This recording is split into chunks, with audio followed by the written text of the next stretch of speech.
Hey guys, this is Fiction Life. How are you all? Please support to subscribe this channel for watching new interesting stories. So in this video, we will see what if Harry Potter was abandoned and unlocked ancient power on a forbidden curse-breaking quest. But before we start, if you want more stuff like this, then be sure to subscribe and like this video. And if possible, share this video with your friends. Now let's start the story. Here is short summary. Abandoned after third year, Harry is taken in by Bill Weasley and thrust into a dangerous curse-breaking expedition far from home. But in the depths of ancient ruins, he awakens a power long buried, one that could change his fate and the wizarding world forever. But before we start, if you want more stuff like this, then be sure to subscribe and like this video. And if possible, share this video with your friends. Now let's start the story. One was taller than the other by far and had a thick mob of red hair on his head, a crook grin while his greenish blue eyes twinkled with amusement. His face was covered in freckles. He was grinning and rubbing the back of his neck sheepishly. He wore old torn jeans and a flannel shirt that too had seen better days over a t-shirt. He carried a pack and a rolled-up newspaper in the other hand. The last boy was the girl's height with raven-colored hair, pale skin and deep emerald eyes. His black trousers were torn at the knees and his t-shirt was at least 3 sizes too big for him. Like the other boy, he had his back slung over his right shoulder while a white snow owl sat on his left one. The empty cage he carried with his left hand. He was talking excitedly with the others using his free hand to make wild gestures. And you should have seen Fudge's face when Sirius transformed back into his old self and just stood there in Dumbledore's office.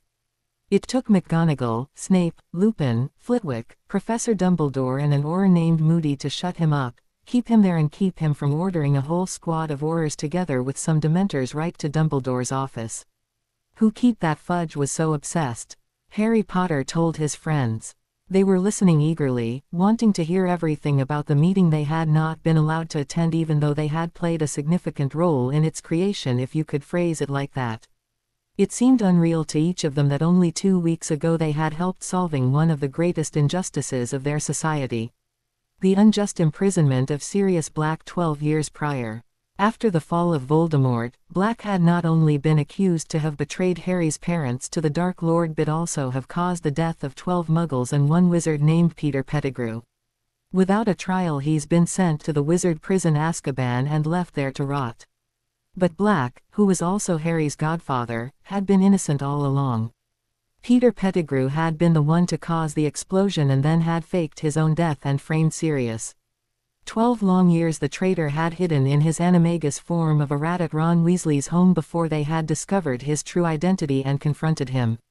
Sirius, who'd escaped Azkaban thanks to his animagus form, showed up too and the truth was finally revealed. The rat had been stunned, bound and brought up to the castle and handed to the headmaster who had contacted the Ministry of Magic and its minister. 10 minutes later there had been a whole squad of Aurors who looked stunned when the prisoner was indeed identified as Peter Pettigrew. Madam Bones of the Law Enforcement Department imminently ordered a clarification of the events. So Sirius was brought to the castle after most of the Aurors had left.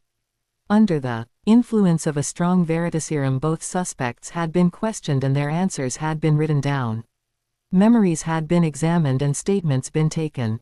With the binding promise of a fair and just trial by both Madam Bones and Cornelius Fudge, if unwillingly from the latter one, Sirius had accompanied them to the ministry for safekeeping and surveillance but not as a prisoner. Since then Sirius had written Harry nearly every day, telling him how the trail was progressing and that it was looking more than good for him, seeing that he'd never gotten a trail in first place. The last decision had yet to be made and even then Sirius would have to deal with a lot of other stuff like his Gringotts accounts and Black heritage, the press and reintegrating in the Wizard Society. But he had promised Harry that this would be the last summer he would have to spend at the Dursleys. Permanently. After this summer Sirius would find them a house, formally adopt Harry and then Harry would move in with him. Permanently. That promise made Harry happy enough that he was sure that he could manage the final weeks with his aunt, uncle and cousin just fine. He was already anticipating their faces and reactions when he'd tell them the happy news. So that was the reason why Harry was happier than ever as he, Ron and Hermione left the platform through the gate and entered the real King's Cross while pulling their heavy trunks and small cauldrons and brooms and whatnot. Hermione soon spotted her parents, and after tight goodbye hugs and getting them to promise to write her over the holidays, she left. Harry and Ron steered towards the big group of redheads, Ron's big family. Molly Weasley, Ron's mother, greeted them both with tight hugs, and Arthur shook Harry's hand. "We heard from Dumbledore. Oh Harry, I can't believe it. We're so happy to hear the Sirius is innocent." Mrs. Weasley whispered excitedly. Harry smiled brightly at her. Mr. Weasley smiled too and then said in a mock scolding voice, "If I remember correctly, I asked you not to go after Black at the beginning of the year." Harry grinned sheepishly. "I know. I'd planned not to, but, well, it just didn't work." Arthur smiled. "Don't worry. I'm glad you did. We knew Sirius from earlier times. We could never quite believe he was guilty, but the evidence pointed towards him. So we just went with it." "We're sorry," he said. Harry shrugged. "It's him you'll have to apologize to, and honestly, I'm just glad it all worked out in the end. Still, something like this should never have happened. Sent to Azkaban without a trial." Harry turned to look at the young man that had spoken. He was tall, his skin was rough and tanned, his stereotypical Weasley red hair long and in a ponytail, and a fang earring dangled from his ear. He wore sturdy pants and a waistcoat made from what looked like dragon hide over a snugly fitting shirt with sleeves that went to his elbows. "Charlie Weasley," he introduced himself to Harry. "I wanted to meet you personal for a long time now. Ron's told us a lot about you, and I wanted to thank you personally what you did for Ginny last year," he said as they shook hands. "Harry James Potter, it's great meeting you, Charlie. Ron said you work in Romania with dragons, right?" "That's right," Charlie said with a smile. He liked Harry already. The boy was polite and curious, but not in an annoying way. He could have been the seeker for a professional Quidditch team. Instead he runs off chasing dragons. Fred said from behind his father.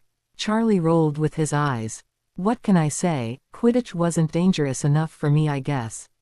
Then he turned back to Harry. "I heard you were the house team's seeker too. And that, like your father, you were quite the natural talent." Harry grinned and nodded. George snorted. "He's better than you in your prime time," he said, and elbowed his older brother playfully in the ribs. Charlie raised an eyebrow, questioning. "Oh really?" he asked, amused. "Well, if that's so, then I think we'll have to do a match about it. What do you say, Potter?" Harry laughed. "I would love to. When I first started playing Quidditch they told me that our team hadn't won since you left the school. You must be half decent then." Charlie roared with laughter, which attracted some irritated glances from passing muggles. "Only half decent," Ron snorted. "He always outplays us when we play at home. We only let him enter the game after we got to play some balls, or otherwise within 10 minutes he's all like, 'Oh look, I caught the snitch,' again. It's bloody annoying." The whole family shared a laugh, even Percy. The Mrs. Weasley looked around and asked with a slightly concerned face, "Harry dear, where are your aunt and uncle?" Now everybody looked around. Harry shrugged. "Probably outside in the car waiting for me to come and look for them." He tried to ignore Mrs. Weasley's angry expressions and the concerned looks the other Weasleys exchanged amongst each other. "I should probably get going. It wouldn't surprise me if they decided to go home without me." He meant it as a joke, but he could see it in their faces that they wouldn't like that. "Are you sure we shouldn't wait until you're picked up?" Arthur asked. Harry shook his head. He was no small child anymore. "It's fine, Mr. Weasley. They're always like this. Don't worry." He shook Mr. Weasley's, Charlie's and Percy's hand, gave Ginny a hug, Fred and George a fist bump, and Ron a one-arm hug before he was pulled in a bone-crushing hug by Mrs. Weasley. "Be careful, Harry dear, right this time." "Yeah mate, if anything's the matter or wrong, send Hedwig to me and we'll get you out of there just like last time," Ron said. "I will, thanks," Harry promised before pushing his heavy cart towards the exit. At the elevators he got a last quick glance at the wizard family before they disappeared somewhere around the corner. As Harry pushed his cart out of King's Cross Station into the low evening air he couldn't hold back a sigh. 8 weeks of the Dursleys wasn't much, not compared to the 12 years he already had spent with them, but still the thought of home depressed him slightly. Not for the first time he wondered if he couldn't just spend the summer at the Leaky Cauldron like last summer after the Aunt Marge incident. Harry wasn't even sure if he was still welcome at number 4 Privet Drive. Sure, the ministry had tidied up after him, deleted his aunt's memory and everything, but that didn't mean that his aunt and uncle would have forgotten the accident over the past 10 months. And as the sky turned darker and darker and the street lamps turned on and the echoes of Big Ben echoed through London, Harry wondered if he was right. When 10 o'clock came and went and there was still no sign of the Dursleys, Harry got up from his trunk on which he's at these last few hours and looked around. There was a policeman at the entrance of King's Cross. Not for the first time in his life Harry played with the idea to activate the Muggle police or child services. Over his years with the Dursleys he'd collected enough evidence that would win a case of child neglect in every court. But on the other hand he didn't need more official institutes in his life. But the shock it would cause Uncle Vernon if Harry came with the police to his home. Harry shook his head. No, it was no possibility. He guessed he could always call the Knight's bus to get him to Surrey or the Leaky Cauldron. Deciding that that would be the best thing to do, he collected his things from the pavement and went to search for a lonely street where he could call the magical bus. Riding the Knight's bus was just like the last time. It hurt a lot. Harry tried desperately to hold onto his bed while Ernie drove through London like a maniac. Stan just stood relaxed in the corner, reading the Daily Prophet. The night bus was also fuller than the last time. Harry wasn't the only one who didn't like the bumpy ride. Hedwig threw a tantrum until he let her out at one of the many stops along the way, leaving him alone. The drive took forever. They seemed to stop every few meters to pick someone up or let someone out. Across from his sat an old lady with a box full of slugs on her lap. Harry loathed slugs since Ron cursed himself to barfing up some especially disgusting ones. "Hogwarts, dear?" she asked. "Yes, miss," he said politely and smiled at her. "Didn't your parents pick you up?" she asked. "My guardians are very busy.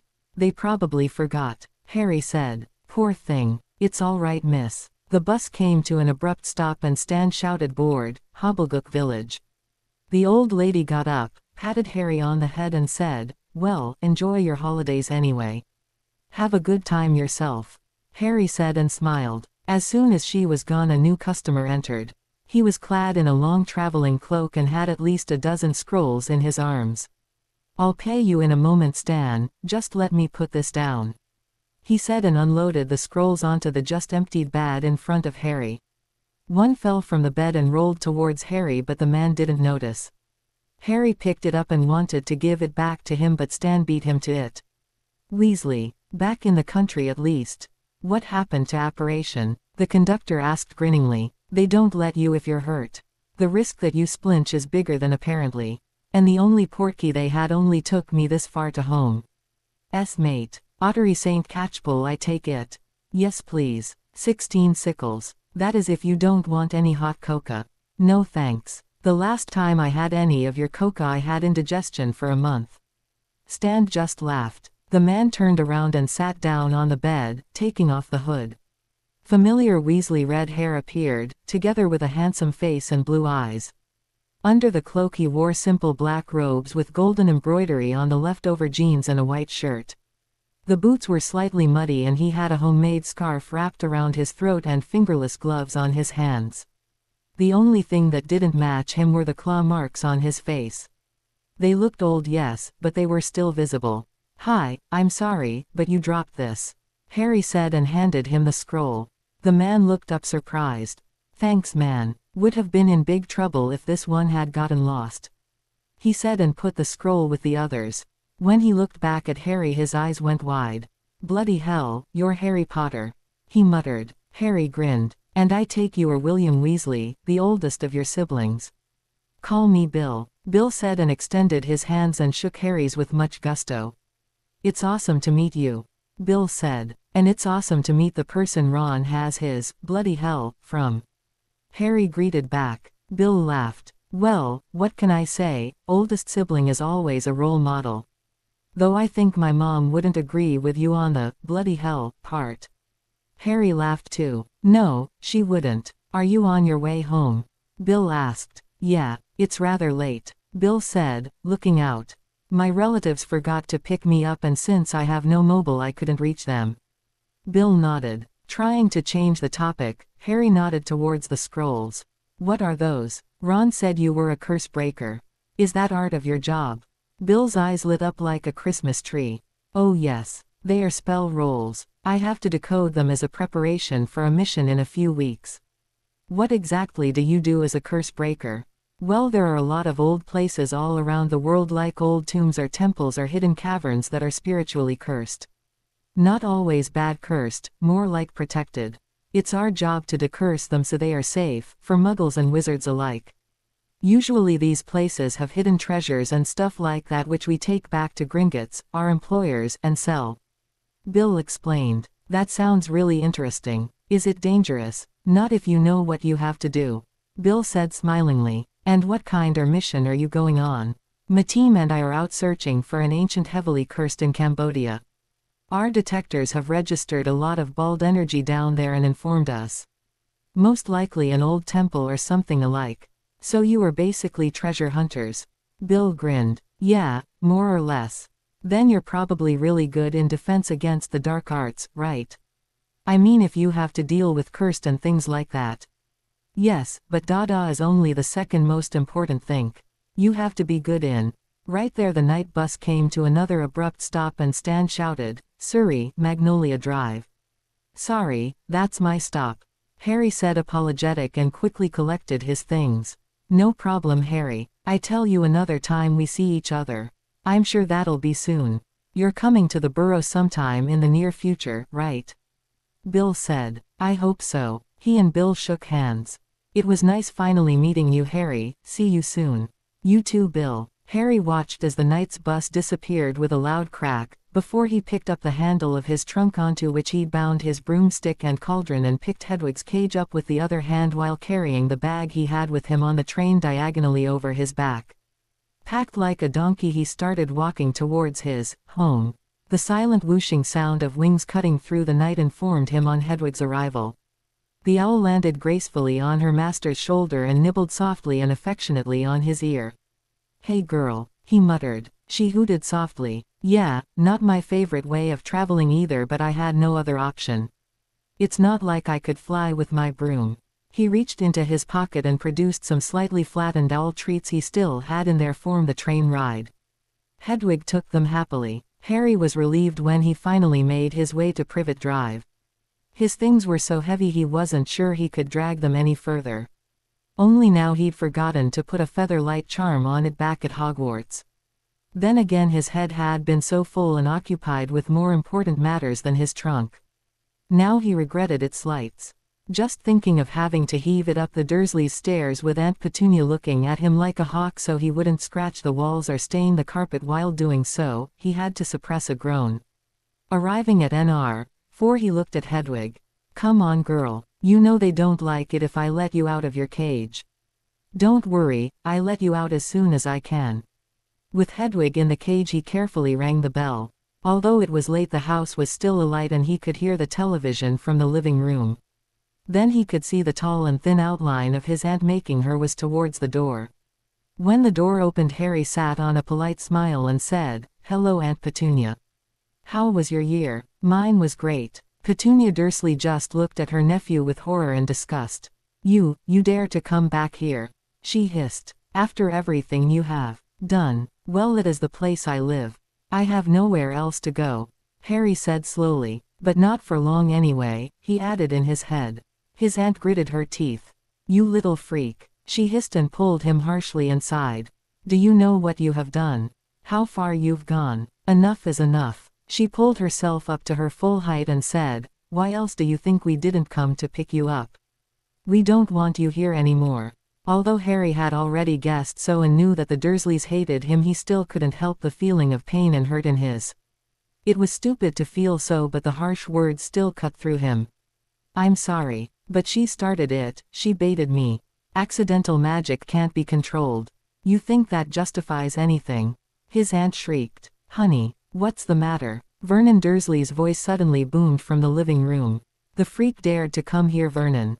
Aunt Petunia called back. It was nearly funny how fast the stomping sounds that were Uncle Vernon's footsteps approached the hallway. When his massive form appeared in the door to the living room, Harry flinched at the expression on his face. It was more than angry.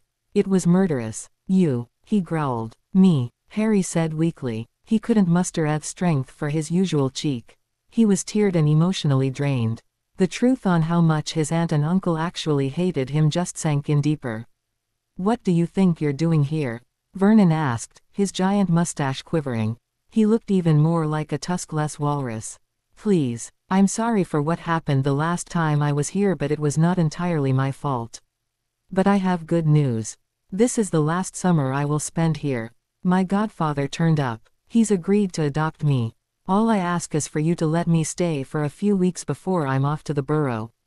Harry hated how weak he sounded.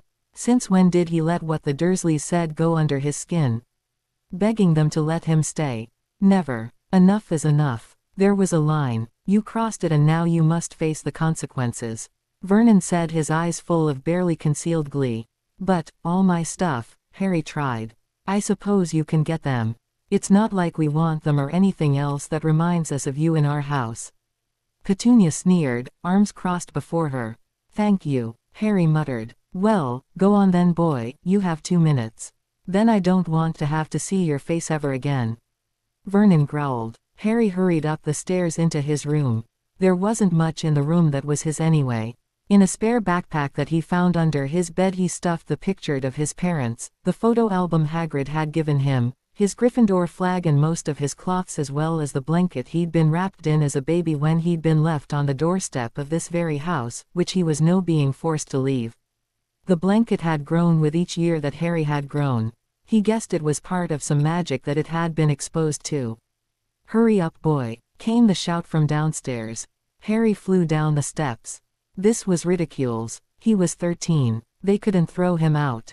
Should he contact Sirius? But what could he do? He was at the ministry and couldn't just leave yet. And besides, Harry didn't want to load this on him too. And he didn't want him to think that he couldn't take care of himself. Back to the leaky cauldron. Probably the best idea in his current situation. Maybe he could contact Professor Lupin. The man was like his honorary uncle. He thought about contacting Ron but threw the idea aside. He didn't want to ruin their holidays. The Weasleys had enough to do as it was with 7 children at home, they couldn't just take care of him through the whole holidays. He'd contact them in 2 or 3 weeks. The leaky cauldron it was. But that meant, "Hedwig, you might as well fly there. I don't want you barfing up all over the bus," he said. More of Ernie's mad driving. Which joy. Sighing, Harry summoned the night's bus a second time in a few hours. Harry was glad the leaky cauldron was a 24/7 pub. Otherwise he would have to spend the night on the street, which he didn't really fancy. And he was glad that Stan only raised a questioning eyebrow when he'd boarded the bus a second time. Tom was a different thing altogether. He frowned when he saw Harry stumbling into the pub, clearly exhausted and miserable. "Harry, I didn't expect to see you this soon. How was Hogwarts?" he asked the nearly teen. "Great as always," Harry said with a forced smile. "You don't happen to have a free room, do you, Tom?" he asked as casual as possible. "I happen to have a free room." "Perfect. I'll take it." Harry produced his last gallons from his bag and handed them to Tom, not really noticing the slightly concerned look in the older man's eyes. "This is only for tonight. Tomorrow when I've been to Gringotts I pay for the rest of the week." "Is that okay?" Tom sighed. "Harry, you are still a minor. As sorry as I am to say this, you just can't book a room. You need a guardian's permission. Last time you were able to stay because the minister had agreed, but now is different." "Why aren't you home anyway?" the wizard asked. Harry contemplated. Tom was a good man and he kept his guests' secrets, he knew that. And Tom had always been honest with him and nice during Harry's stay. "The Dursleys threw me out, and until I can contact someone to help me with this mess I need somewhere to stay." "Please, Tom. I plan on writing Professor Dumbledore and Lupin first thing in the morning, but I can't do that on the street and I can't check into a Muggle hotel. It's really just for a few days," Harry begged. The part about contacting Dumbledore was a lie, but Harry knew it would probably soothe Tom. But truth be told, Harry wasn't sure that Dumbledore was so happy with the recent events. His happiness on Sirius Innocence had been rather limited. As if it didn't play well with some plans of the old wizard. Anyway, he did plan on writing to Lupin and eventually Sirius. They would be able to help him. He looked pleadingly at Tom. Tom sighed. All right. A week. Thanks Tom, you are the best. Harry said happily and wrote his name into the book Tom put in front of him and then took the keys. You need help with you things? Tom asked. That would be great. Thanks. Again. No problem Harry. Bill smiled as he breathed the deep earthy scent of his home. The burrow rose only a few hundred meters down the path, brightly lit. Smoke curled out of the chimney and rose into the night sky. He could see shadows moving inside. It had been nearly 2 months since he'd seen his parents and even longer since he'd seen most of his siblings. He'd been in Egypt most of the time and then in the States and then in Norway, always on a tight schedule. That was why this was a surprise. No one knew he was coming. It would be a nice surprise since it was his mother's birthday in a few days. With the scrolls in his arms he hurried through the cold evening air. Stars blinked above him and a crescent moon illuminated his path. Outside the door he stopped a moment to straighten his cloth to look not like he'd slept on benches and in the night bus for the past 2 days. Bad enough he wasn't shaved. Well, it mattered little now. He was home. He knocked strongly on the door. The sounds inside died down for a moment and he heard his mother exclaim, "Who could that be?" At this time, "Arthur, if it's Xenophilius again, you will have to send him away. I can't stand another story about Nargles." Bill suppressed a smile as he heard footsteps approaching the door. It opened and he smiled down at his mother. "Hey Mom." Molly gave a loud shriek of happiness before emcing her oldest with all her might, crushing his middle. "Bill." A chorus of voices came from inside and then they all were there, pulling him inside, hugging him, clapping him on the shoulder, in his cheeks that was Ginny, or boxing his upper arm. He was extremely delighted to see his brother Charlie. He had to leave Egypt earlier so they hadn't been able to spend a lot of time together. Molly, being the mother hen she was, ushered him to the table and started pulling out whatever leftovers there had been from dinner and fixed them into a delicious supper. The family gathered around the table, talking, laughing and cherishing each other's company. Feeling the love all around him, Bill couldn't help but think of Harry Potter and what he was doing right now and how he was. It made him sad knowing that Harry was probably not surrounded by love like he was. Indeed, Harry was alone. Hedwig had yet to come and otherwise it was the middle of the night.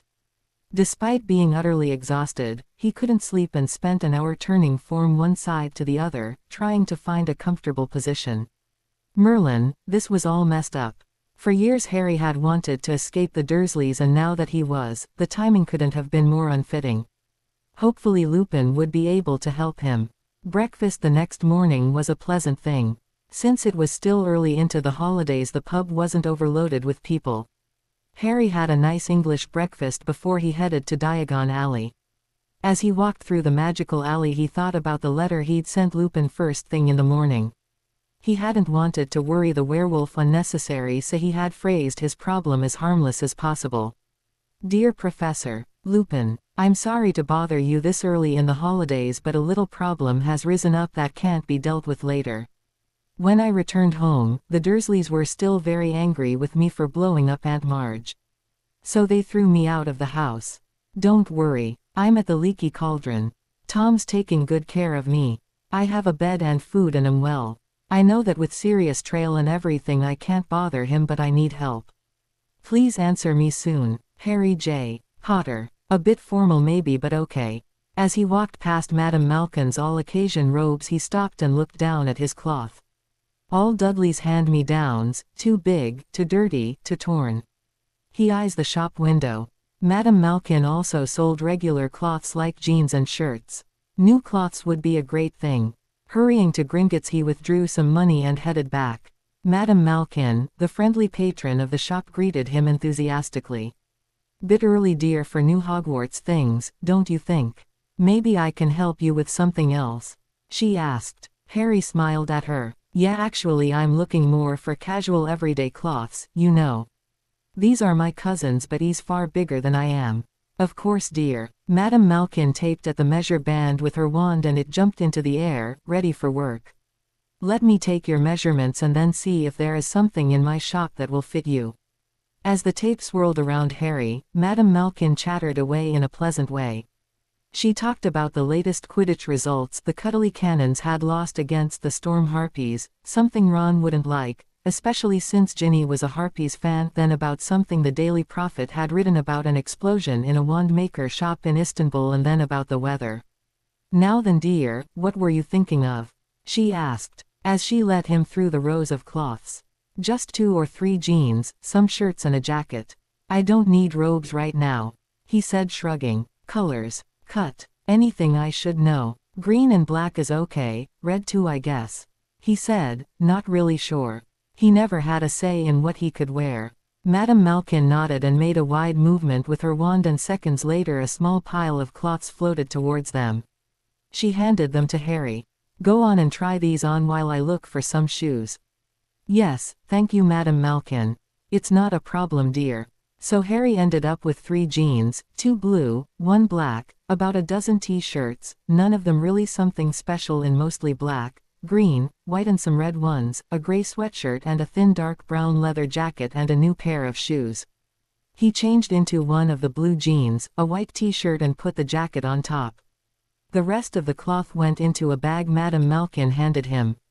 Most of his money went into her cash box, but Harry didn't mind. She'd been very helpful, offering advice, and had been very friendly.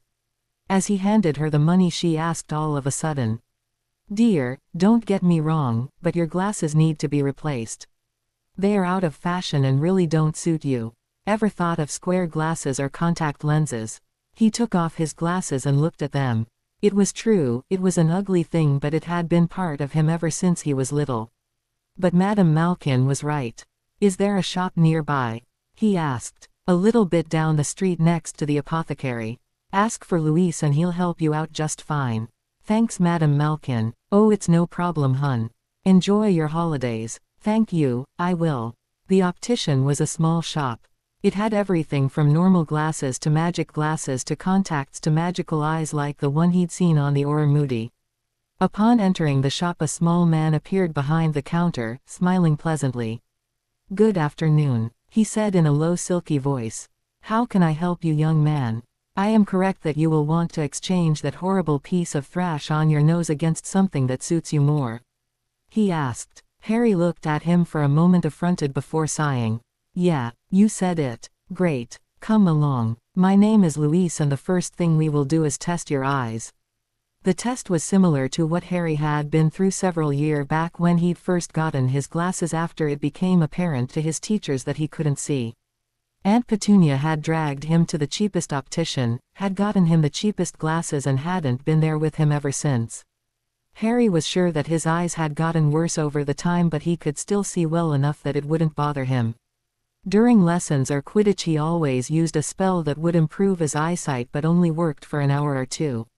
Luis asked him to read numbers and describe pictures, and asked him when the picture was better while flicking with his wand and holding up glasses to his eyes. He soon had the fitting diopter and showed Harry glasses that he thought would fit him. In the end, Harry decided to get slightly nerdy-looking square glasses with a black frame. When he put them on, he nearly stumbled.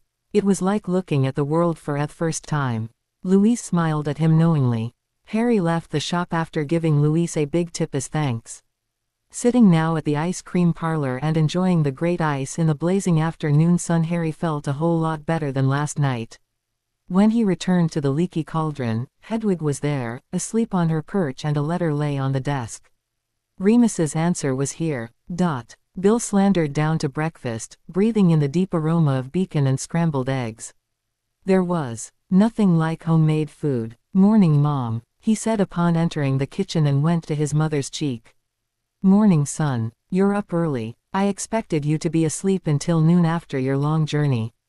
Bill shrugged. I feel rested enough, he said smilingly, and with a wish of his wand charmed the cutlery to arrange itself neatly on the table.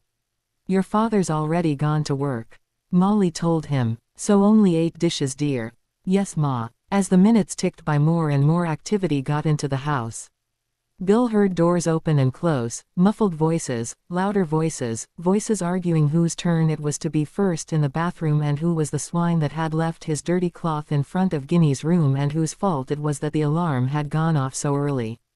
Bill loved his family. Breakfast was chaotic with the twins playing with their food, Percy being a snob, Ron complaining about getting the smallest sausages and Ginny exclaiming that she couldn't believe that she was related to them.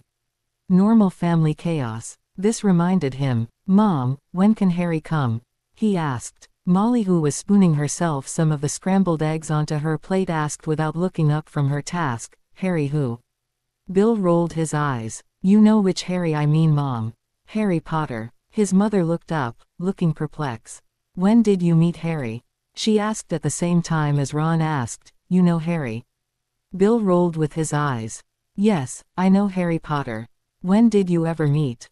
Fred asked, confused. "Yesterday. On the night's bus," Bill said with a shrug and took another bite of his sausage. Noticing the sudden silence around the table, he looked up. "What?" he asked. "What was Harry doing on the night bus?"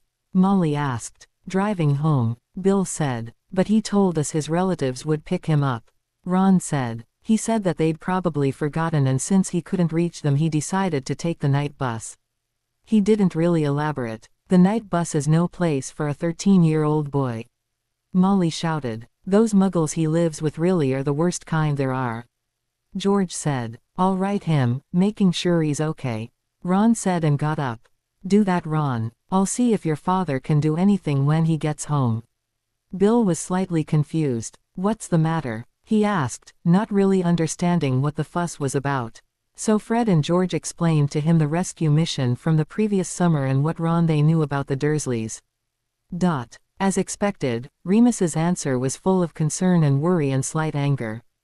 "Dear Harry, thanks for writing me right away. You did the right thing. And yes, you were right with Sirius being occupied, but Harry, that doesn't mean that you cannot notify him of what happened.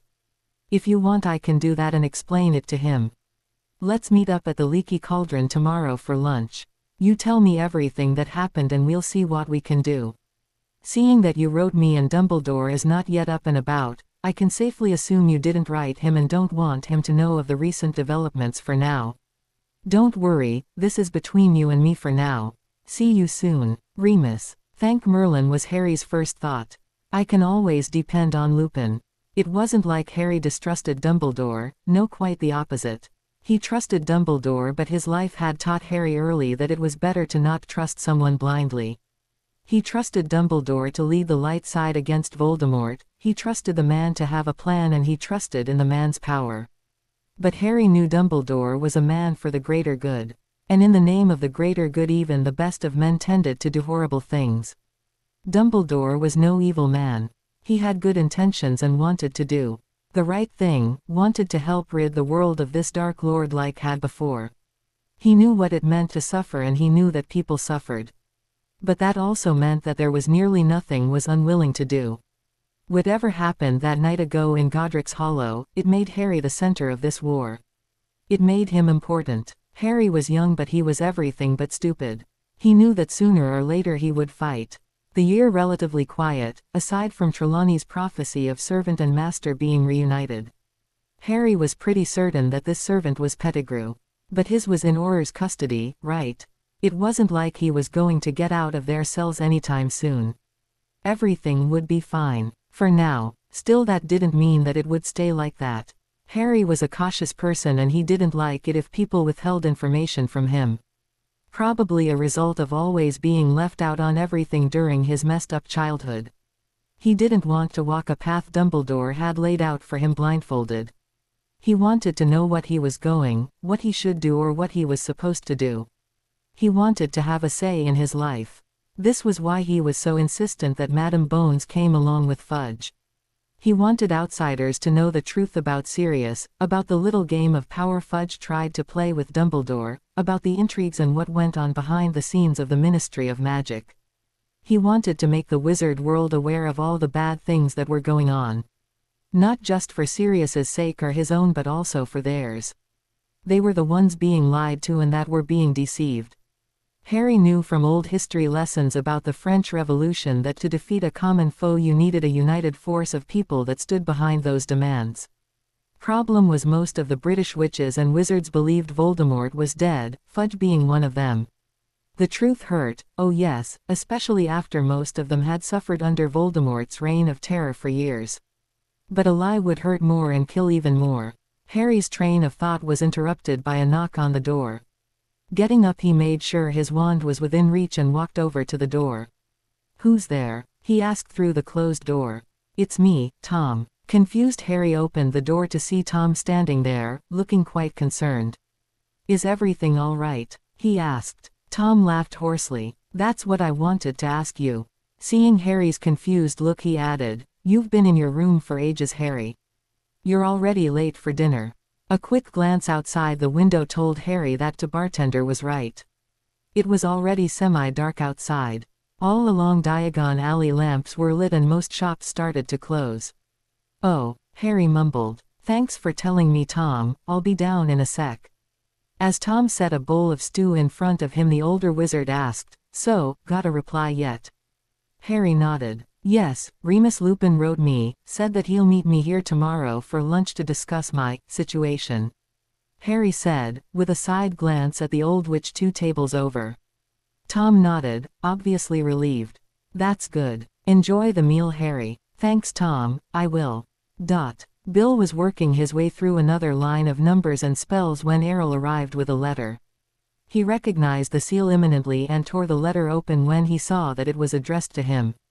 "Dear Mr. William Weasley, as you have been informed 3 months prior this date, you and a group of other selected Cursebreaker have been given information upon your newest mission in Cambodia. You have been given the usual spell scrolls with the first scan. As your departure is to be the 25th of July of this year, the first pre-mission meeting is upon the 10th of June at Gringotts Bank, London NCH, at 11:30 a.m. Please be punctual. Yours sincerely, Racknock, Master of the Cursebreaker Guild. Well, that were good news, Bill thought as he folded the letter and gave Errol some of his toast. Charlie came through the door, still in his PJs, hair a mess but with his earring in place. Bill grinned at his younger brother. "Mom will have a fit if she sees your hair like that," he said and ruffled Charlie's hair. He sat down next to him. "Knock it off. Merlin, you are insufferable," the Dragon's Master said and started buttering his toast. "News?" he asked. Charlie was not a morning person. Then again, who was? "Not for you at least," Bill said. "Got a letter from work, concerning our newest target."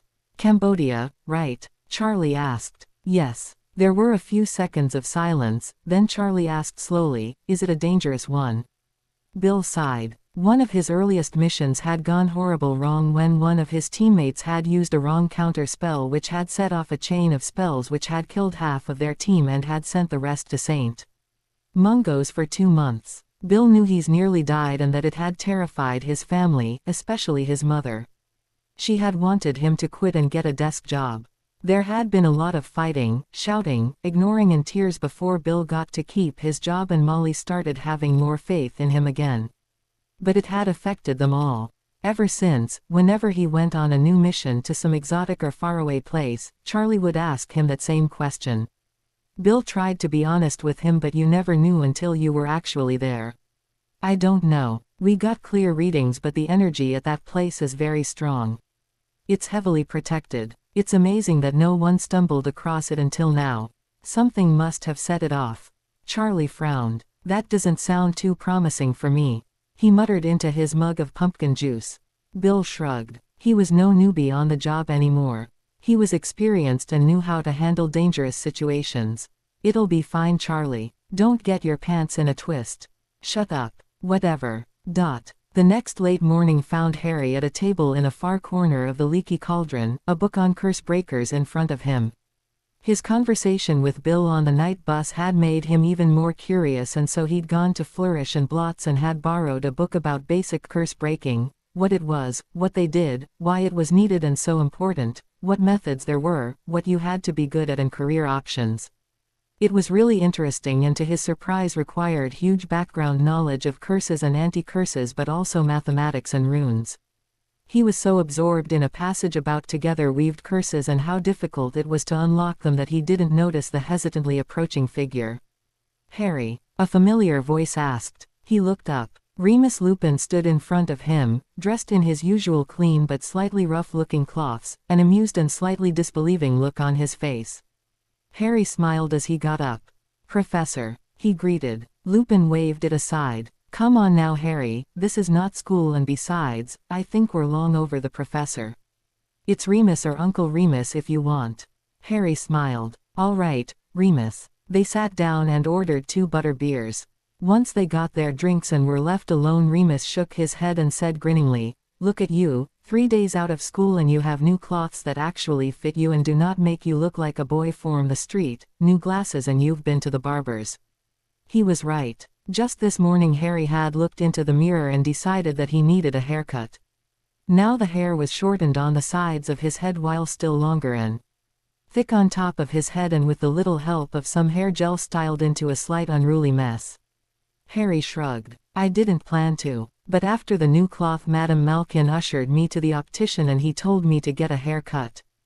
Be glad I didn't listen to the barber. He told me I should get some earrings of a tattoo." "Don't you dare. An earring I could probably live with, but a tattoo? At your age, never." Remus scowled. Harry laughed. "Did you just give me permission to have my ear pierced?" he asked cheekily. "No," Remus said. "Pity. I like the fang earring Charlie wears." "Well, maybe when I'm older." "Yes, like 50, Remus said. Then he became serious. "I mean it, Harry. You look good, yes, but really, tell me what happened and how it came to this." Harry sighed and explained everything to him, from leaving the platform to his conversation with the Weasleys, his long waiting for the Dursleys, his ride on the night's bus and meeting Bill, until he came to his encounter with Vernon and Petunia Dursley and how they threw him out. He told him how he traveled back to London and then what had happened after his visit at Madame Malkin's to what he'd been doing before Remus arrived. Remus shook his head in disbelief. "Muggles," he finally said. "Some of them are worse than purebloods like Lucius Malfoy." He sighed. "Don't worry, Harry, Dumbledore will talk sense into them." "But why should he? I mean, I'm moving in with Sirius after this summer. Probably around Christmas if he's found something by then. I have enough money in my trust vault to stay here for the remainder of the summer.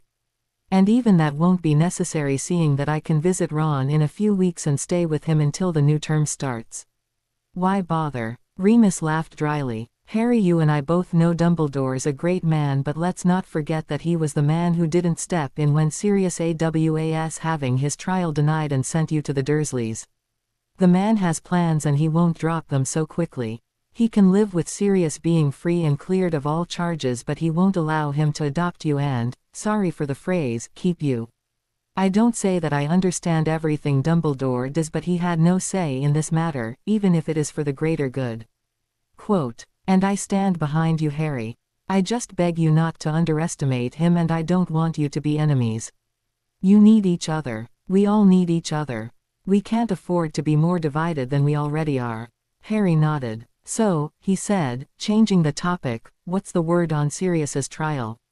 Remus snorted and produced a copy of the Daily Prophet from his coat. "The press has gotten wind on what's happening and speculations over speculations fill the newspapers. But since nobody who is working on the case is allowed to give a statement, it's all rather wish-washy. I know as much as Sirius can tell me. I am told by the court and am able to put together myself." "Did you tell Sirius about what happened?" "Didn't see him yet. What am I supposed to do?" Remus looked at him for a long time.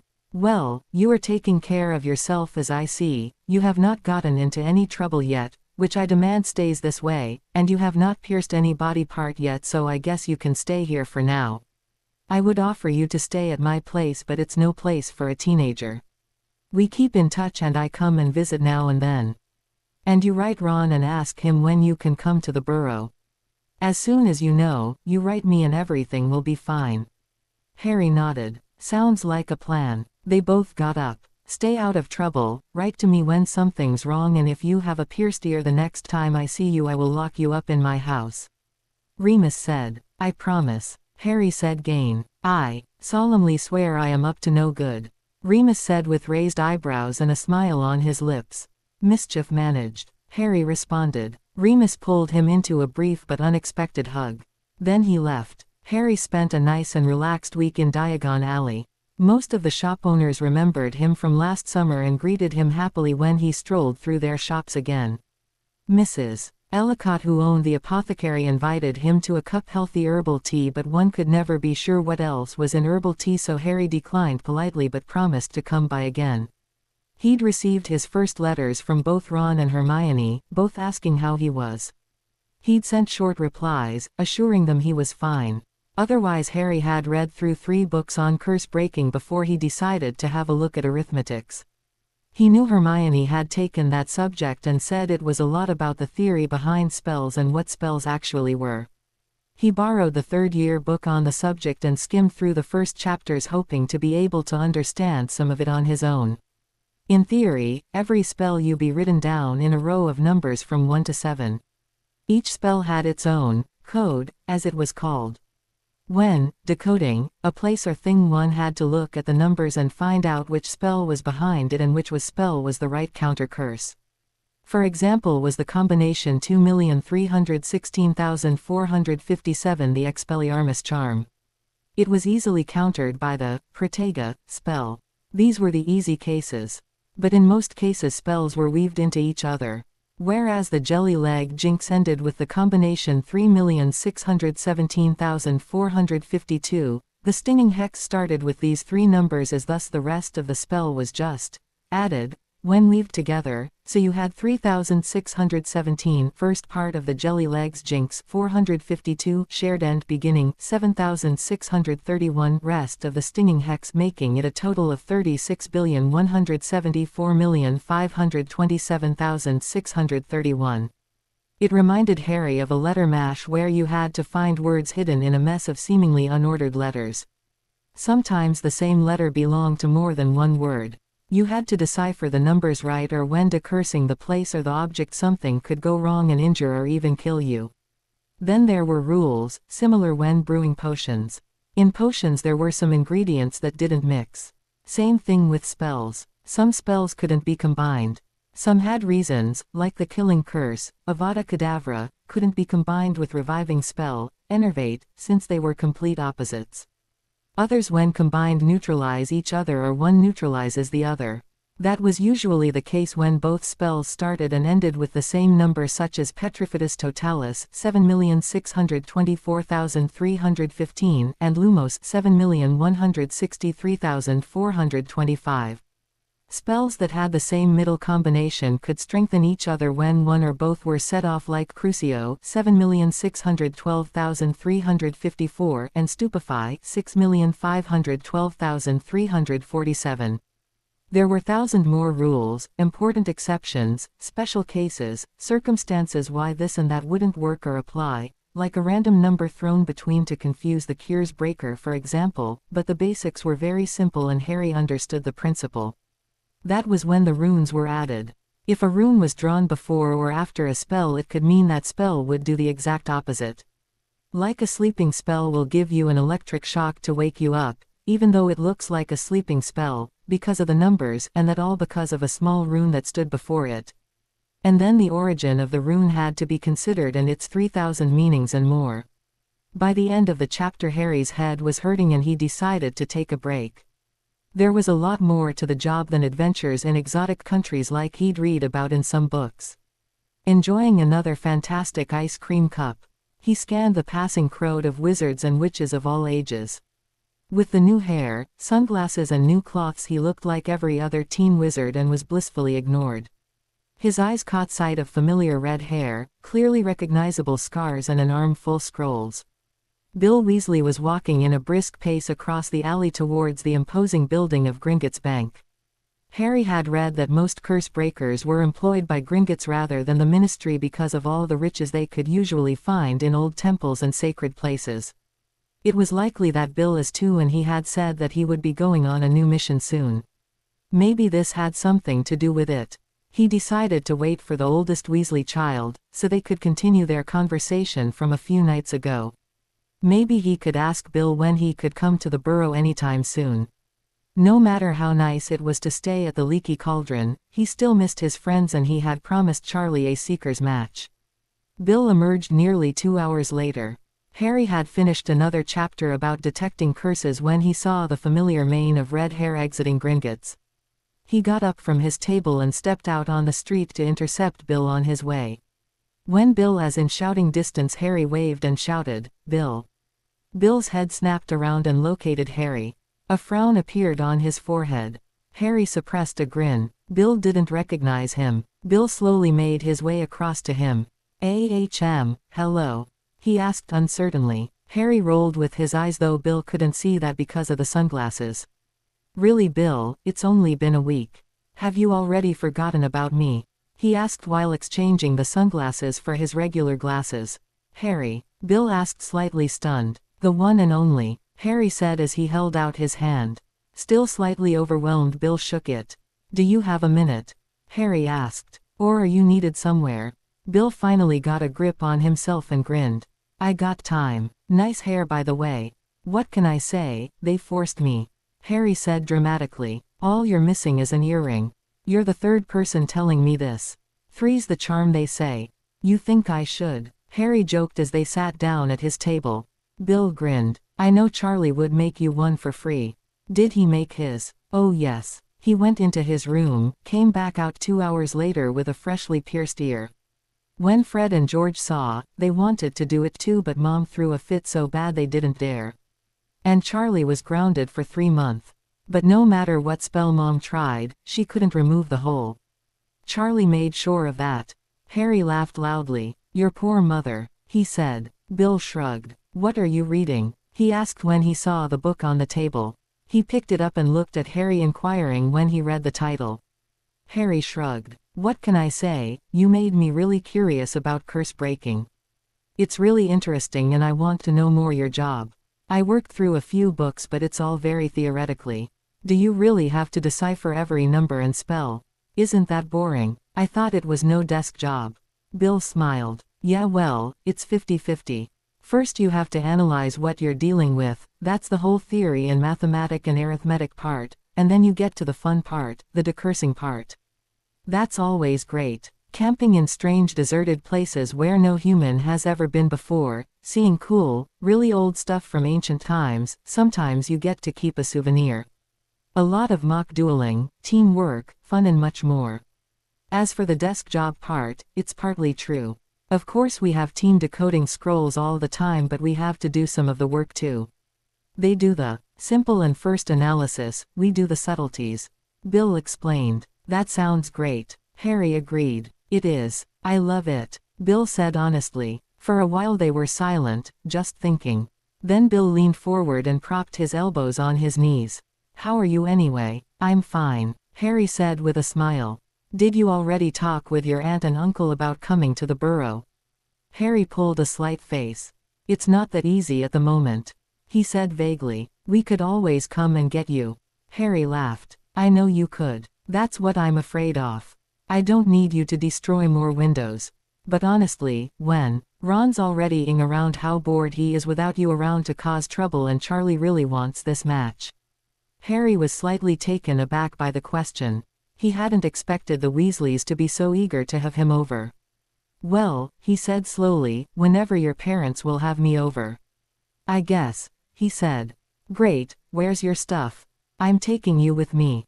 "Right now?" Harry asked, irritated. Bill laughed. "Harry, if my mom could, she would adopt you right away." That was something Harry would never have believed. But Bill said it in such a truthful way that he couldn't help but believe it. "I don't want to be a burden," he said honestly. Bill looked at him with a funny expression on his face. "What gave you that idea? You're basically like a member of the family already. Come on, I take you to Surrey and we'll get your stuff and we'll be off to the burrow in no time. I mean, do you honestly want to spend 7 more weeks in Diagon Alley? Because as amazing as this place is, after a while it does get boring and Nocturne Alley is not an alternative." "Been there, done that, got a t-shirt," Harry muttered in agreement. "Well then let's go," Bill said brightly while getting up. "I suppose we can apparate. Have you ever apparated before?" "Well, if not maybe we should take the bus." I don't suppose there is a chimney close to your house that is connected to the flow network. Harry shook his head. No, at least none that I know of. But don't worry, my things are not far. I'm staying at the Leaky Cauldron as it is. Bill frowned. He had assumed something was wrong when his family had reacted so concerned when he'd told them about his meeting with Harry on the night's bus, but until now it hadn't made much sense to him. Why are you not with your family? Harry shrugged. Not important. Bill looked at him with raised eyebrows. Harry, he said demandingly, honestly, it's nothing, can we go? Harry asked. It's either me or Mum. And believe me, you rather confess to me than to my mother. Bill said seriously. Look, it doesn't matter now. I talked to Lupin and...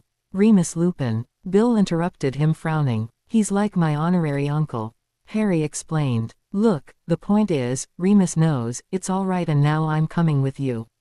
Everything's fine. You could have contacted Ron. You could have been with us as soon as, well, as soon whatever happened that had you living here for the past week. It's not like I have been living on the street. Honestly, why is everyone so worried about my safety? I can take care of myself. Harry growled, slowly getting annoyed. After all the stunts you have told these past 3 years, you ask that?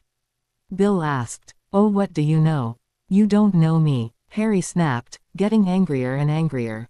I've heard enough. Bill said calmly. Maybe I should stay here. Harry hissed. You could try, but I would tell Mom and then the shit would definitely hit the fan. Harry glared at him fiercely, his green eyes burning. Why are you prying like that? It's not like you know me or care for me. You're just pretending. Get lost. But Bill stayed calm. Harry, he said, I have 6 younger siblings. You won't get me mad that fast, and you certainly won't drive me away with your harmonic teenage behavior. I've been through it a lot of times. You're harmless compared to Percy or the twins. Now get a grip and let's get your things. It's not like you want to stay here yourself. Harry knew he had lost. I know how little space there is at your home and how uncomfortable it makes you, Mom and Ron, if they can't offer me anything grand. At the same time, you don't want to take the money I offer you. It's not charity, it's thanks. It always makes things awkward. Harry tried one last time. I'll talk to them, Bill assured you. Besides, how can I teach you curse breaking when you're miles away? Harry's eyes lit up. Really? He asked excitedly. Sure, why not? You can't spend the whole summer goofing off with Ron. You'll have to do some academic things too. Bill said in a mock condescending sneer. All right, you convinced me. Besides, I'd face a dragon over your mother's wrath. Amen to that, little bro. Mom, Ron, see what I brought at Diagon Alley. Bill shouted as they entered the burrow. Harry rolled his eyes at the redhead's antics. Then there was a shriek and Harry was pulled into a bone-crashing hug. Harry James Potter, what were you thinking, riding the night's bus back? You could have been killed, lost, robbed. Why didn't you notify us? Arthur would have picked you up.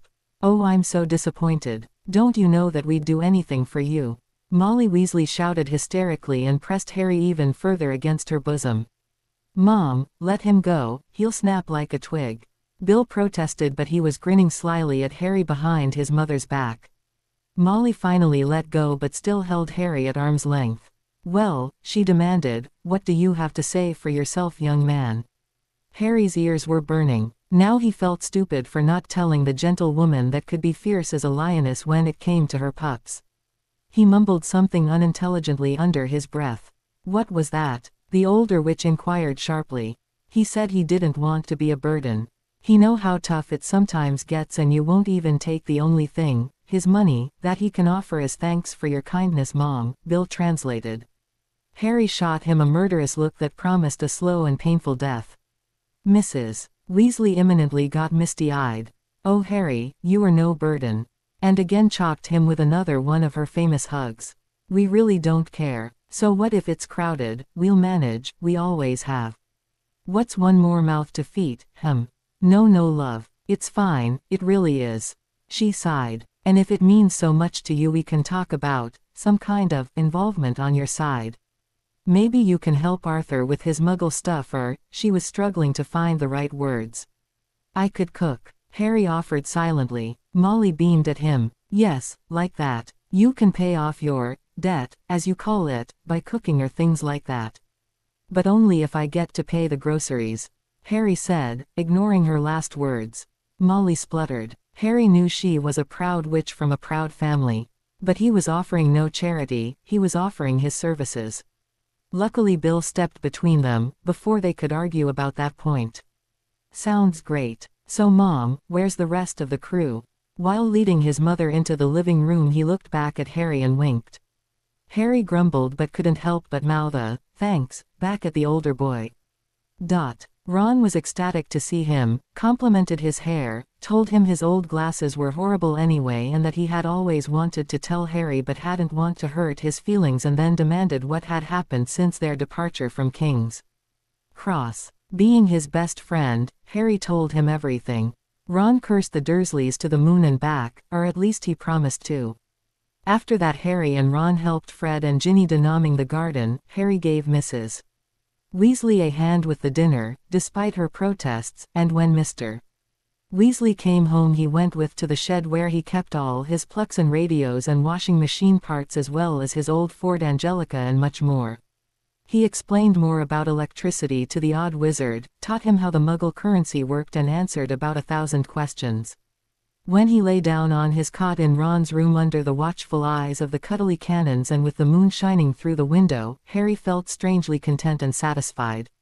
This was home. This was freedom. This was life. That night was the first night Harry had the dream about an old creepy house, graveyards, old men walking through empty and dusty hallways, flashing green lights and high-pitched laughter. Harry woke bathed in sweat with his heart beating wildly. Just a dream. That was what he told himself. And the quaffle is passed by Weasley and Weasley catches. Weasley is hot on his heels but he's no match to Weasley and Weasley rushes past Weasley and SCOORS.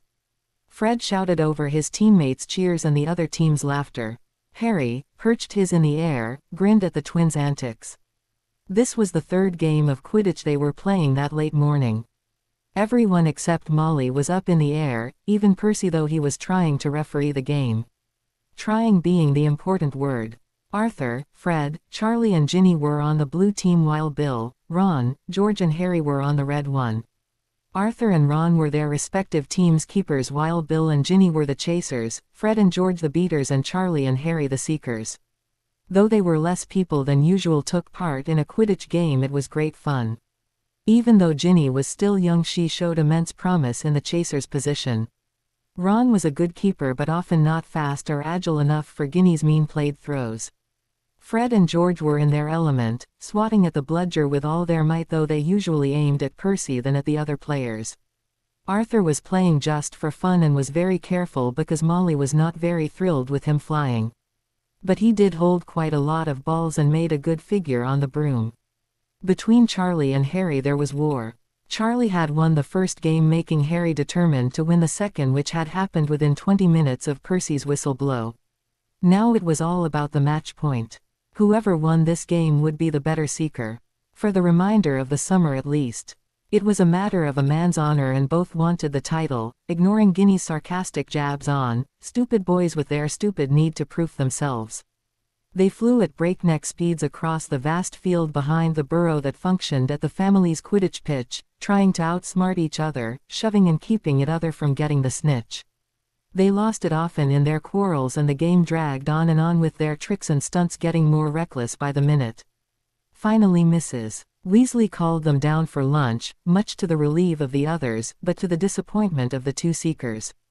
They swore to continue their game after lunch. However, Mrs. Weasley didn't let them. Chores were distributed and the game was pushed down on the priority list of everyone. Harry helped Ginny and Bill renew the fence around the chicken hatch, helped catching one of the wayward chickens and helped mowing the lawn in the backyard with one of the charmed grass cutters Mr. Weasley had once purchased from an old muggle down in the village. As a last chore, Mrs. Weasley made him and Percy dust off the photo frames in the whole house. When Harry sat down exhausted in the living room, his nose still itched from the flying dust, he just wanted to sleep. But Bill had other plans. Sitting down next to Harry he unrolled a small scroll on the low table in front of them. "You read and understood the basics of decoding, right?" Harry nodded. "Well, let's see how good you are." Bill said and pointed at the scroll of parchment. Harry's eyes went wide. It was covered in neat rows of small numbers. Bill gave him a feather, books to look up spells and their code and a few rules and an empty piece of parchment. You have 30 minutes. You don't need to do all. Just show me what you can and then I know where I have to start with teaching you. Harry had been at the burrow for only 6 days but was getting along so well it seemed he'd spent his whole life there. His days were filled with chores like cooking for 10 people and degnoming the garden or help feed the chickens. Other than that, he and Ron explored the area around the burrow with much gusto, played lots of Quidditch, did little pieces of homework in between and helped the twins with pranks on Percy. Between those things and eating and sleeping there was not much time left. But what was left was put into studying the secrets and rules of decoding and learning about curse breaking from Bill. Bill was an amazing teacher. After the little test he had given Harry at one of his first evenings at the burrow, he had gotten a good grasp on what Harry already understood and continued how he thought was the right way and how he'd been taught. Okay, he'd been older than Harry and had more knowledge, but that mattered little. Harry was, when it came to spells and their theory, decoding and finding the right counter spells, a natural and unbelievingly intelligent. He seemed to know instinctively what was the right approach, where spells were hidden beneath other spells, where they were meanly weaved together. Bill admitted that Harry was even far better than some of the initiates that entered the Cursebreaker program at Gringotts every year. Harry had memorized most rules within hours of reading and using them on examples. The scrolls Bill gave him were his old study and training scrolls, but he soon saw that they were no match for Harry. The boy decoded faster than he had in his first year. The topic really had grasped Harry, which was strange. Bill knew from what Ron had told him that Harry was a rather mediocre student, maybe slightly above the middle but not too bright like their friend Hermione Granger, who was top of their year. His best subjects were charms and transfiguration. Dada was not too bad either, but based on what their teachers had been like that didn't really mean much. Only Remus had been able to teach them anything, and what he'd teach them Harry had passed with flying colors. But Harry hadn't even elected arithmetic or ancient runes. Yet he picked up on both by just reading books quicker than most students in a whole year at Hogwarts. Maybe he's a idiot savant, Bill thought, slightly amused as he watched Harry struggle his herbology essay. Honestly, he told the raven-haired pre-teen, you fought this plant in your first year.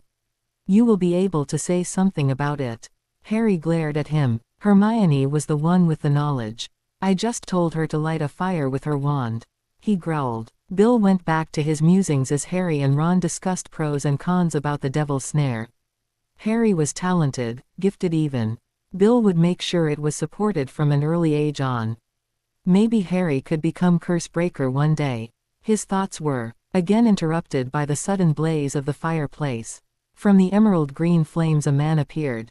Bill, who'd drawn his wand instinctively, as had Harry, he noticed, relaxed when he recognized Remus Lupin. Merlin, Lupin, you scared us. A little word of warning would be good next time, Harry said while pocketing his wand. Remus gave him a small smile. I'm sorry, Harry, but I was rather in a hurry. What's the matter, Lupin? Bill asked, concerned. Had something happened? His parents weren't in at the moment. Had something happened to them? Bill's heart started beating heavily. Remus sighed. Sadly, yes. Dumbledore found out about Harry not being at Privet Drive. To say he was not amused at like saying a hippogriff is a harmless as a kitty cat. Harry just nodded, resigning. He knew he'd been a fool to think Dumbledore wouldn't notice. Bill noticed his slightly sad expression. Well, tough luck. They threw Harry out, now he's here and everything's fine. Honestly, I don't know what he's complaining about. Harry's better off here than anywhere else, he argued. Remus shrugged. I know that, but Dumbledore apparently doesn't. He's coming over tomorrow. He told me to tell you to sit tight, Harry. Harry was clenching his fists. I don't want to go back to the Dursleys. Even if Dumbledore can somehow convince them to take me back, it's not my home anymore. It will be dreadful. They'll be mean and punish me for every little thing that goes even remotely wrong.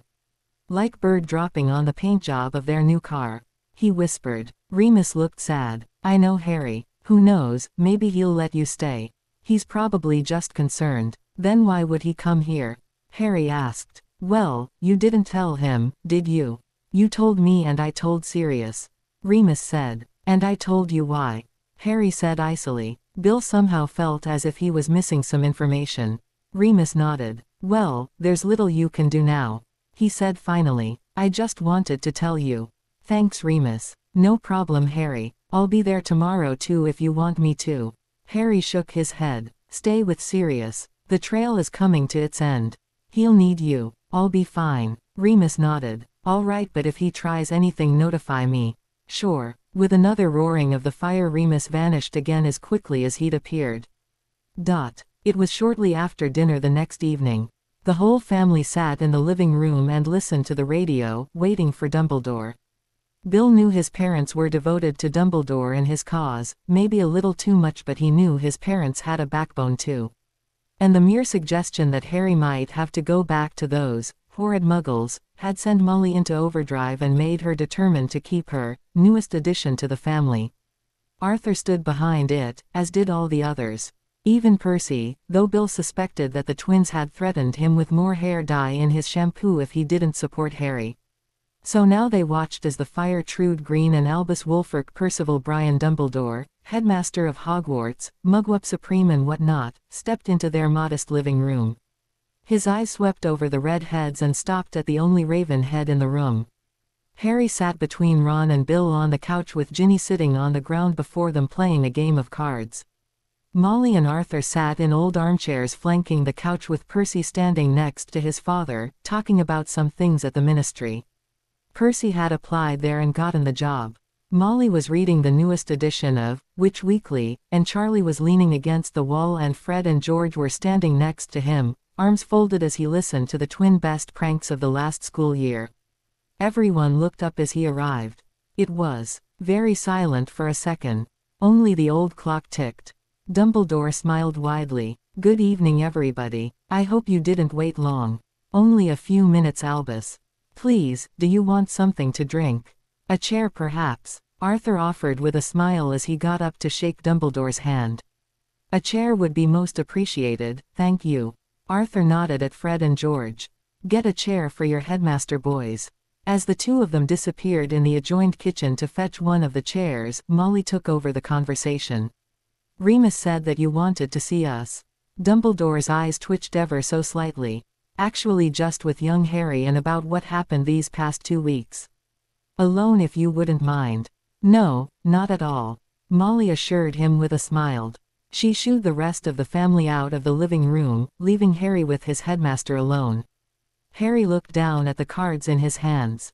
Harry, what you did was foolish, you know that. Traveling the country like that.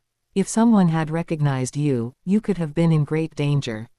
I know. I'm sorry, sire. But to my defense, I went back to Privet Drive.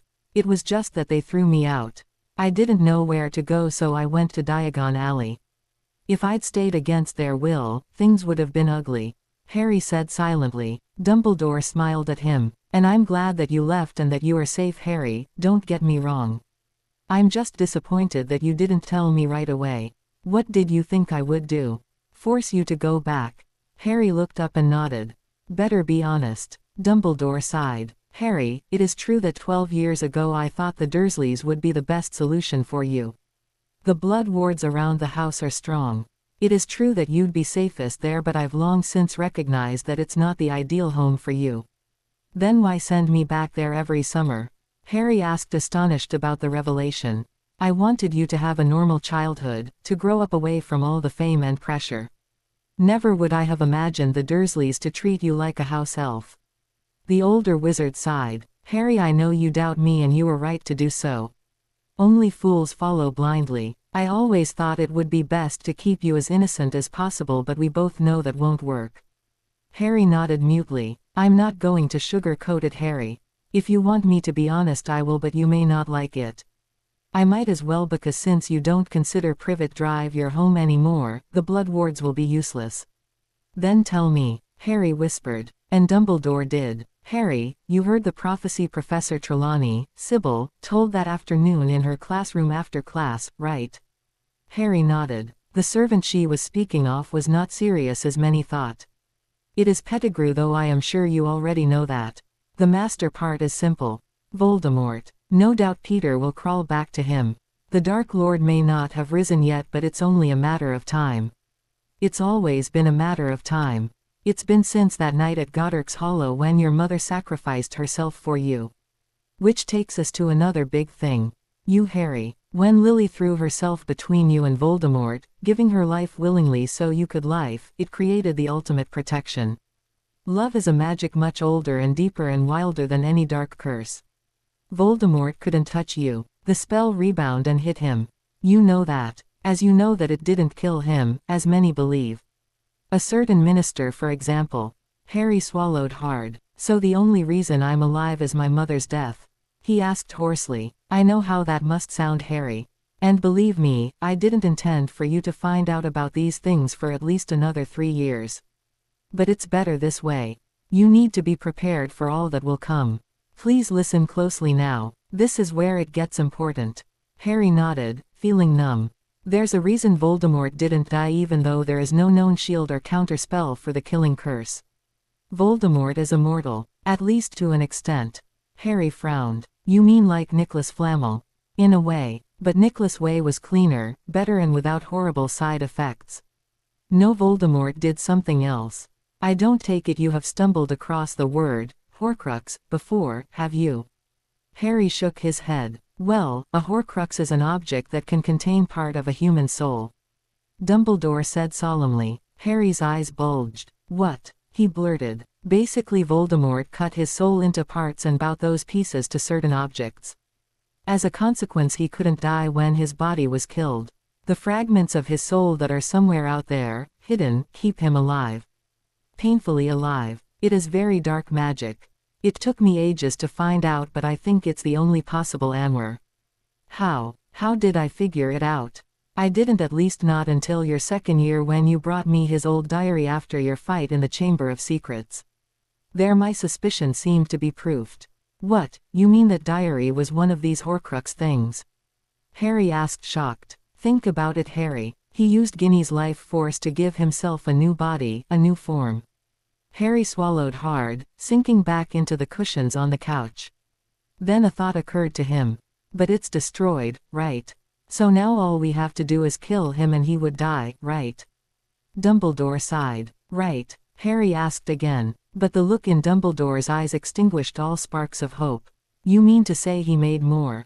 He asked, horrified. How? The old wizard sighed. I don't know the correct answer to your first question.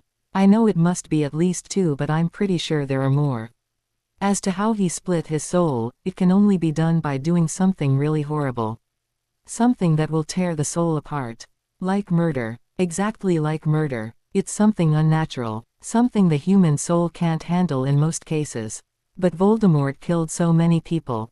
So you see why I'm worried about the actual number of Horcruxes, do you? Harry nodded. Now to why you are so important, Harry. It's not nice and I have no proof for my theory, but it would make perfectly sense as to why you can speak with SS, could escape him more than once these past years, and why you didn't die in first place. Dumbledore sighed, took a deep breath, and Harry had the feeling something big was about to come down. Lily's sacrifice gave you the ultimate shield and protected you. The spell backfired on Voldemort, but because of the Horcrux he couldn't really die. So something different happened when the spell hit him. It cut off yet another part of his soul. As he flew from your house, that fragment of his soul fused with the only living thing in the room it could find. Harry felt as if his throat was closing up. He couldn't breathe. You, Dumbledore said. Harry, clam down, Dumbledore said soothingly when he noticed the teen's erratic breathing. Harry looked at him with big round eyes, and in these green eyes that were a copy of Lily's tears started gathering. But when Harry spoke, his voice was clear and void of any emotions. Do I have to die? Dumbledore reeled back and shook his head vehemently. No, of course not. The truth was he didn't know. He didn't know if he was right at all, and if he was, well, things like this were unheard of. There had been Horcruxes before, yes, but never had they been hosted by another living being. I don't believe you, Harry said flatly, but thank you for being honest with me, sir. I get it now, why you have been so secretive. And, he swallowed hard, I'm not holding it against you. But I'd rather be alone now, he whispered. Dumbledore sighed and nodded. You can go, Harry. And I am sorry that things have been dumped on your shoulders. It is not fair, but you are our most important weapon in this war and I need you prepared to do anything. But I am sorry. Harry nodded, got up and with stiff movements he left the living room. Harry. The boy stopped but didn't turn his head. Don't do anything rash or stupid. Please. Me. Never. The boy muttered. Dumbledore could hear some of the Weasleys jumping at him as soon as they saw him, but Harry walked past them out on the porch in the backyard, ignoring all questions thrown at him. Then he heard a loud panicked, "Harry! Where are you going?" by Molly Weasley and loud protests following her exclamation.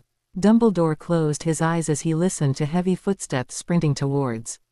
To his surprise it was Bill Weasley who stormed in, closely followed by his mother.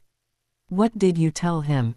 What did you do?" Bill shouted angry. "Albus, Harry just took off at an amazing speed into the woods. What did you do to upset the boy like that?" Molly shouted almost imminently afterwards. Dumbledore got up and sighed. "I told him what he wanted to hear. I told him he might be upset. Please, take good care of him. Make sure he's okay but give him a few minutes to cool off." Mr. Weasley entered the room. The usually happy man looked solemn and unhappy. "Albus, what did you tell him?" "Nothing he won't be able to deal with. Harry is stronger than most people give him credit for. But I suggest you try to take his mind off tonight's events somehow." He turned to Bill. "Am I right in assuming that you're about to leave on a mission to Cambodia?" Bill frowned. "What has that to do with anything of this?" "I'm getting there. And am I right assuming that Harry has developed quite a love for the subject of curse breaking and that you've been teaching him?" "Yes," Bill said slowly. "Excellent. I think that is just the right thing for Harry," Dumbledore said with a nod. "What is?" Molly asked. "I think it would be a good idea if Mr. Potter would accompany Mr. Weasley here on his trip.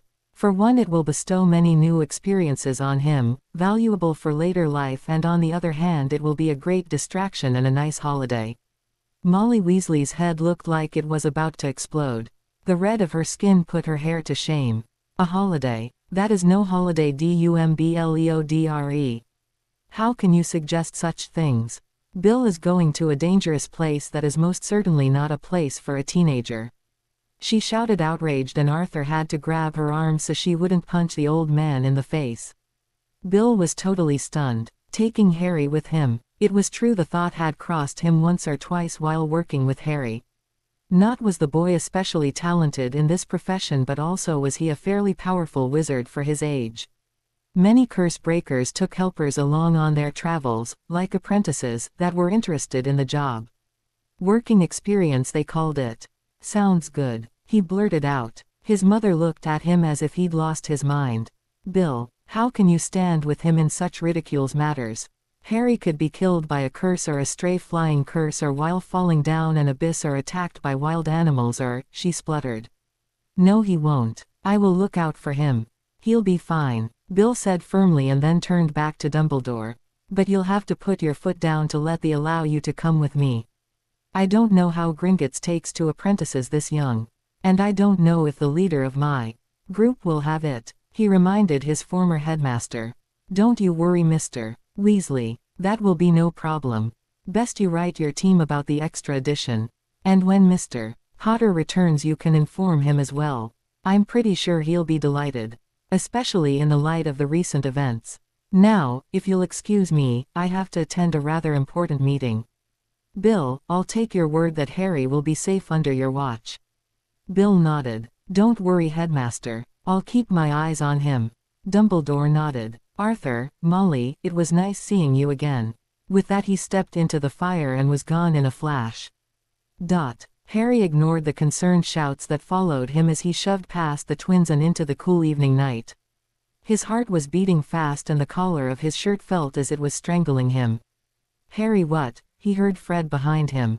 It was like a switch in his head had been switched.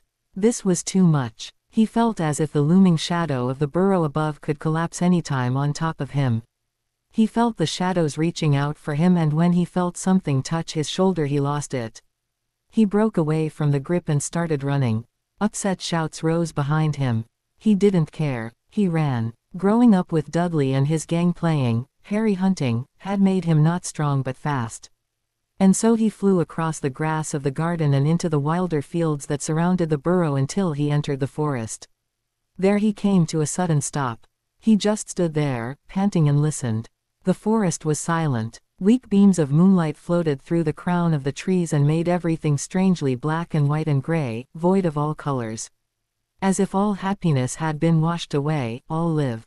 Just like Harry felt. His still wildly beating heart seemed to be the only sound around for miles. His breathing hurt slightly from the sudden sprint. Drops of sweat rolled down his neck and the side of his face. His shirts felt uncomfortably sticky. With an angry and anguished yell he punched the nearest tree. The sharp pain that cut through his skin and knuckles straight into his and brought him back to reality. Cursing, he held his injured hand to his, gritting the teeth at the stabbing pain. This was so like him. Getting hurt while punching trees. What a great hero he was. The sound of twigs suddenly snapping behind him made him swirl around, wand ready. "Bimley, mate. I never knew you could run that fast," Ron said with arms raised. Puffing out his breath, Harry lowered his wand. "Ron, what are you doing here?" he asked tiredly. "What do you think?" Ron asked sarcastically. "Making sure you're all right. You just ran off like that." Mom's totally freaked. A brief moment of guilt washed over Harry. "Sorry," he muttered. "It's just," he stopped. He really didn't want to tell anyone yet. Ron, realizing that, tried to change the topic. "Bloody hell, why's your hand bleeding?" he asked when he spotted the injured limb Harry held pressed against his. "Punched a tree," Harry confessed with heat of embarrassment rushing into his cheeks. Ron looked at him incuriously as he inspected his hand. "Hell, mate, what did the tree do to deserve to be punched? And how hard did you punch it? You broke at least 2 knuckles by the size and the color of your hand." Harry sighed and shook his head. "Doesn't matter now, let's go back." Ron eyes him critically. "You sure you're all right?" "Yeah, just tired." "All right if you say so." "I do." Harry paused. Then he added, "Thanks, Ron." "What for?" "Finding me. And for being such a good friend." Ron grinned and punched Harry's upper arm playfully. Sadly, that was the arm with the injured hand. "Someone has to look out for you." Harry winced when new stabs of pain rushed through his nerves. "Yeah, but right now you're going a fairly poor job at it." Ron laughed loudly before throwing his arm around Harry's shoulder and said, "Come on, let's get you hand fixed by Mom." To say Harry was suspicious of the offer Bill, or initially Dumbledore, had made him was highly understated. "And Dumbledore just said it was okay for me to go?" he asked at breakfast while his cereal drowned in the milk. "Yep," Bill said as he ate his 5th toast. "For years I'm not allowed to leave Privet Drive. When I do, people panic all across the country and then suddenly they let me go to Cambodia." "What are you complaining about?" "I would love to go," Ron said. "Besides, Harry, you were really good at decoding," Ginny said silently next to him. "I'm sure we'll have a great time and we'll learn a lot. And it's okay for everybody in your team that I'm not even 14. I'm still waiting for a response, but honestly, Harry, Dumbledore ordered them to take you in and your Harry Potter. I'm sorry, but I bet if you asked Fudge if you could go he would let you, just to be able to say that he and the boy who lived are best pals." Charlie snorted. Harry frowned. "Harry, just take it as it is. I mean, Cambodia, that is adventure pure," Ron said. Harry laughed bitterly. "Don't you think we have enough of the every year at Hogwarts?" "I'd still go," Ron said with a shrug. Harry sighed. "All right, you're probably right. Of course we are," George said. "Am I right, Gred?" "Absolutely, Forge," Fred agreed. That was the moment Pig, the new owl of the family, decided to arrive with the Morning Post. The hyperactive bird on energy drink and sugar hooted a shrill greeting before flying like crazy through the room before finally settling down next to Ginny, who took the many letters from him. She distributed them to their addressers before letting the happy bird nibble at her toast. Bill had a Gringotts letter in hands and quickly opened it. His eyes flew over the lines and a grin lit up his face. "It's exactly like Charlie said." They agreed. "Here, it says, Dear Mr. Weasley, we at Gringotts were surprisingly approached by Albus Dumbledore concerning your upcoming trip. Mr. Dumbledore told us about your desire to take along a certain Mr. Harry Potter as your apprentice. Although your note arrives relatively late, we were able to grant your wish. Your team has been informed and there will be meeting tomorrow at Gringotts. Please meet us in the entry hall at 11:30 p.m. sharp. Sincerely, Raknok, Master of the Cursebreaker Guild. Congratulations, Harry. It seems you're officially a part of the team now. Bill read and smiled at Harry widely. This is going to be awesome. He concluded. Harry and Bill flowed to Diagon Alley 2 hours earlier than necessary the following day. As they left the Leaky Cauldron, Harry asked, "What are we doing here so early?" Bill had an evil glint in his eyes. "We're going on an expedition. To Cambodia. You need your equipment." Harry looked at him bewildered. "Equipment? What kind of equipment?" he asked, still confused. "Well, the first thing will be a tent. I would share mine, but it's a one-person tent. Besides, I've shared tents before and I always got paired with the one guy that snores like a pig with a cold. No, believe me, you'll want your own tent." "All right, I get the tent. What else?" "Spell-proof and resistant cloths. I just bought new cloths," Harry argued. "But are they fit for the jungle? Fit to protect you from flying spells?" "I don't think so. No, you'll need dragon hide clothing, at least a waistcoat or something like that to protect your torso. Sturdy pants that will protect you from bug bites and that stuff, but that are at the same time able to adjust to the climate so you won't sweat like a pig and won't freeze." "All right, new cloth," persuaded. "What else?" "A backpack with an expandable charm and a feather-light charm for you to keep your things in and carry around." "Can't I take my trunk? How will you wheel it through thick jungle foliage?" "A new backpack it is. And then there are some other little things like stuff against mosquitoes, bugs, toiletries, potion supplies and more we have to get." Harry sighed. "Then we better get some money from my faults." "That doesn't sound cheap." Bill laughed. "Don't worry, I know where to get everything and I know the shop owners and how to get fair prices," he assured him. "Please. The first shop was called Skins for Every Occasion. Is that like a sick joke directed to Madame Malkin?" Harry asked as they stood outside. The windows of the shop were filled with regular and not so regular looking cloths made from the strangest looking materials. Bill laughed. "No, but Andrew, the owner, is her grandson. The whole family does cloths, you know." Harry smirked and followed Bill inside. It was cool inside but clean and very tidy. Shelves upon shelves and rails filled with cloths varying from trousers to shirts to waistcoats to cloaks to whole suits and dresses. Sometimes they were made directly from the skin of some magical or enchanted material, other times they were sewed underneath normal cloth and so, hidden from view. There were many colors, different patterns, cuts and details. From the curtained archway behind the counter a man in his mid-40s, withered and covered in scars, appeared. He was dressed in white trousers with many pockets along the legs, a gray shirt and a white dragon hide waistcoat. Tattoos covered his buff arms and he had a piece of ruby sticking out of his left ear. A long leather necklace with some kind of pendant hung down to his belly. "Bill," he greeted with a voice that was so loud Harry winced. "Andrew, pleasure to see you again." Bill greeted and they shook hands. "Same here. What can I do for you today?" "Who's your friend there?" "Ah yes, Andrew, this is Harry. He's coming with me on a mission as my apprentice. He's very talented when it comes to curses and stuff. But we need cloths for him. And I thought you'd be the best to do so." Bill explained and gestured for Harry to step closer. "Dan right I am," Andrew said as he eyed Harry critically. "Thin this one. Are you feeding him at all?" "We do but it doesn't seem to work," Bill said with fake regret. Harry rolled with his eyes. Andrew laughed. "Right, let's have a look at you lad." "Ah yes. Still growing, right?" Harry nodded. Yes sir, I like this one Bill. Call me Andrew." Harry smiled. He could see why Bill liked the shop owner. "Right," Andrew said. "Anything in particular you need?" "Well, spell-proof to begin with. A tight-fitting waistcoat is the first thing. Something that can be worn above other clothing or underneath for protection of the upper body. Dragon hide. Something thick but easy to move around in. Should be air-conditioned. Pants, not necessarily dragon hide but they should be laced with unicorn hair in between. Should be tighter so it won't get caught everywhere. Boots, thick and sturdy please. I thought off dragon skin soles and leather otherwise. Some long arm shirts, plain and simple. Oh, and a wand holster." Bill listed. Andrew laughed and nudged Harry in the side. "His money or yours?" "Mine," Harry said. I see, Andrew said amused. Well, come along. Let's see what I have.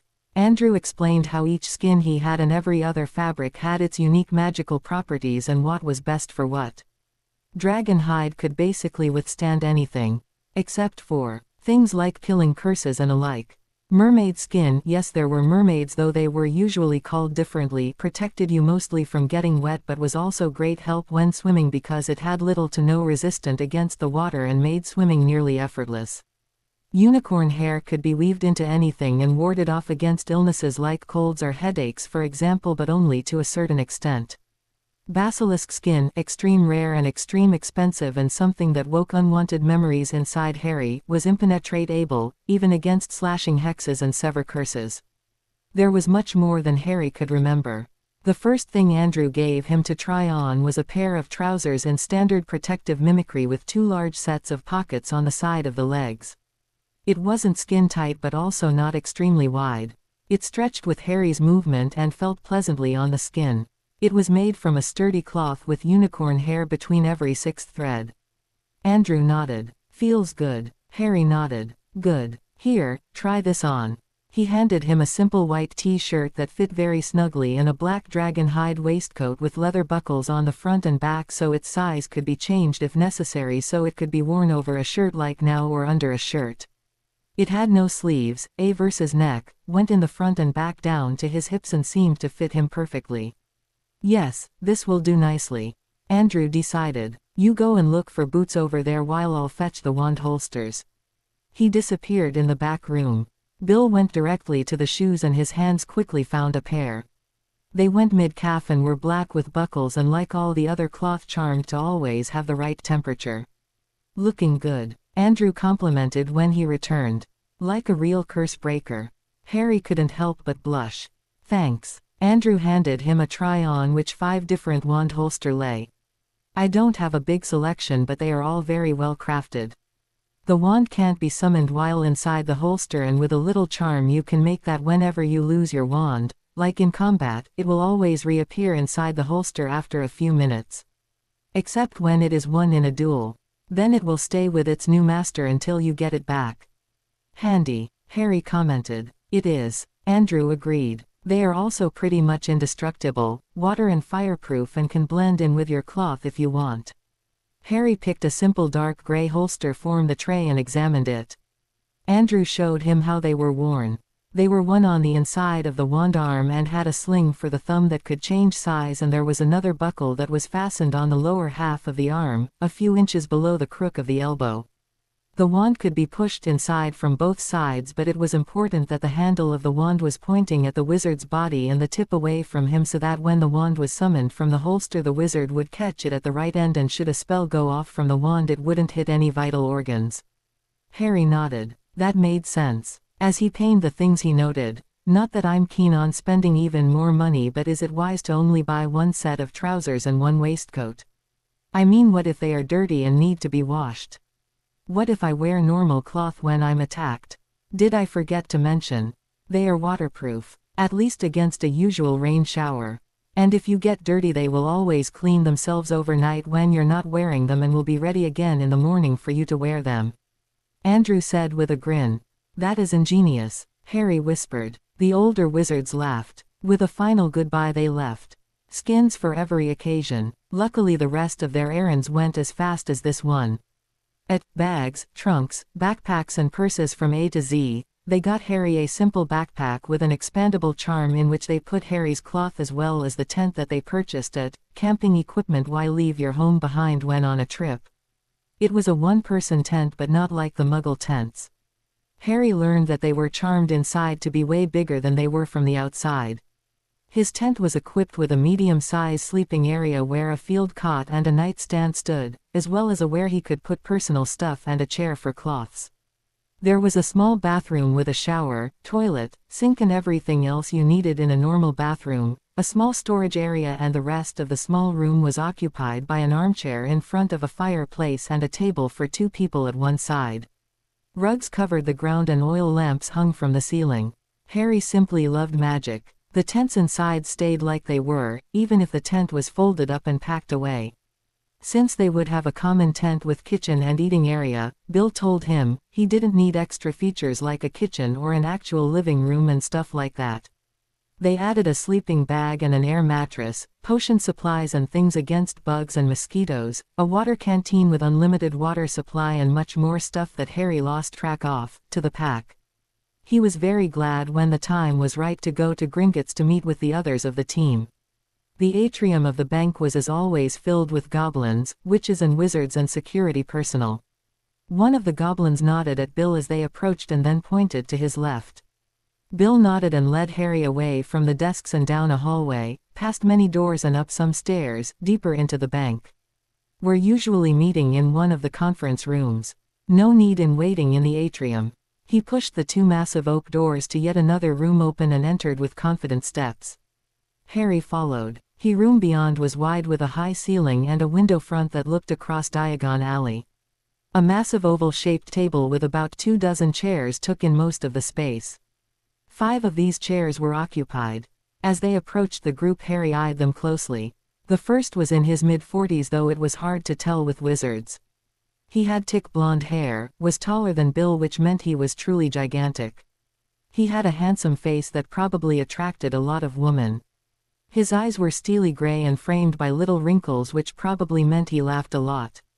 He was dressed casually in pants, a long-sleeved shirt though the sleeves were rolled up. He had risen when they had entered and was now shaking Bill's hand. "Bill, great to see you again. How are you, mate?" He had a really deep voice and like Andrew he spoke very loudly. "I'm fine, Atticus. Thanks for coming on such a short notice." Atticus waved it aside. Then his eyes found Harry. "Merlin's beard, so it is true," he muttered before walking towards Harry. He loomed over him with a wide grin on his face. "Harry Potter, it truly is great to meet you. I am Atticus Wood and the leader of our little gang here." Harry shook his hand. "Any relation to a certain Oliver Wood?" he asked. "My nephew. He told me about you," Atticus said. Harry suppressed a groan. "Don't worry, just good things," Atticus assured him with a wink. "So you're interested in curse breaking?" he asked, continued, clearly trying to get Harry to loosen up a bit, which he was grateful for. It was always slightly awkward when he met people for the first time and they knew all about him.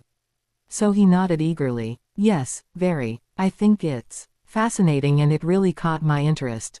Bill snorted. "He's being modest. He's a freaking genius, way better at decoding than some of our first-year trainees.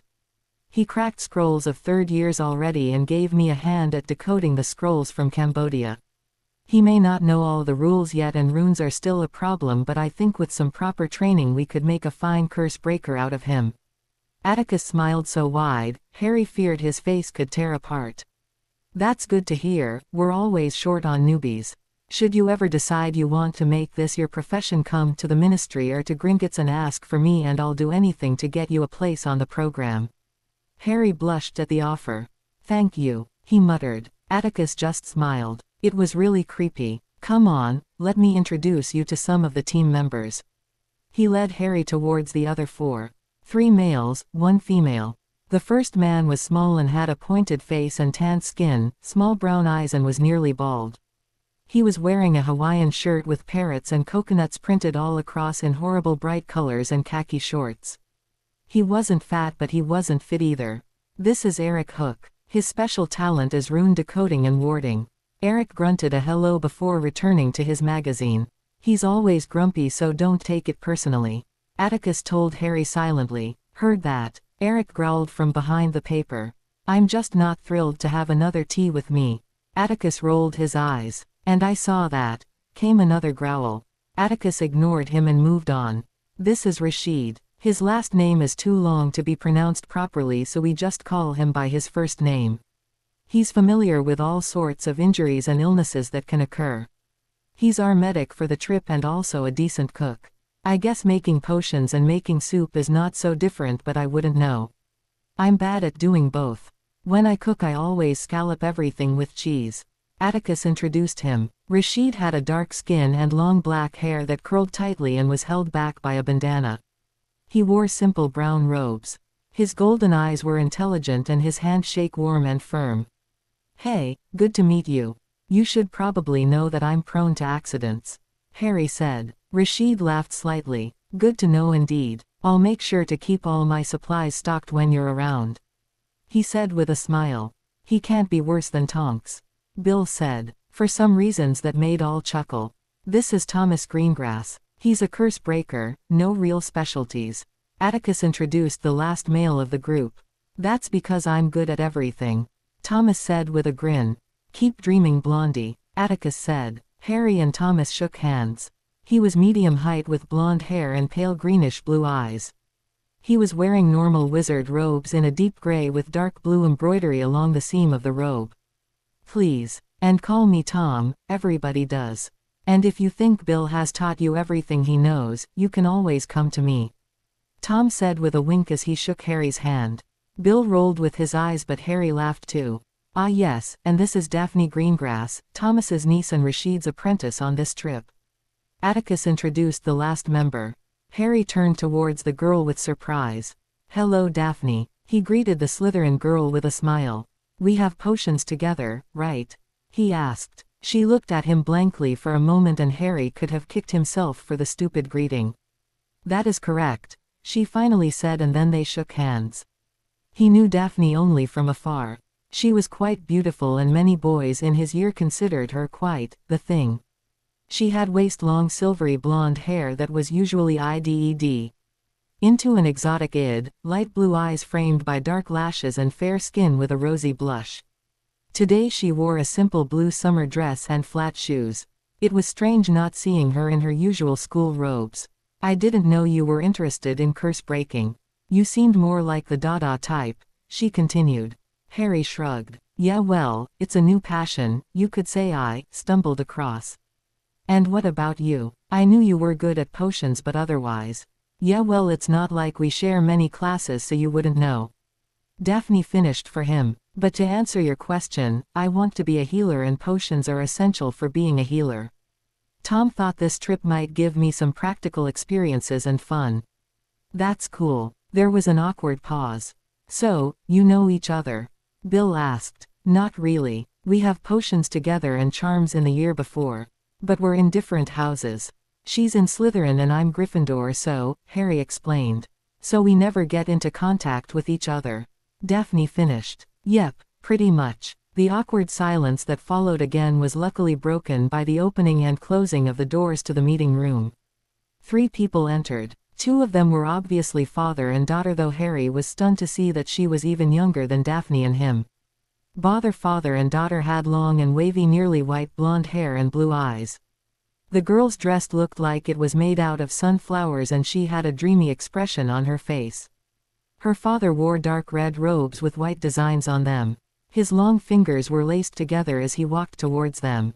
His long face looked very serious. The third person was a young woman in jeans and t-shirt, with brown shoulder-length hair and dark brown eyes. Ah, the rest is here, Bill said as the 3 approached. Harry, these are the Lovegoods. They live 1 hill over from the Burrow. Mr. Lovegood is the publisher of the Quibbler. And that is his daughter Luna. She's a Ravenclaw in the year below you. Usually they are not part of our team, but they asked to come along since they are conducting their own researches and offered assistance, he explained, and the lovely lady behind them is Alice Montecore. She's our expert on curses and how to counter them, and she's also a trained duelist and good at all sorts of combat. You don't want to piss her off. Addressing the others he said, guys, this is Harry Potter, the guy that was added to our team. Alice shook Harry's hand with a smile. I've heard a lot about you. You're supposed to be not too bad at Dada yourself. Can you really produce a corporal patronus? She asked. Harry nodded. You need to show me sometime soon, she said. Then the Lovegood stepped forward. Hello Harry Potter. It looks like the Nargles are very happy in your head. You should do something against that, the girl, Luna, said in a dreamy voice. Then she walked past him and sat down. Father gave Harry his hand. Xenophilius Lovegood. Pleasure to meet you, Mr. Potter. And my daughter is right. You should really do something against them. With that he followed his daughter. Harry looked confused to Bill for help, but Bill just shrugged and mouthed, just go along with it, I'll tell you later. Harry nodded. Once again the doors opened and a goblin entered. He looked like most goblins, small with sharp features, claw-like hands and a cloud of white hair on his head and gold-rimmed glasses on his crooked nose. His suit was exquisite and flawless. He held a thick file in one hand and walked at a brisk pace towards one of the chairs. "Good afternoon, team," he said. "Good afternoon, Master Racknock." Everyone greeted back politely and sat down. Harry sat down next to Bill and Alice. Racknock looked around. "We're missing one," he noticed. "Fleur was already back in France by the time we got the note. She asks for forgiveness but she couldn't make it back so quickly. She'll join us on our day of departure again," Thomas said. Racknock nodded. "Well, we all know why we're here. I take it you've all met Mr. Potter." There was a chorus of agreeing mutters.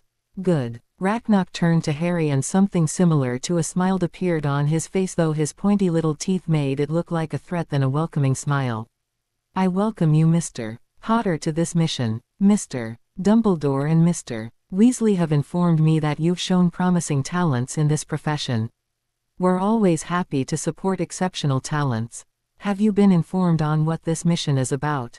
"A little bit. I know we're going to Cambodia and that first readings of the place detected a huge amount of power, making it hard to locate properly. When I had my own first look at the scrolls, one noticed that most of the spells are offensive, not defensive as it's usual the case with warded places."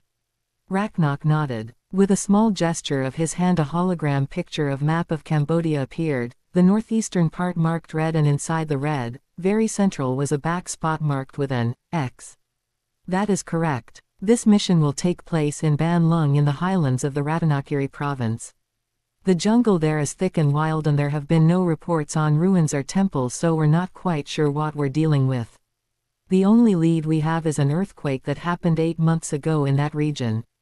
2 months later we had first signs of activity and power coming from there on our radars. They have grown stronger since. We don't want the Muggles to find out, so we have assembled this group. Your job is it to find the source of this magical bubble and neutralize it. Whatever riches there are to be checked and if possible brought here." Harry nodded. "You should know that the jungle there is as wildly as it was 10,000 years ago.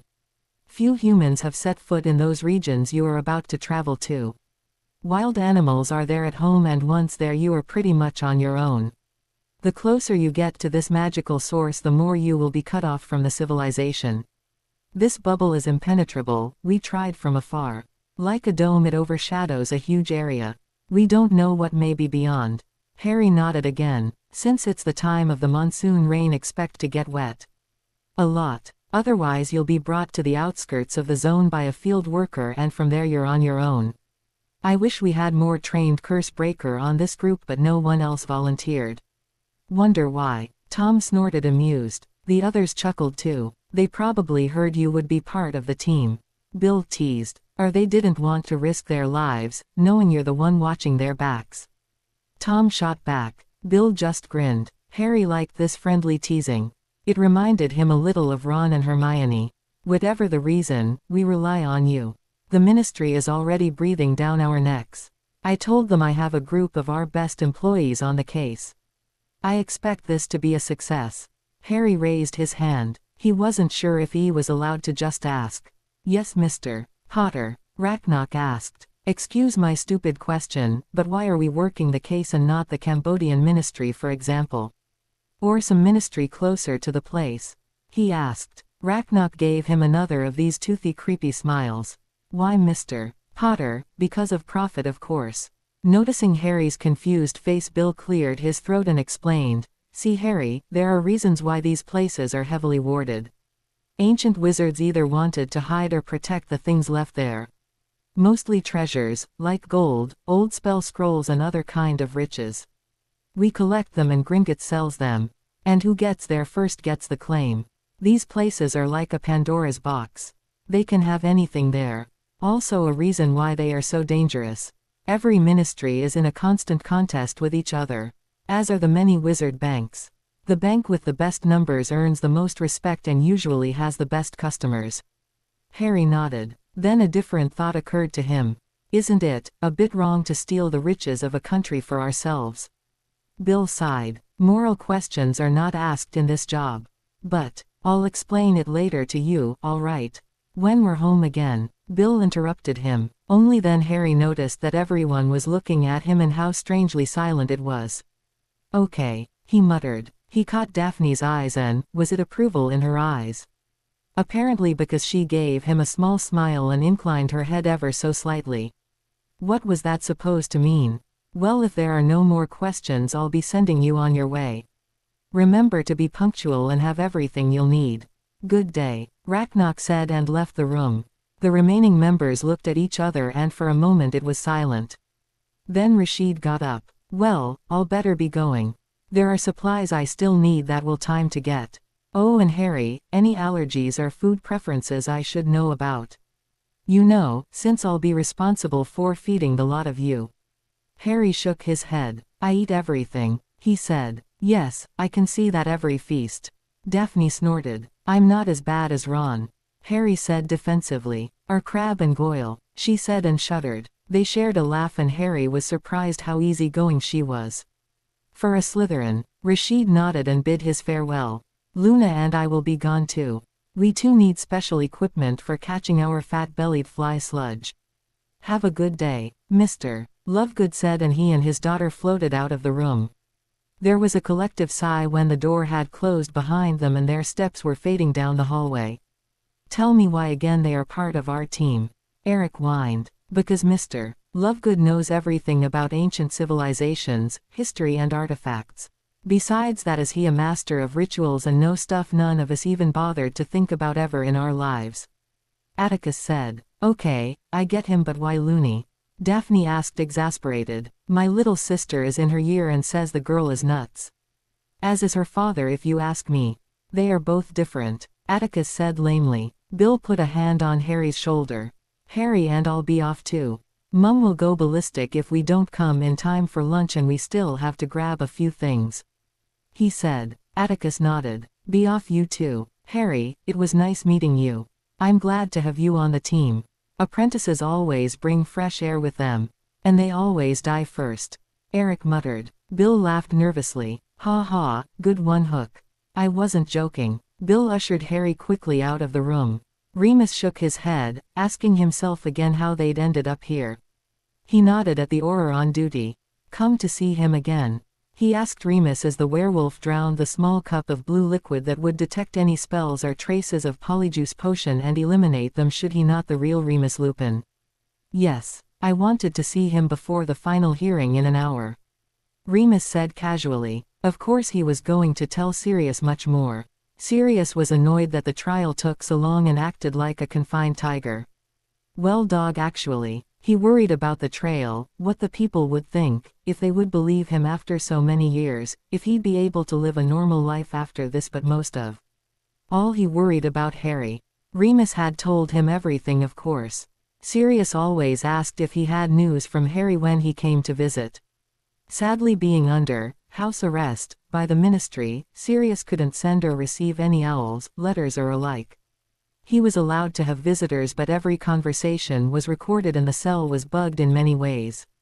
So it was hard to have a decent conversation about your godson and what was going on and what was wrong when every important official could be able to listen.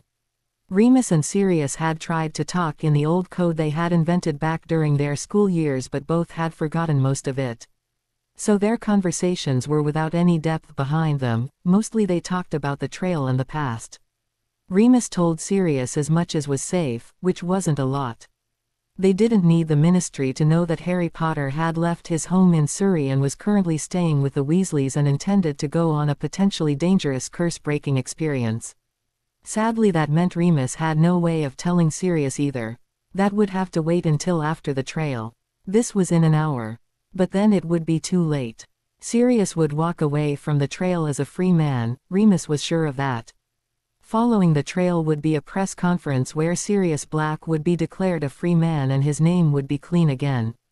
There would be many questions, interviews, and Sirius would be compensated for his false imprisonment richly.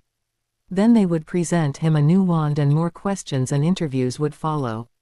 Even if they did it all as quick as possible, it would take at least another 6 hours. When Sirius would finally be free to do and go as he pleased, he would look for Harry. Remus had only been able to tell Sirius that due to some inconveniences Harry no longer resided at number 4 Privet Drive but with the Weasleys, but not how it came to that. Sirius in his impatience wouldn't listen to what Remus had to say until he would arrive at the burrow and would find no hair of his godson. Because Harry's portkey to Cambodia would be leaving in 3 hours sharp. Remus sighed and slowed his steps down as he approached the now all too familiar cell of his best friend. He knocked before he opened the door and stepped inside. Sirius lay on his bed, hands tucked behind his head, staring blankly at the ceiling. Remus could relate. It must have been so boring to spend day in day out in this plain and simple room, only able to leave for hearings. On the table in the corner stood a tray with dirty dishes. A pile of dirty cloth hung from an armchair. The odor of the room was not the most pleasant thing for Remus's nose. He knew that the room cleaned itself and that house elves took care of things like dirty cloths and dishes, but that didn't bother Sirius from rebelling against it. "Hey Padfoot," Remus greeted. Sirius sat up. Despite being still imprisoned, he looked far better than he had 2 months ago.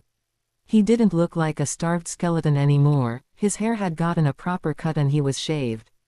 The cloths were simple gray pants, a black shirt and gray slippers and a dark blue jumper, but they were clean, whole and warm. But he had still that haunted look in his dark eyes, and the dark rings underneath them told Remus that the last night had, again, been filled with nightmares. "Hey Moony," Sirius said and made room for his friend to sit down. For a few minutes they just sat in silence. "So, this is it. The big final trial. Afterwards you'll be a free man," Remus said. Sirius snorted. "If Fudge and his disgusting little undersecretary Umbridge don't find a way to keep me locked up." "They won't. The evidence is too heavy," Remus said. "You will be free." "I'll never be free again," he said gloomily. "Of course you will be." "No, Moony, don't you see? People will look at me warily, will still not believe me, despite the proof there is. They will always sneer at my name, they will always follow my steps, and they will always keep talking about me. Everything I'll do will be judged. That's no freedom." "Maybe you could go into hiding for a few years," Remus suggested. "Yeah, because that's not suspicious at all. Besides, I can't do that to Harry. The boy needs me. I need him," Sirius muttered. "You're right," Remus said. "Still, it's better than Azkaban." "Yeah, no kidding," Sirius said. Outside someone knocked on the door. "Visiting time is over. I'm sorry, but you'll have to go, Lupin." Remus sighed and got up. Sirius followed him. At the door Remus turned to face his longtime friend. "I'll be there for you. Don't worry." Sirius managed a small smile. "I know Moony." The wooden high chair was very uncomfortable, but Sirius had sat in it so many times over the fat's 3 weeks, he'd gotten used to it. His eyes surfed over the gathered court and the many people sitting in the audition seats behind him. He saw Madame Bones from the Law Enforcement Department next to the minister box, Amos Diggory with the jurors, and Albus and Moony in the front row with the audition benches to his left. He saw other familiar faces. Faces of people that had been his schoolmates, his Quidditch team, his friends, his foes, and random people he had met. Some looked at him with disgust, some with insecurity, some of their faces were voice of any emotions, some smiled at him, nodded a greeting. Others didn't look at him at all. One face stood out of the sea of faces. That of Lucius Malfoy. It took all of Sirius' willpower to stay where he was. How could Malfoy still be out? But he decided that that was a problem for later. Finally Cornelius Oswald Fudge, Minister of Magic, banged his gavel and called for order. What followed was a long speech on why they were here, a reminder what the would-be crime was, the cons and pros, which there were none of the latter one, witness reports, reports on interrogations with different truth potions conducted by different people, evaluation of memories of 24 witnesses for different occasions, and so on. Sirius, who had heard most of this 100 times before, droned out on the conversation. Instead he started to look at the judges, the jurors, and the audience. Most were listening to the minister. Reporter took notes on their pads, some looked at him, and some looked around as if wondering what they were doing here. Finally Fudge came to the important point. As we all assumed, Sirius Orion Black did not only betray the Potters to you-know-who but also killed Peter Pettigrew, a former classmate and friend of his, as well as a dozen muggles. Reason for us to believe this were eye and ear witnesses, as well as the fact that we didn't find more of Pettigrew than his left pinky.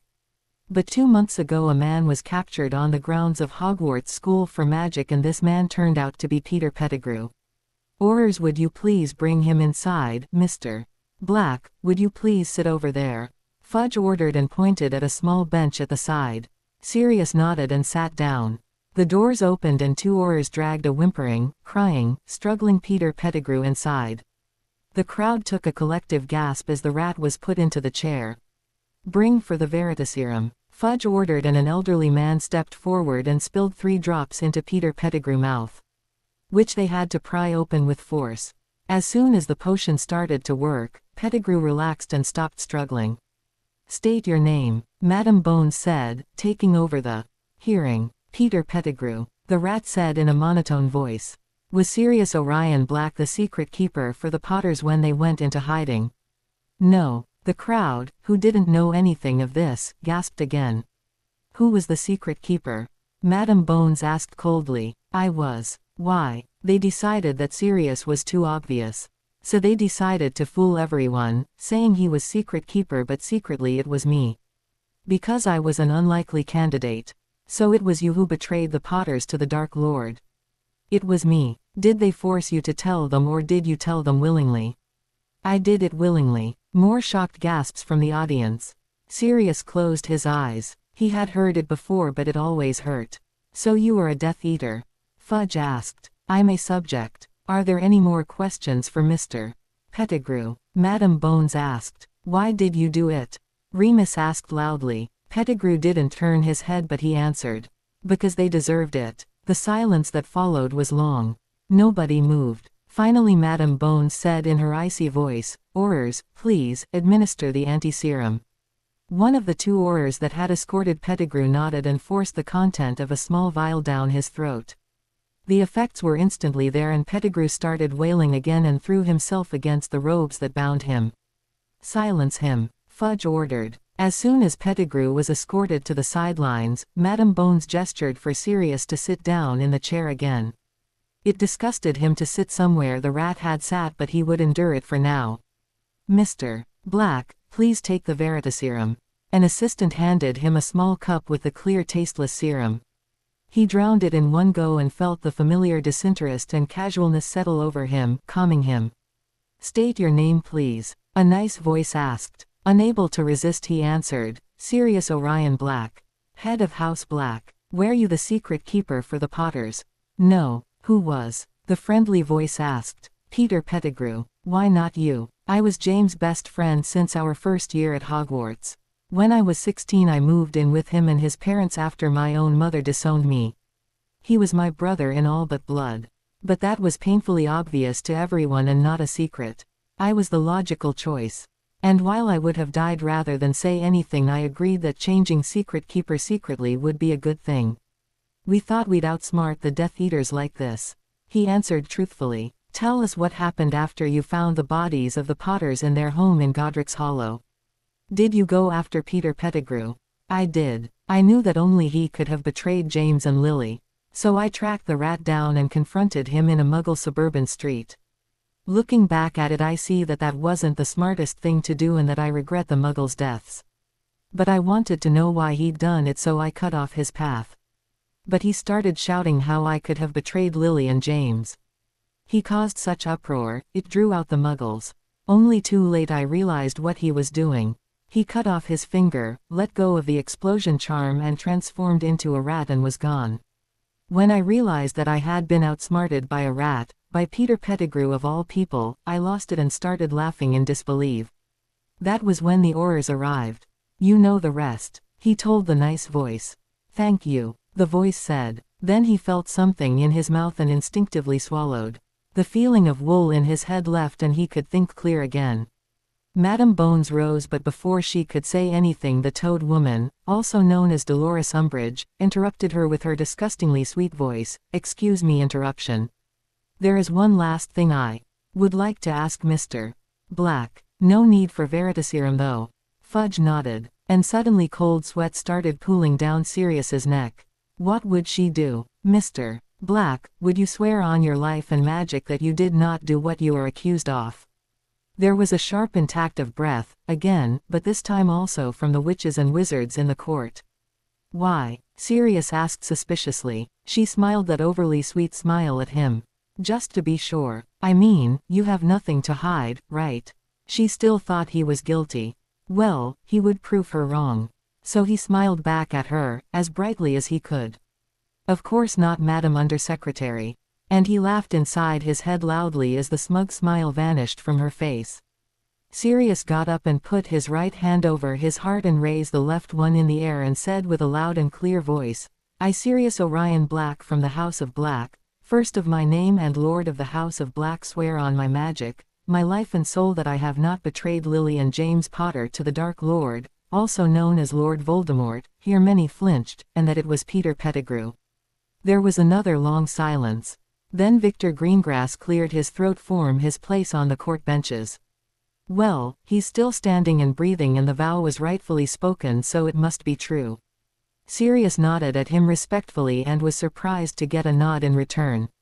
When looked back at Umbridge and saw the slightly red tinge in her cheeks, he couldn't help but add, I would take any vow necessary. Even the unbreakable. Because it wasn't me. The uproar that followed was indescribable. People began to talk to each other, others shouted for Pettigrew's head, again others, though they were few, called him a liar and that he somehow managed to trick them. But Madame Bones quickly took charge of the situation, and once silence had settled again she spoke in her stern voice. I think we can all see that the evidence is quite heavy and points in one direction. Sirius Black is innocent of the crime. Peter Pettigrew is the real culprit.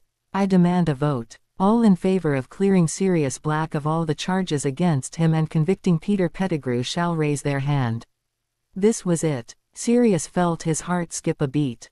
For a second no one moved. The Madame Bones raised her hand, followed by Dumbledore's, followed by that of Victor Greengrass, followed by that of Amos Diggory, followed by the hand of Frederick Goldenstein and Augusta Longbottom. He saw Caitlin Abbott raise her hand high. More and more hands rose upwards until more than 3/4 were up in the air. Fudge looked around and then raised his hand too, slowly. For a moment nothing happened, then the Minister of Magic took his gavel with the one hand that was not in the air and banged it on the table. Cleared of all charges, he announced. Sirius couldn't hear the applause over the deafening sound of his own heartbeat in his ears. And suddenly someone was grabbing him and hugging him. Waking from his stupor he saw that it was Remus and threw his arms around the werewolf and hugged him tightly while tears fell from his eyes. Despite his gloomy mood earlier he had never felt such relief in a long time. So for a few minutes the two friends just stood there and hugged each other as people started to swarm in on them from all sides to congratulate Sirius, to pat him on the shoulder, to ask him questions, to take pictures and comments, or to just clap. It was overwhelming. Over the overall noise, Madame Bones' voice echoed. Please back away from Mr. Black. A conference will be conducted in 10 minutes a few rooms down the hall. There you'll be able to ask Mr. Black all sorts of questions. She shouted. To Sirius's relief the crowd listened to her and backed away slightly, but there was still the flashing of cameras and the excited talking of many people. Remus squeezed his shoulder. You did it, he said silently. We did it. Without you and Harry and Hermione and Ronald, without you I wouldn't be here. Sirius said. Thank you, old friend. Remus smiled and threw an arm around Sirius' shoulder. Come on, let's answer all those questions. And I bet by the end of the week you'll have at least half a dozen letters on your desk asking for an alliance between your houses. Sirius laughed loudly. Oh, politics. How I didn't miss them. He sighed. But then the happy atmosphere that had started to seep through the whole room was pierced by a shrill shriek, and heaps turned faster than lightning towards the source. Peter Pettigrew was on his feet, struggling against his guards. He was screaming like a maniac and his eyes glowed with madness. The two Aurors had problems holding him. Silence settled over the room. No, you worm, you bloodtraitor. Pettigrew shouted. You think Tiz will change anything? Well, it won't. He's rising and nothing you will do will stop him. He'll destroy you all, starting with your godson Black. Before the year is over he will have him and he will kill him. And not just him, you too Black. "Oh yes, you and that Potter bastard, Lily and James little mudblood freak. The Dark Lord will kill the boy. Mark my words. He will kill him and you and I will watch and you will break and I will enjoy seeing you in pain. And he will rise to power again, you will all be dead." A well-placed stunner between his eyes by Mad Eye Moody shut him up. But his words still echoed through the silence. Sirius was shaking. Because of anger, of fear, of disbelief, of helplessness. "Get him out," Madam Bones ordered, but Sirius saw the concerned look she shot him. Fudge nodded at the orders. "Take him to Azkaban. There he'll stay until his trial. Though that'll be a short one." Dumbledore stepped forward. "Better keep a close eye on him, Cornelius. It took 12 years to capture him. Do not let him escape again." "Are you trying to tell me how to do my job, Dumbledore?" Cornelius growled back. "Of course not. I am merely saying that it's better to be safe than sorry." Dumbledore replied with a smile. "Come on," Remus said as he led Sirius out of the room, "don't worry.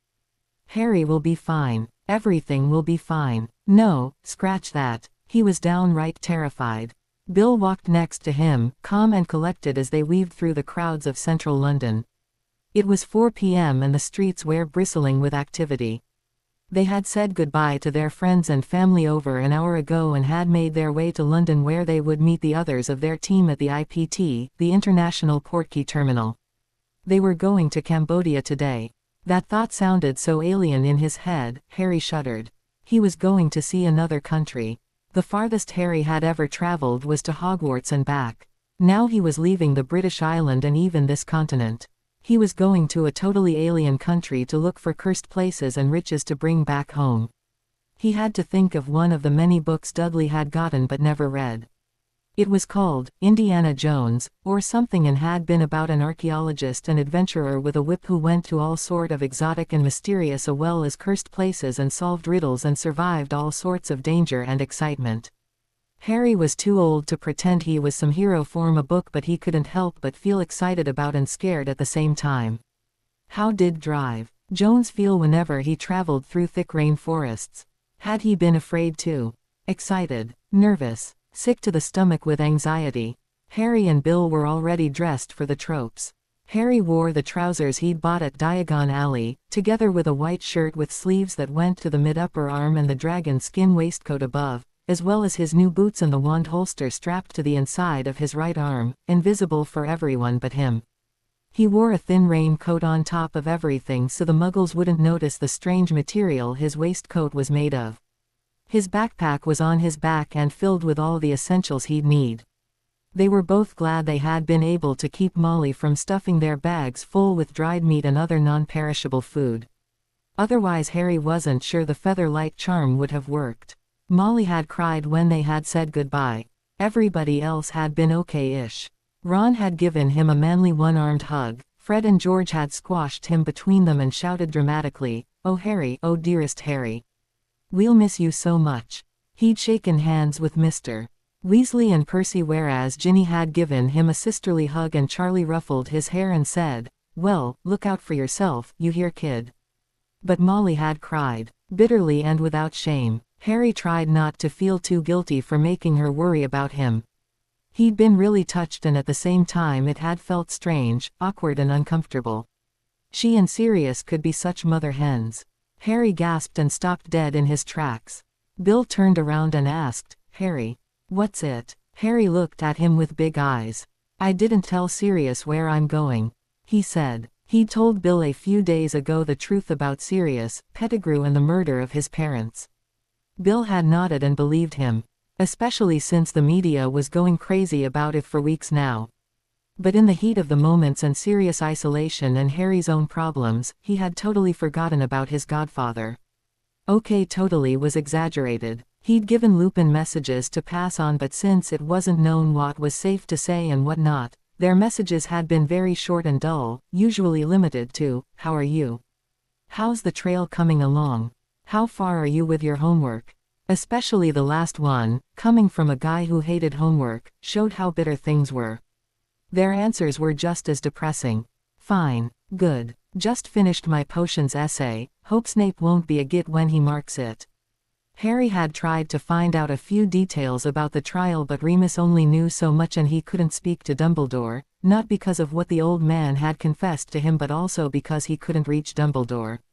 Hedwig had always come back with his letter still attached to her leg. And then the days till their departure had gotten less and less and the tension had risen. He and Bill had spent hours of the remaining days and sometimes until late at night to decode scrolls, find the right spells, preparing for every possible situation, and had consulted 1,000 books at flourish and blots on potentially cursed places and objects. Bill had taught him handy tricks when decoding and had forced Harry to learn the basic of runes, something that took you at Hogwarts 6 months to learn, in 5 days. So yeah, Harry had been pretty occupied and Sirius had left his mind. "I'm the worst godson in the world," Harry groaned. "I forgot about the man that escaped Azkaban for me and risked his freedom and safety for me and offered me a home, in his greatest time of need. Bill, today is Judgment Day for him.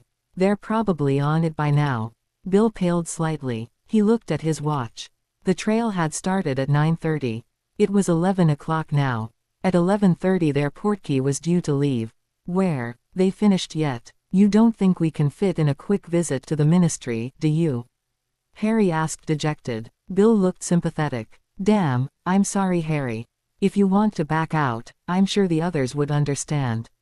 Harry chewed on his lower lip. He really wanted to go. It was a kind of freedom he'd never been allowed to have. He could finally do something he enjoyed, something he loved. But he couldn't just leave Sirius. He owed the man. Sirius had stayed sand for 12 years in Azkaban because of him. Because the thought of Harry and his own innocence had been powerful enough to keep him going. Harry just couldn't back out of Sirius's live again. He didn't want to look ungrateful to Sirius. "How about you write him? Explain everything to him and that you are sorry. I'm sure he'll understand." Harry could hear that Bill wasn't convinced by his own words. Harry moved his hand through his hair, pulling it into all directions. "I can't do anything right," he said miserably. "Harry, stop it," Bill said angrily. "You must stop always putting others first. You have to think about yourself from time to time too. I don't know Sirius, but from what you told me you must mean the world to that man. He will understand and he will not be angry at you. Hell, maybe he'll be glad. You said he still had to find a house, right? Well, he also has to get used to his new freedom and sort his businesses out. He'll have lot to do and he can do that quietly and quickly while you are away. And when you come back, you'll have years to come to spend together. Harry, it will be okay." Bill shook the boy's shoulders to underline his seriousness. Harry took a deep breath and looked into the oldest Weasley's eyes. "Okay," he whispered. "All right?" Bill asked. "Yeah, I think so." "Good. 'Cause there are 2 things we need to do before we get to the IPT." Bill said and pulled Harry into a side street, away from the endless flow of people. "First, give me your wand," Bill said, taking out his own too. "Why?" Harry asked, confused as he flicked his wrist and his wand jumped from its holster and into Harry's hand. "I need to deactivate the tracking charm on it. We don't want you to get any letters about you using magic outside of school, right?" Harry looked at him with huge eyes. "You can do that?" he asked excitedly. Bill grinned. "It's just for this special occasion. You have to clear it with some people. But thanks to Dumbledore meddling with it all, it was no problem. Still, the charm will be back in place as soon as the new school year starts," he said. He tipped with his wand against Harry's and mumbled a few words Harry didn't catch. His Holly and Phoenix wand glowed shortly before puffing out a small column of steam from its tip, then Bill gave it back to Harry. Harry couldn't help but wave it and mumble, "Colorus."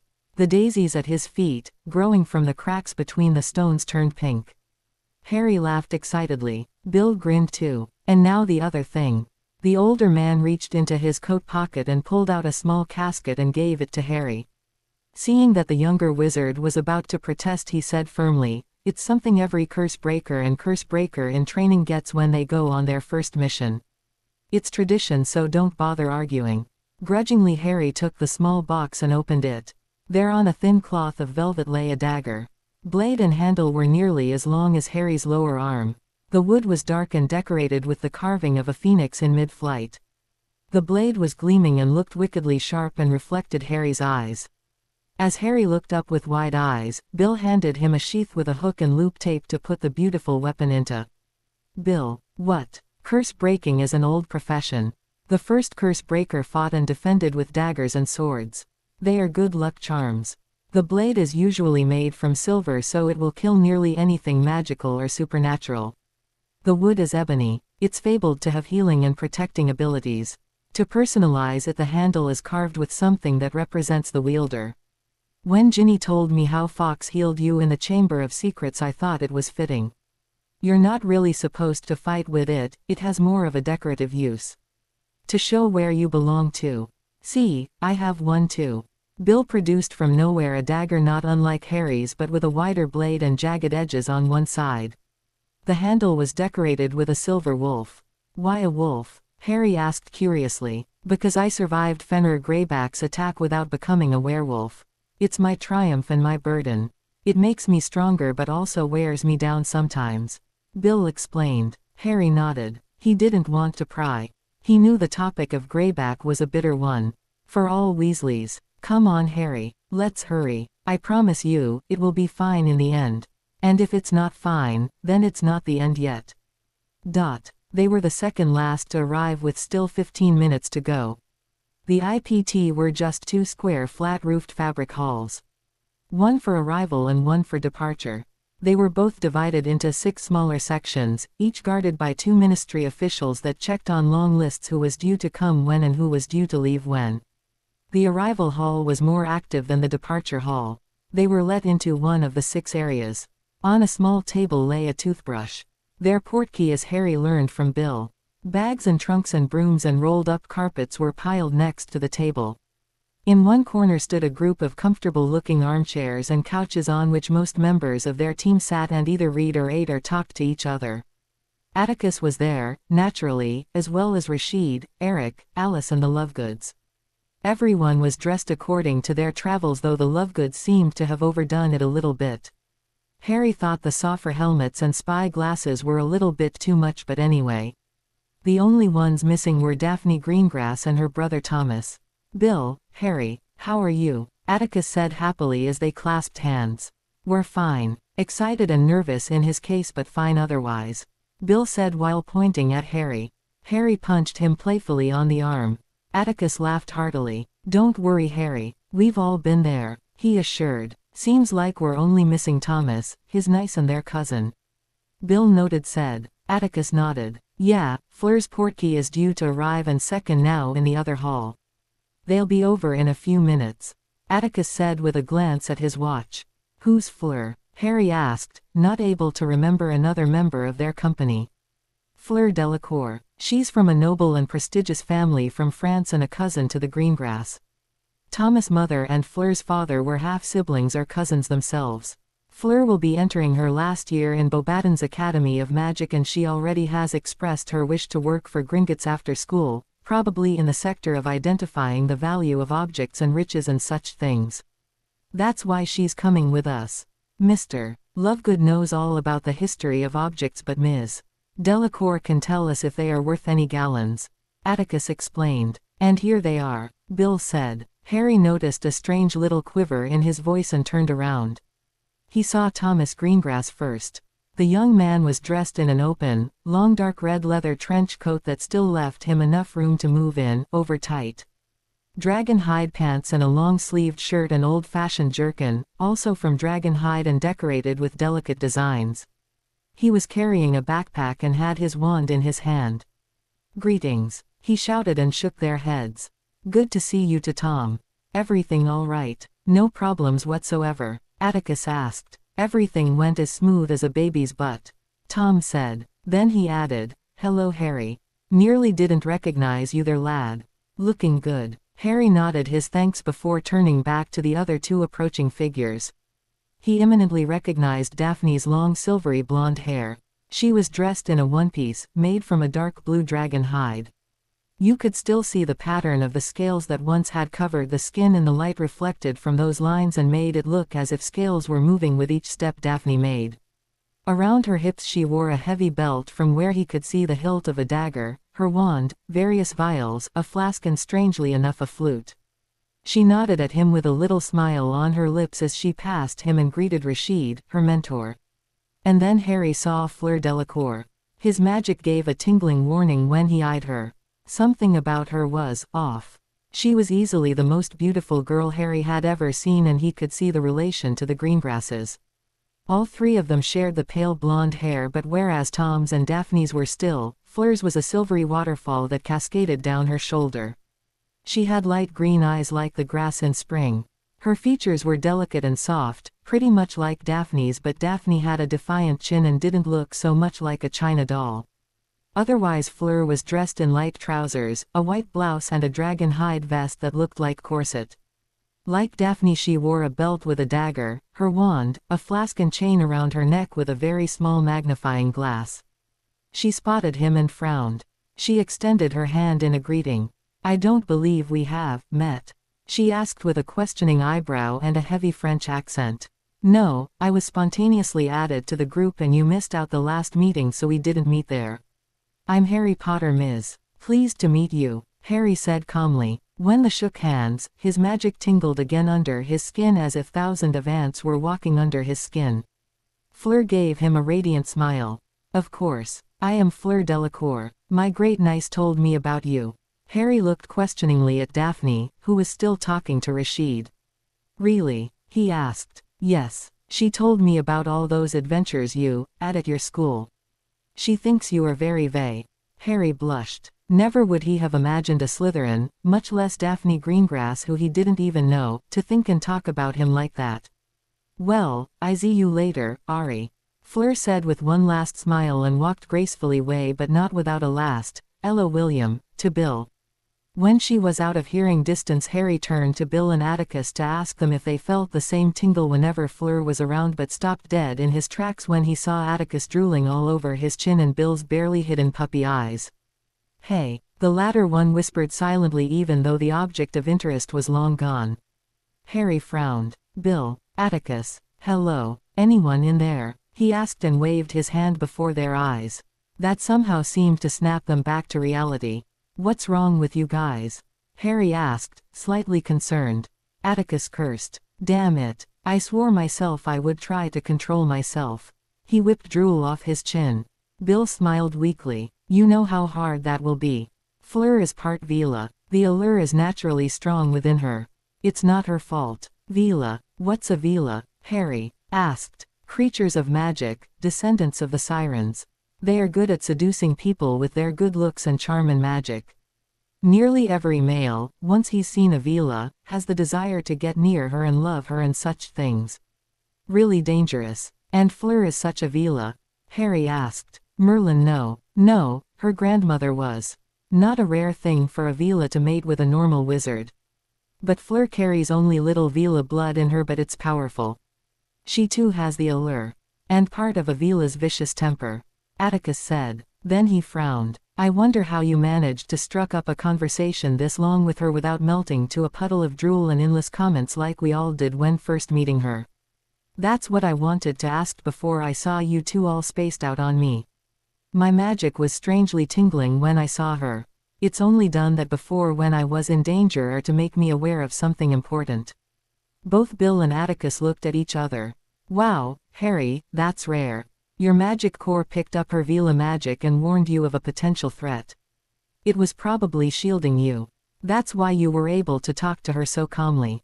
Atticus muttered. "Danger? She is dangerous?" Harry asked, shocked. "No, Fleur is not. But Veelas are. When angered they can transform into harpy-like creatures and spit fire. Don't worry about Fleur spitting fire, but it's possible that when she gets angry or distressed that her own Veela magic acts up to protect her. Best not to anger her," Bill said quickly. Harry nodded, understandingly. "Well, enough talking, we need to get going," Atticus said before proclaiming loudly, "All right everyone, suit up. We have time for extended greetings later, we have a portkey to get and a mission to complete. Anyone wanting to back out, this is your last chance. Once we're in Cambodia, you won't be able to leave until the return portkey activates. Now grab your things and gather around the toothbrush." Harry hurried after Bill towards the table with the portkey. "I've been meaning to ask. Why is it a toothbrush?" he asked. Bill shrugged. "I have no idea," he said grinningly. The now stood around the table, Harry squished between Bill and Alice. The countdown appeared above the toothbrush going down from 20. "Everyone, grab hold on the toothbrush or a person holding the toothbrush," Atticus ordered, and Harry grabbed Bill's arm, who had one finger firmly pressed on the toothbrush. Alice put a hand on his shoulder and smiled at him. "Here we go," Atticus shouted as the numbers above the toothbrush turned from 1 to 0. And Harry felt as if someone had put a hook somewhere behind his navel and was pulling him harshly towards their location. It only lasted a few seconds, but those were the worst second of his life, Harry decided. Because one moment he was feeling suspended in midair, and then in the next moment he was crashing painfully into the hard, unyielding ground. He groaned and rolled onto his back. He could only see blurred lines for a few seconds, as he searched for his glasses and couldn't find them on his face. Great, he thought. If they got lost somewhere between here and England, I'll never see them again. Then a shape appeared above him. He squinted his eyes. The someone pressed something in his hand and said, "Here, you glasses, Harry. I found them." Hastily he put them on and saw Daphne smiling down at him. She extended her hand and pulled him up. She was surprisingly strong. "Thanks," he said a little breathlessly. "First time portkey?" she asked. "That obvious?" he asked. "A little," she admitted. Then she added, "So, this is Cambodia then. Is everybody all right?" Atticus asked as they all dusted off a little. Harry nearly didn't hear him. He was too much enchanted by his surroundings. They had landed on a small clearing in the middle of the jungle. Harry had seen pictures of the jungle and short movies about it in elementary school, but seeing it for real was different. The trees, so tall, the foliage, so thick, the air, so humid, the noises, so loud. He could hear monkeys in the trees, cackling, hundreds of birds singing, frogs croaking, winds chirping, the trees and fern and bushes moving in the slight breeze. He smelled wet earth, the aroma of thousand flowers, felt the water on his skin, the heat in his neck, the tickling of some plant on his arm. It was overwhelming. So overwhelming, Harry only noticed the elephants when something soft with bristles touched his neck. Harry jumped and cursed silently. He swirled around and came face to face with a trunk that was over 1 meter long and was exploring his face happily, going over his mouth, eyes and nose, and then making its way through his hair. It was a strange feeling, and it certainly didn't smell so nice, and Harry could feel something wet rolling down his cheek. Help," he asked weakly. Roaring laughter was all he got. Then there was an unknown voice speaking in an unknown language, and suddenly the trunk was gone. Now that his field of view was free again, Harry could see the rest of the elephant. It was big, bigger than any animal he'd ever seen before. And no, the basilisk didn't count. Harry was fascinated. Never before had he been this close to such a massive, living, breathing animal. Big dark eyes with long eyelashes looked at him. Careful, he extended one hand and put it on the animal's face. The thick wrinkled skin was warm. It huffed and the trunk began exploring his torso, tickling his arms. "Wow," Harry breathed. "All right, you big girl, enough cuddling with the beast. Get to work." Eric barked at him. Harry flinched again, and turned. About a dozen elephants crowded the place. Bill, Atticus, Alice and Thomas had already started levitating their equipment onto their backs, and Eric was walking back to help them. The Lovegoods were bending over some plant at the side of the clearing, gushing about its color. He felt a strange tingling in the back of his neck and saw Fleur and Daphne going through one of their backpacks, but Daphne was looking at him with a small smile on her lips. Harry felt hot embarrassment rising in his cheeks. He hurried over to where Rashid was passing bed rolls to Bill and helped him. He was just bending down to grab another one when something was tugging at his shirt. He turned around to see what it was and again came face to face with an elephant. The very same elephant that had nuzzled his face moments before. Hey you, he muttered and tried to push the trunk away that was again making its way across his face. He could hear the others laugh at his helpless position. "She likes you." A deep, unknown voice with a heavy accent Harry couldn't quite place anywhere, suddenly said next to him. He looked to his right and saw a small thin man standing there with black hair pulled back in a long IDED ponytail, a weather-worn face, deep brown eyes and a lanky body build. His cloths were torn and patched up again, a bit too big, and consisted of khaki knee-length trousers and a white t-shirt that said in fading red and black letters, "Go Bulgaria Quidditch World Cup 1959. Which is nothing special, she likes nearly everybody, but she seems to like you especially. Do you have mangoes somewhere? Because she loves mangoes," the guy said and scratched the elephant above the big round eyes. "My name's Chow. I'm your guide." He introduced himself and grinned at Harry with big slightly yellow eyes. "I live not far from here and I know this place like the back of my hand. Gringotts asked me to show you around." "Are you a wizard?" Harry asked. Chow shook his head. "No, I'm a squib. My parents were magic but not me. Mind you, they were both Muggle-born, first in their families ever, so no one really expected me to have any powers," he said with a shrug. "Enough of the idle chit-chat, let's get going." Eric interrupted again and pushed past them towards one of the elephants. With practiced movements he climbed the big animal and made himself comfortable on its back. Chow nodded and then he added, "I don't have enough elephants for all of us. 4 of us have to share, I'm afraid. Luna and I will share one," Xenophilius Lovegood said and led his dreaming daughter to one of the big animals. Luna petted the gently mammal and said in a sing-song voice, "Hello my dear friend. How handsome you are." And surprisingly enough the animal wrapped its trunk around her waist and lifted her up and onto its back. Atticus just nodded. Then he looked around, at Harry and then at Daphne.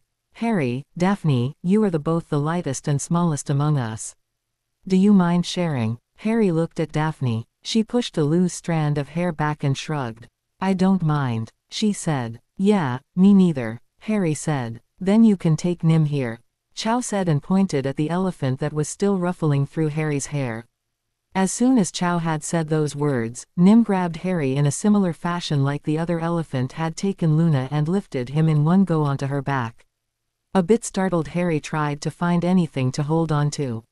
Luckily the boxes on the elephant lady's back were arranged so that Harry could lead against them if he moved further down the length of her back. Then a second later Daphne sat before him, pushed up by her uncle. He looked at both of them and said with a mocking grin, "Behave you two." Harry couldn't help but blush again. Stupid hormones. But Daphne just rolled with her eyes and slid closer to the animal's head and her legs dangled down the sides of Nim's neck. "Everybody up," Atticus shouted and looked around from his place at the front. Everybody nodded. How Fleur managed to look graceful on the back of her elephant would probably be a mystery forever to Harry. But they were all seated and ready to go. "Good. We are currently a 3-hour ride away from the border of the magical force field Gringotts detected months ago. Then we'll need another 2 hours until we are at the place Chow chose for us to act as HQ. So look out for low-hanging NCHES. We at the top will cut them if we see them, but nonetheless, don't let your guards down. Something is waiting for us in this jungle. Also keep an eye out for poisonous spiders and such things. I don't think anything bigger will dare to attack us, but you never know what long-time magical influence can do with a place like this. Otherwise don't eat any berries without asking us if it's okay, and anyone who has to take a leak, do it now because we won't hold until we reach our campsite. And remember that we'll be in 5 hours top. So no complaining about being bored. If you don't know what to do, work. I'm sure there are still scrolls that haven't been finished yet," Atticus instructed with a stern look on his face. "Sure boss. Understood." "Whatever," came the confirmation from everyone. "Then let's go," Atticus said cheerfully, and the elephants began to trot after their leader. The strange movements of them caused Harry to lose hold and he slid down the soft curve of Nim's back and crashed into Daphne's back. She gave a startled grunt and turned around to glare at him. "Sorry, I didn't expect them to move like this," Harry said, blushing yet again. The angry look on her face vanished and she smirked. "Again. Sure Potter. Just don't forget my brother's warning." Then she turned back around, leaving an embarrassed Harry to his thoughts. Things didn't get better for him. Harry always tried to slide backwards so there would be some space between him and Daphne, but the anatomy of the elephant made it impossible, and so he kept sliding closer to her.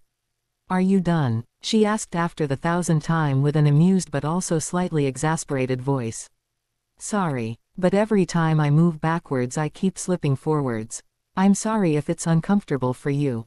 Daphne snorted and to his amazement got up, suddenly standing in a low crouch on the back of the still walking elephant, and with 2 quick steps she was sitting behind him, her back now pressed against his. Better now? She asked. She was warm and her hair slightly tickled his cheek. It smelled like strawberries. Arg, stop thinking these things. Geez, what's wrong with you? Harry thought. Strawberries, his just replied. Yeah, sure. Much better. Daphne laughed and it vibrated through his body. For someone whose best friend is a girl, you are pretty awkward right now, she remarked. Harry was glad she couldn't see the heat rise in his cheeks. Well, yeah, but it's different with Hermione. She's like a sister, you are. He stopped abruptly. Yes, I am what? She asked. You are different, Harry finally said after racking his in for something fitting to say. Different? That's a new one, she said with a slightly sarcastic undertone in her voice. I don't know. Forgive me if I'm rude, but, well, I really don't know you. So I don't think I have any right to draw any conclusions if I don't know anything about you. Daphne shifted her weight slightly, and when Harry looked over his shoulder he saw that she was looking at him with a strange expression on her face. What? He asked, uncomfortable under her gaze. Nothing. It's just that you are a very interesting wizard, Harry Potter. Not many your age would realize such things. He wasn't sure if it was a compliment or not, so he just nodded. You are also not what I expected after all the stories I've heard about you and what I could see myself. What did you hear? Harry asked, uncomfortable. The press had never published much about him. Well, except for that thing about the Philosopher's Stone and when Gilderoy Lockhart had forced him on the front page before second year. And his name had been mentioned along with that of Sirius when he'd just escaped Azkaban. So the only stories Daphne probably knew were those they told at Hogwarts. And with Draco Malfoy in her house he wasn't sure if they were that flattering. She shrugged and said, just the usual. The Golden Boy, Gryffindor's mighty lion, leader of the Golden Trio. It all made you look superficial, to be honest. But now I'm not so sure, she said. Thanks. I guess. You're welcome. Daphne, can you pass me the rune book? I don't recognize this rune. It looks like an Egyptian hieroglyph, but I'm not quite sure. Show me which one. Maybe I know. Here, this one. It's not Egyptian. Honestly, Harry, that's the Norse rune for strength and power. It's been in this scroll at least half a dozen times. One would think you'd know it by now. Yeah, whatever. But if it stands in front of a bone-crushing curse that's been weaved together with an organ-busting jinx, then it strengthens only the one that begins with the higher number, right? That would be the organ-busting curse, and that would mean to counter it you either use the Protega charm, or... I think so. Honestly, Harry, I'm the healer or not the curse breaker. It's your job to know this. But you had ancient runes last year. And we only worked on Egyptian hieroglyphs. We started with the Norse ones too, but only in the last lessons. Harry never had many friends growing up. Dudley made sure he didn't. Then he had met Ron on the Hogwarts Express and had imminently bonded. After saving Hermione from the troll, she had joined them and they had become the Golden Trio. With the boys in his dormitory he was good friends too. After all, sharing a room for 10 months every year kinda made you like each other. People from other house probably wouldn't count so much as friends since he didn't spend so much time with them, but he was definitely friendly with a lot of them. Daphne on the other hand was different, and yet within a few hours he'd come to like her like she was an old friend. Harry had always been slightly critical about the whole sorting people after a character trait thing, but he could see why all the smart ones, all the loyal and all the cunning people were put together. Daphne was very intelligent, but at the same time she had a dangerous humor and her thoughts went always 10 steps ahead, but not to solve a problem but to embarrass Harry or make a joke on his cost. She didn't care about house rivalries. I have many friends in both Ravenclaw and Hufflepuff. And though most Gryffindors were stupid, reckless idiots, she liked most of them and thought that the Weasley twins' prank on Professor Binns last year had been awesome. She was cunning and ambitious. She wanted to become a healer and she wanted to be the best in her year. She planned to be a great witch, to save a lot of people with her powers later on. But she didn't sound snobbish like she already knew that she was going to be great because she already was, but more like she was determined to become great. How did he know? After the slightly awkward beginning of their journey, Harry had thought this would be it. But after few minutes of silence, Daphne asked, "I'm bored. Do you want to play chess?" Harry had nodded. If you wonder how you can possibly play chess on the back of an elephant that is trotting through the jungle, let's just say, if you are two creative wizard students, then nothing is really impossible. Daphne jinxed the board game to float in midair while Harry set the game up. They sat across from each other in cross-legged and stabilized bay balance spells. Daphne was surprisingly good and beat Harry in the first 20 games. Harry, who was used being beaten by Ron, didn't mind. But every game made him want to beat her even more. It was friendly competition and a lot of fun. But if you are 13 years old, you only play so much chess on a 5-hour trip. So after a while, Daphne conjured her books from her bag and set up a flat and square plate of wood that acted as a makeshift table, and together they worked on their homework and assignments for the trip, passing books between them, asking for advice, correcting each other, joking and bantering, asking some questions in between, and generally bonding. She read his potions essay and gave him helpful suggestions and corrections. In exchange, he helped her with her transfiguration paper. They exchanged notes for charms, and Harry explained a few things from defense to her. She, on the other hand, decided to teach him all she knew from her runes and arithmetic lessons. Bill called them geeks for mining homework, but honestly, at least they hadn't deteriorated to talk about their best bed experiences in different countries as Bill, Atticus and Eric had. At some point, Harry had taken out 2 of the scrolls that still needed to be translated. He and Bill always shared work. Harry would do the first reading and Bill would correct or do the parts Harry couldn't figure out. Daphne had taken out her healing books and the assignments Rashid had given her. She had to learn all kinds of spells and ways to treat all kind of wounds and illnesses and whatnot. What sounded easy was more difficult than he'd assumed. Daphne told him that if she made one wrong movement with her wand, while for example stopping a bleeding, she could cause an even worse bleeding or something like that. Besides that, she went through her potions ingredients books and memorized every ingredient and how it reacted with others. No wonder she was at the top of their class. But there was another reason why he and Daphne got along so well. Daphne loathed Draco Malfoy, and talking about a common enemy is the best thing if you want to get each other. Honestly, just because he's the heir to the Malfoy family and is filthy rich doesn't mean he's Merlin's gift to mankind, you know.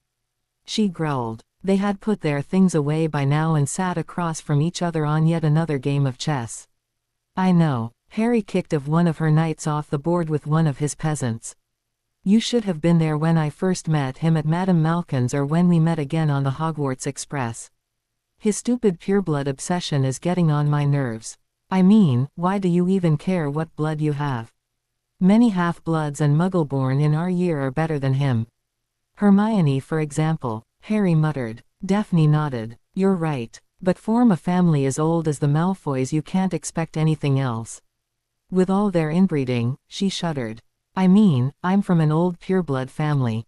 While we share certain values like the Malfoys, we certainly are not obsessed with them as they are. We cherish our traditions and the values our family has held up for hundreds of years. And what are those values? Harry asked, interested. Well, one is loyalty. Another one is the importance of family and strength. Our family crest is that of a female wolf nursing a human baby, and the ancient Norse rune for strength. She said with a smile. In our family everyone is welcome and we are a big family.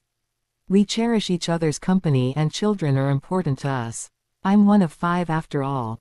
Can you tell me about your family? Harry asked. Daphne smiled widely. Oh, they are amazing, but it's also hard at times. You know Thomas. He's my mother's youngest brother. I myself have 2 older brothers. Jonathan, and then there is Alan. Jonathan is just out of school and traveling the world with his girlfriend and Mom's other brother and his wife.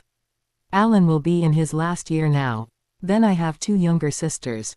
Astoria will start at Hogwarts this year, but Jessica is only 8, so she won't be joining us so soon. Other than that, there are 2 aunts on my mother's side with their families and some uncle and aunts and cousins from my father's side, but I really know only few of those. That's a lot of siblings. What is it like? Harry asked excitedly. Ron says it's horrible, but when I'm with them it always looks like great fun. Daphne smiled. It is horrible, and at the same time it's not. she said. I mean, 2 older overbearing brothers and 2 younger annoying sisters are nothing to joke about. Honestly, when I start dating it won't be just Dad and Thomas who will try to kill the boy I choose but them also. She said, rolling her eyes, but her expression was fond otherwise. And Astoria and Jess look up to me. It's quiet, sweet and flattering, but sometimes it's annoying when they follow me around like lost puppies. Harry smiled. I would have loved to have siblings growing up, he admitted. Didn't you grow up with your cousin? Daphne asked, recalling what little he had told her. Harry stiffened. That's a little complicated, he muttered. Dudley and I never got along. You know, accidental magic and all that. It didn't help that my aunt and uncle weren't so thrilled either with me showing up on their doorstep one morning. Dudley had his gang and didn't want to have anything to do with me. That was putting it very mildly. Daphne thought about that. But you're related. I don't understand how you cannot like each other. I mean, sure, we have black sheep in our family too, but we still respect each other and everyone is welcome. I guess families should be like that, but it's never so easy. Harry said. My aunt hated my mother and my father. Until Hagrid came to tell me I was a wizard, I didn't know their names and was told that they were unemployed good-for-nothing drunks. Daphne shook her head. Muggles may be ahead of us in technology and progress, but when it comes to fundamental values they have fallen far behind. She said. Are families that important in our world? I mean, I've heard about different influential families and so on, but I still don't get it. Harry admitted. Well, your family name means power. If we had a competent teacher for history of magic, everyone would learn that there were 24 families in the time even before Merlin that were blessed by the goddess of magic and thus got their powers, which they passed on to their descendants. The members of the original family's posses great and strong magic, and within their bloodline it remained string. When their children married other members of the blessed families it would stay string, but if they for example married non-blessed, magical people, their children either had no magic or weakened magic. As the families grew and expanded over the eons, the magic thinned out. Only few remain that have really pure blood. But those that do have a strong magical core. Most families of that time changed their names, others were extinct and again others spread their magic wide, many expanded over the whole world. Those 24 families were the founders of our society and sat in the first magical council. So yeah, families are important. Not just because of power but also because teaching magic has always been something you do inside your family, together with passing on traditions. You see, those families used the blessing for many different purposes. Some became healers, healing magical and non-magical alike. Some became protectors to defend humankind against the evils of those ancient times. Others became conquerors and rulers to bring order to the world. Others just wanted to help. Today you can still find those original purposes in some families. Mine, for example. The Greengrass family was one of the blessed families. They were healers all along, but with magic now helping them they were even better and saved many lives. Malfoy were conquerors that wanted to unite the whole world and make one community. Today they just want to conquer and rule, I'm afraid. But still, Longbottoms were protector of the realm. Still are today. Nuts are too, but they were always a bit more extreme in their methods to guarantee peace. And let's not forget your good friends the Weasleys. They always wanted to help those in need. Not just the sick but also the poor, the desperate, the lonely and the helpless. There are more, but I think you get the gist. The ancestor of the founders of Hogwarts were among the blessed too. Harry swallowed. Wow, I didn't know it went so deep. But I can see why many, even Draco, are so proud of their heritage. Daphne nodded. It's why many of our families are afraid that with more Muggleborn our history could be forgotten. Makes sense. Also it would mean less power for the heads of the houses, and let's face it. Nobody really likes giving up his power. Head of house? Harry asked. He still didn't really get the whole concept of pure blood families and their heads of houses and who was the heir to what, but that didn't mean that he didn't want to learn. I've heard of that. That the heir to the title and everything, right? Malfoy will inherit the title of his father one day. Lord Malfoy. Neville will too when he reaches majority. He told me that once. Daphne nodded. Many in our year or our school in general will inherit their family title and leadership of their house. Me too, I'm the sole heir to the Greengrass family, she said. Harry frowned surprised. I thought, he started, hoping not to ask a stupid question, that the oldest inherits the title. At least it's like that with the Weasleys. And the Malfoys. And the Longbottoms. Daphne nodded. Yeah, usually it's like that. But you see, my family is structured a little different than most houses. We don't have a patriarch. Our house has always been led by women. We believe women are just as strong and vae as men. In our world, women are still often seen as pretty things to keep by your side and to marry to secure alliances between houses or to keep blood pure. My house has always tried to change the view on women. That's why we have a matriarch. The title goes to the eldest daughter, even if she has older brothers. Although right now my father is leading our house. Why? Harry asked curiously. My mother was the last head of House Greengrass, but she died 2 years ago. My grandmother Natalie just retired from everything and wants to enjoy her old age quietly. My mother was the oldest girl, so none of her brothers or sisters can claim leadership. Only my mother's family can. And your father too, despite being, well, your father. A male, I mean, in my stead until I turn 17. Then I will inherit the title and most of our properties and money and responsibilities. That doesn't mean my siblings will be left with nothing. It's just that the main responsibility will be left to me. Harry nodded, actually understanding it this time. I'm sorry about your mother, he said after a short break. Daphne shrugged. It's okay. It hurts, but I've come to terms with her passing. None of the people we love are ever really gone, my nanny used to say when my grandfather passed away. Harry nodded. This head of house things is really big, or? He asked, feeling stupid as soon as the last word left his mouth. Luckily Daphne took it with humor.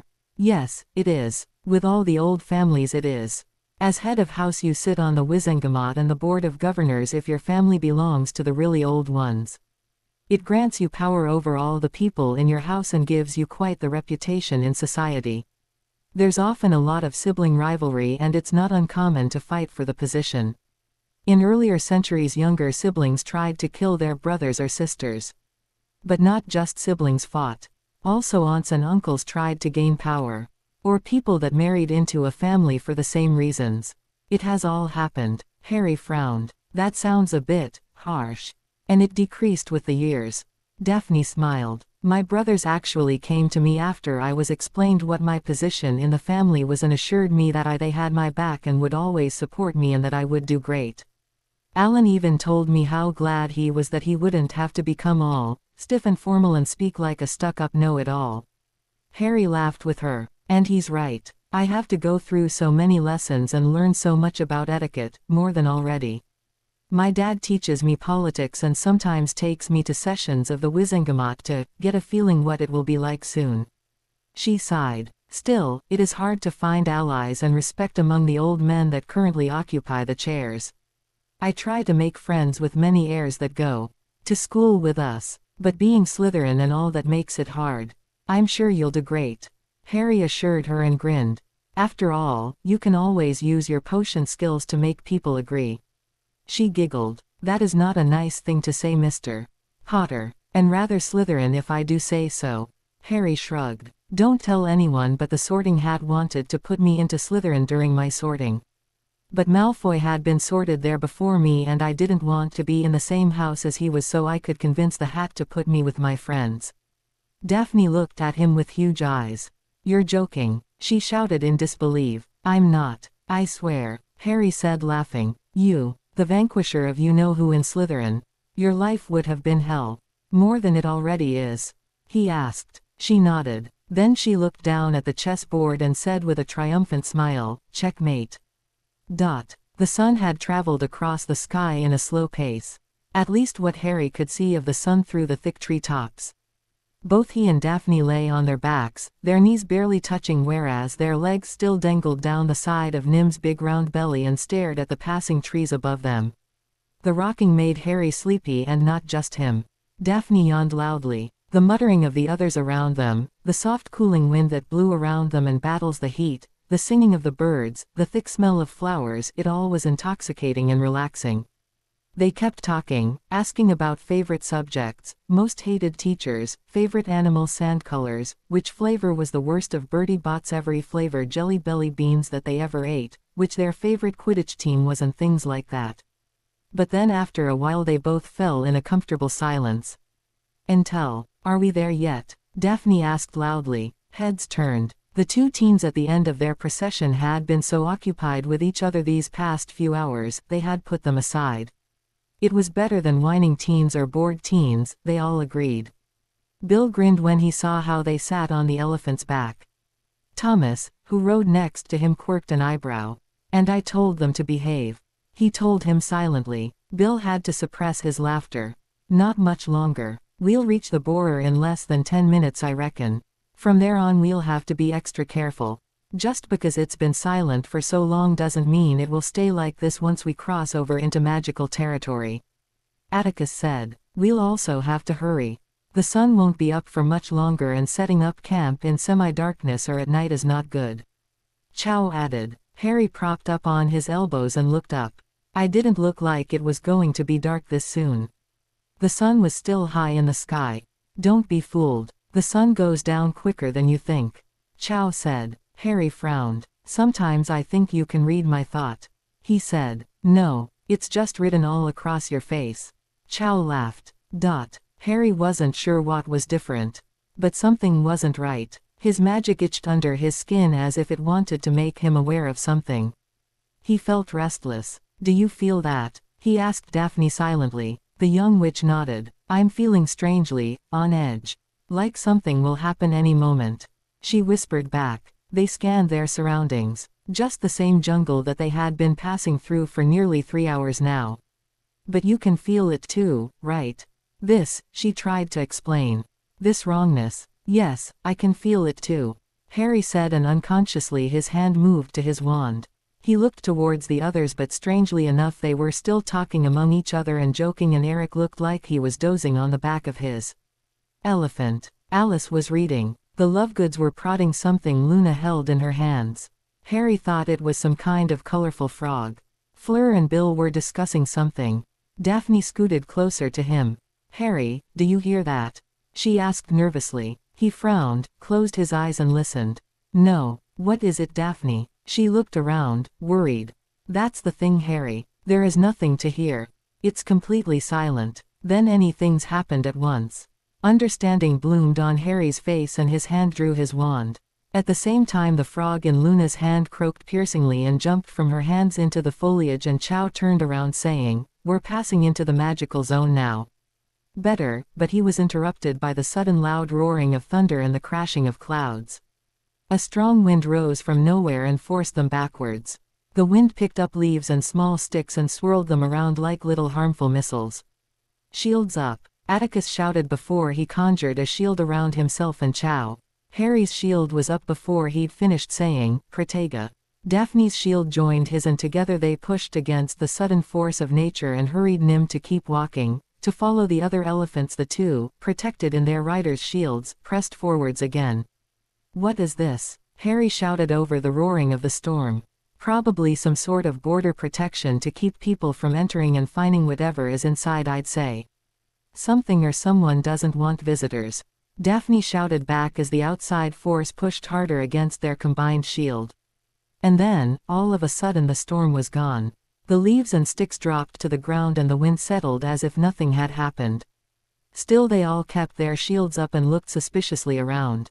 "Well, that could have been worse," Atticus mumbled. Just as behind them the earth erupted and monster vines as big and wide as cars shot from the earth, moving wildly like whips, and somehow reminded Harry of the Whomping Willow. "Run," Atticus shouted. Cho cursed and shouted commands at the elephants in a different language.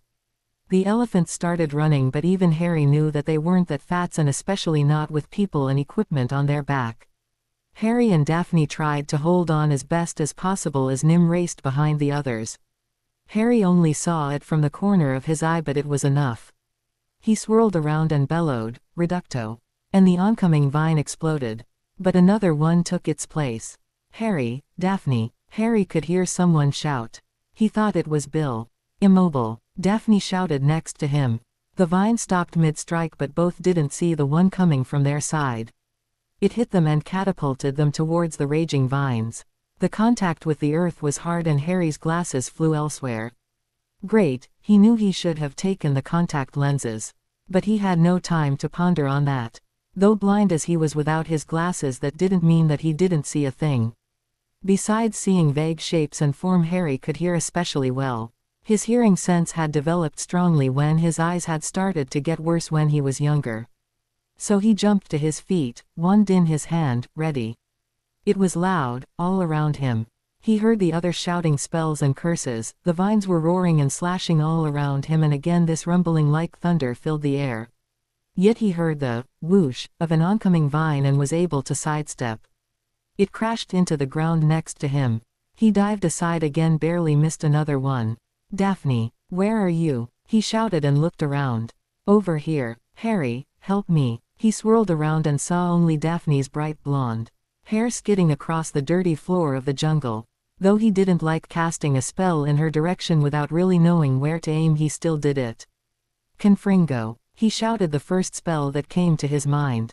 Daphne shouted, and for a horrible moment Harry thought he had hit her. Bill had taught him the spell, but also said that he should only use it in absolutely dangerous situations. This counted as absolutely dangerous, right? But then he saw Daphne jumping to her feet and shouting, "Harry, look out!" Before something hit him and wrapped around his legs, pulling him down. He saw the same thing happening to her again, but was forced to concentrate on his own dilemma. Shrubbery, twigs, dirt and leaves were blasted in his face as the vines pulled him away from their group and towards where they had come from. The grip was firm and hurt, and Harry thought back to the incident with the devil's snare. Should he try keeping still? Probably not a good idea. "De Primo," he shouted and aimed his wand at his leg, hoping not to hit his own bones in the process. The vines broke apart and Harry scrambled backwards but didn't get far. Like the arms of a squid, 8 or more vines attacked him at once. Blindly slashing at them with everything he got, Harry tried to escape. "Defindo, Duro, Evanesco, Expulso." The words left his mouth on their own. He didn't even know half of them. "Harry." He swirled around and then someone with fire-red hair was at his side and more curses and jinx flew around them. It was Bill. Harry noticed a vague shadow creeping across the floor towards him, and Bill, without thinking, shot a powerful, flipendo duo. "Harry, we need to get out of here," Bill shouted next to him as he blasted yet another vine away. Harry just nodded. Bill grabbed his arm and dragged him along, both of them firing curses left and right.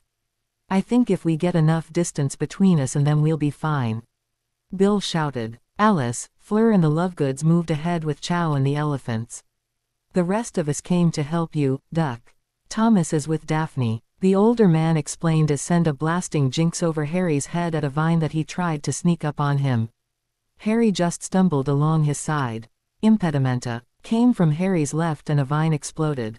"Thanks, Eric," Bill shouted. "Thank me later, we're not out of trouble yet. Just run," the grumpy man shouted. And just like before with the wind, it all was suddenly over. The vines retreated, stopped attacking them. But they didn't disappear. Instead they grew higher, thickened and began to fuse with each other until they had transformed into a 20 feet tall wall, thick with no obvious holes of spaces to crawl through. But that was not all.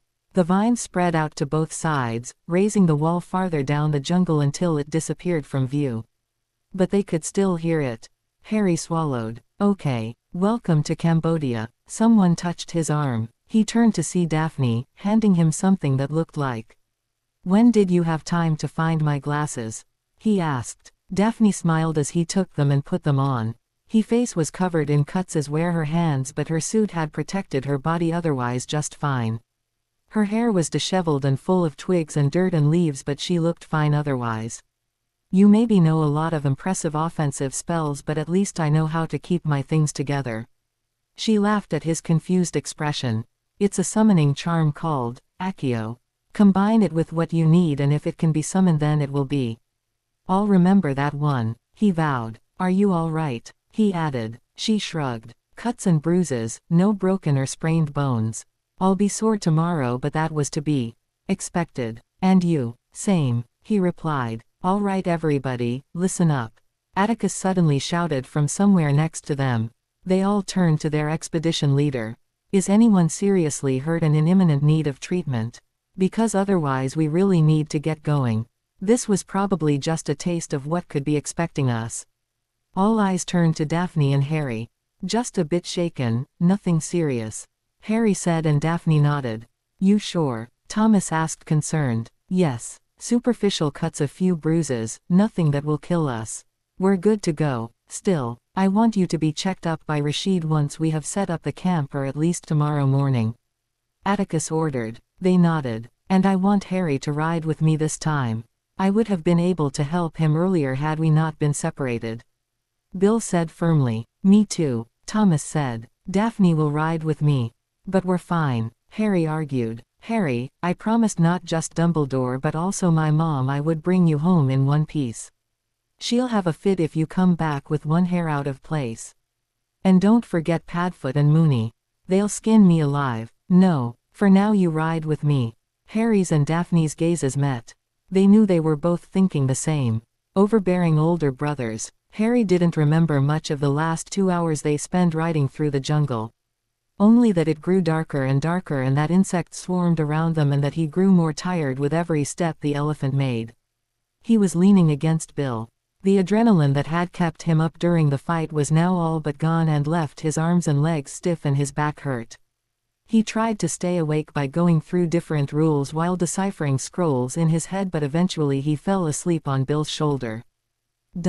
But not for long. Bill shook him gently awake not an hour later. Harry, wake up, we arrived. Come on, sleepyhead, otherwise you won't be able to sleep tonight. Harry sat up and stretched his arms and legs. The joints popped, but it felt good. He looked around. They had reached a huge flat oval-shaped clearing in the middle of the jungle, yet the top of the trees around them were so big, they hung like canopy above them, blocking the sky partly out. He could hear the swooshing sound of a nearby stream. The clearing itself was overgrown with grass and wild flowers. It was maybe the size of the soccer pitch back in Little Whining. As he carefully slid down the elephant's back, he saw that most of the others had already started unloading, piling everything at one side of the clearing. Once the elephants were free, Chow led them somewhere between the trees to take care of them. The others gathered around in the middle of the clearing. Although the sun was setting fast, they still had enough light left to see clearly. Atticus unfolded a blank piece of paper and with a pencil he drew a quick sketch of the clearing. All right, so the dinner cooking meeting tent will be set up here. He pointed at the one end of the clearing, and we will arrange our tents in a horseshoe shape left and right from it. Rashid, your tent and first aid tent are right next to the common tent. The showers and toiletries tent shall be left of the common tent. Next to them we put the pantry.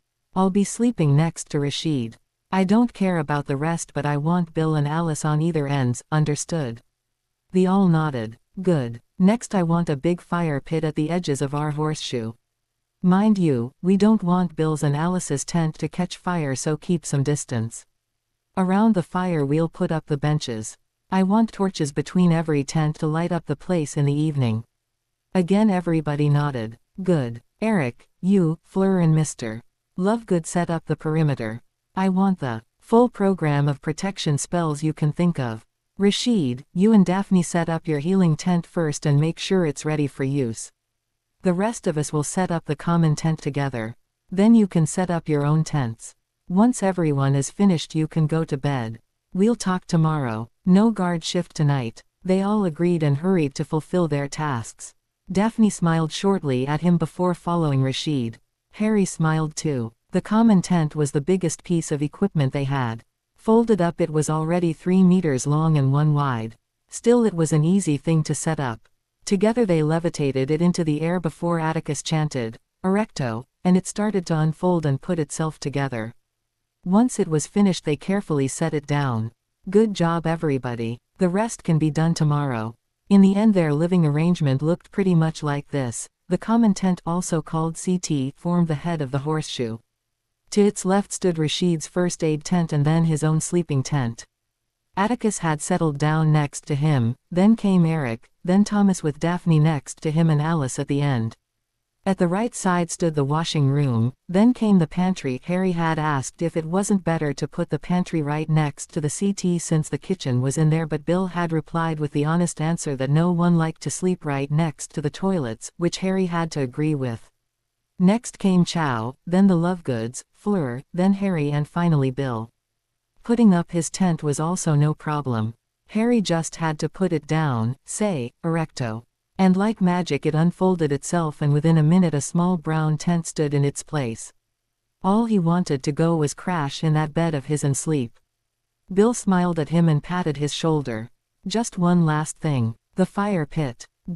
When Atticus had said that he wanted a fire pit, Harry had expected a hole of maybe 1 to 2 meters in diameter and maybe just as deep. He wasn't prepared to help create the 5-meter wide and 3-meter deep pit by using explosive spells and fill said pit with some strange bewitched wood that would always replenish itself and burn brightly and warm. Once they had levitated the fallen tree trunks they had found, and that would serve as seating arrangements, to their predestined places around the pit and had lit the torches between their tents, Atticus dismissed them. Goodnights were mumbled before everybody disappeared in their respective tents. At the entrance of his, Harry stopped for a moment and looked around, at the torch flaring in the slight breeze, the soft glow of the tents and the thin beams of moonlight that floated through the leaves above. The sounds of the night filled his ears and everything seemed rather peaceful. As he laid down in his cot, staring into the darkness of the room, calmness settled over him and he sank down into deep sleep. Rise and shine. Harry groaned at the sudden brightness that invaded his poor eyes. No, he groaned and pulled his blanket over his head. Oh no you don't. The someone said, and the comfortable coziness Harry was bathing was ripped from him when someone ripped his blanket away. Red hair, freckles and a wide grin appeared above. Bill, Harry whined. Let me sleep. I already did. Everybody did. But no, it's nearly 10 o'clock. Time to get up. Because you need a shower. And to brush your hair. Bill said, grabbing his shoulders, hoisting him up. Bill. And you need to brush your teeth too. Morning breath. Come on Harry, up you get. When Harry made no attempt to do so, Bill picked the small teen up and dumped him unceremoniously on the cold ground. Bill, go and get showered. Come to the court. Rashid has made a wonderful breakfast, and then we'll be planning our future steps. Harry sighed. All right, I'm up. He sighed and gathered the things he needed from his backpack before entering the small bath he had inside his tent. Why steal the others their warm water if he had his own? Besides, Harry was a boy of privacy. It was uncomfortable enough to shower with the other boys of his team after Quidditch practice, which was why he preferred to shower in his dorm, but sometimes they made him stay. When he was finished, he put back on the cloths he'd worn yesterday and found that, true to Andrew's word, they had mended and cleaned themselves overnight from the skirmish with the plants and looked like new and smelled freshly washed. Checking everything was in its place and his wand in its holster, he stepped outside. He blinked into the sudden sunlight and looked around.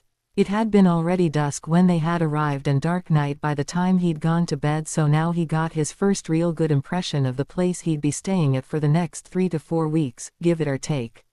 The ground was grass that tickled his ankles. The trees surrounding their camp and overshadowing it were huge and bloomed colorfully. The sky was clear and the lightest blue Harry had ever seen. He was used to the usual grey of Britain. But this nearly looked unnatural. Despite the early hour, the air was already hot and humid. Birds were flying around, so colorful and strange that Harry wanted to sit down and observe them for a few hours. Morning, Harry. He turned and saw Alice coming from her tent towards him. Good morning, Alice. Slept well? He asked. Good. But after yesterday that was not surprising. And yourself? Not bad either. I was dead to the world. She laughed and together they walked towards the court. Are we the last? He asked. Alice snorted. I doubt it. Thomas is probably still in a deep coma and Eric is no morning person. I don't know about the Lovegoods though. But I don't think they are long sleepers. But everybody else is up.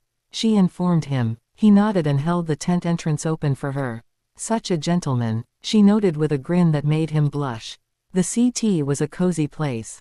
The left side of it reminded Harry of the Gryffindor common room with its couches and bookshelves and work tables and fireplace. The middle consisted mostly of a gigantic ash table with 24 chairs, pretty much like one of the house tables sin small. The right side was a huge kitchen even his Aunt Petunia would have approved of. It had a spare base with kitchen counters lining it, 2 separated cooking aisles with integrated bar-like surfaces and matching high chairs, 2 enormous freezer, 3 oven and stoves, lots of working space, 4 sinks as well as overhead cupboards. As Harry and Alice entered, the first thing Harry noticed was the mouth-watering smell of pancakes and fruit salad and porridge. The huge table was laid and Atticus, Daphne, Fleur, Rashid, Bill, Luna and her father sat there, eating and talking silently. "Ah, good morning Alice, morning Harry. Slept well I hope?" Atticus asked when noticed them. "Very well," Alice said and sat down next to Bill. "Me too," Harry replied. "You too?" He asked around as he sat down on the chair next to Daphne she had pulled out for him. "Like a baby," Atticus admitted and shoved half of his rolled-up pancake into his mouth at once. Being used to Ron's eating habits, Harry overlooked it, but Fleur looked scandalized. "Atticus, that is no way of eating," she scolded him in her French accented voice. Atticus opened his mouth to say something but Fleur beat him to it. "And if you dare say something now, I will lock you up in your room.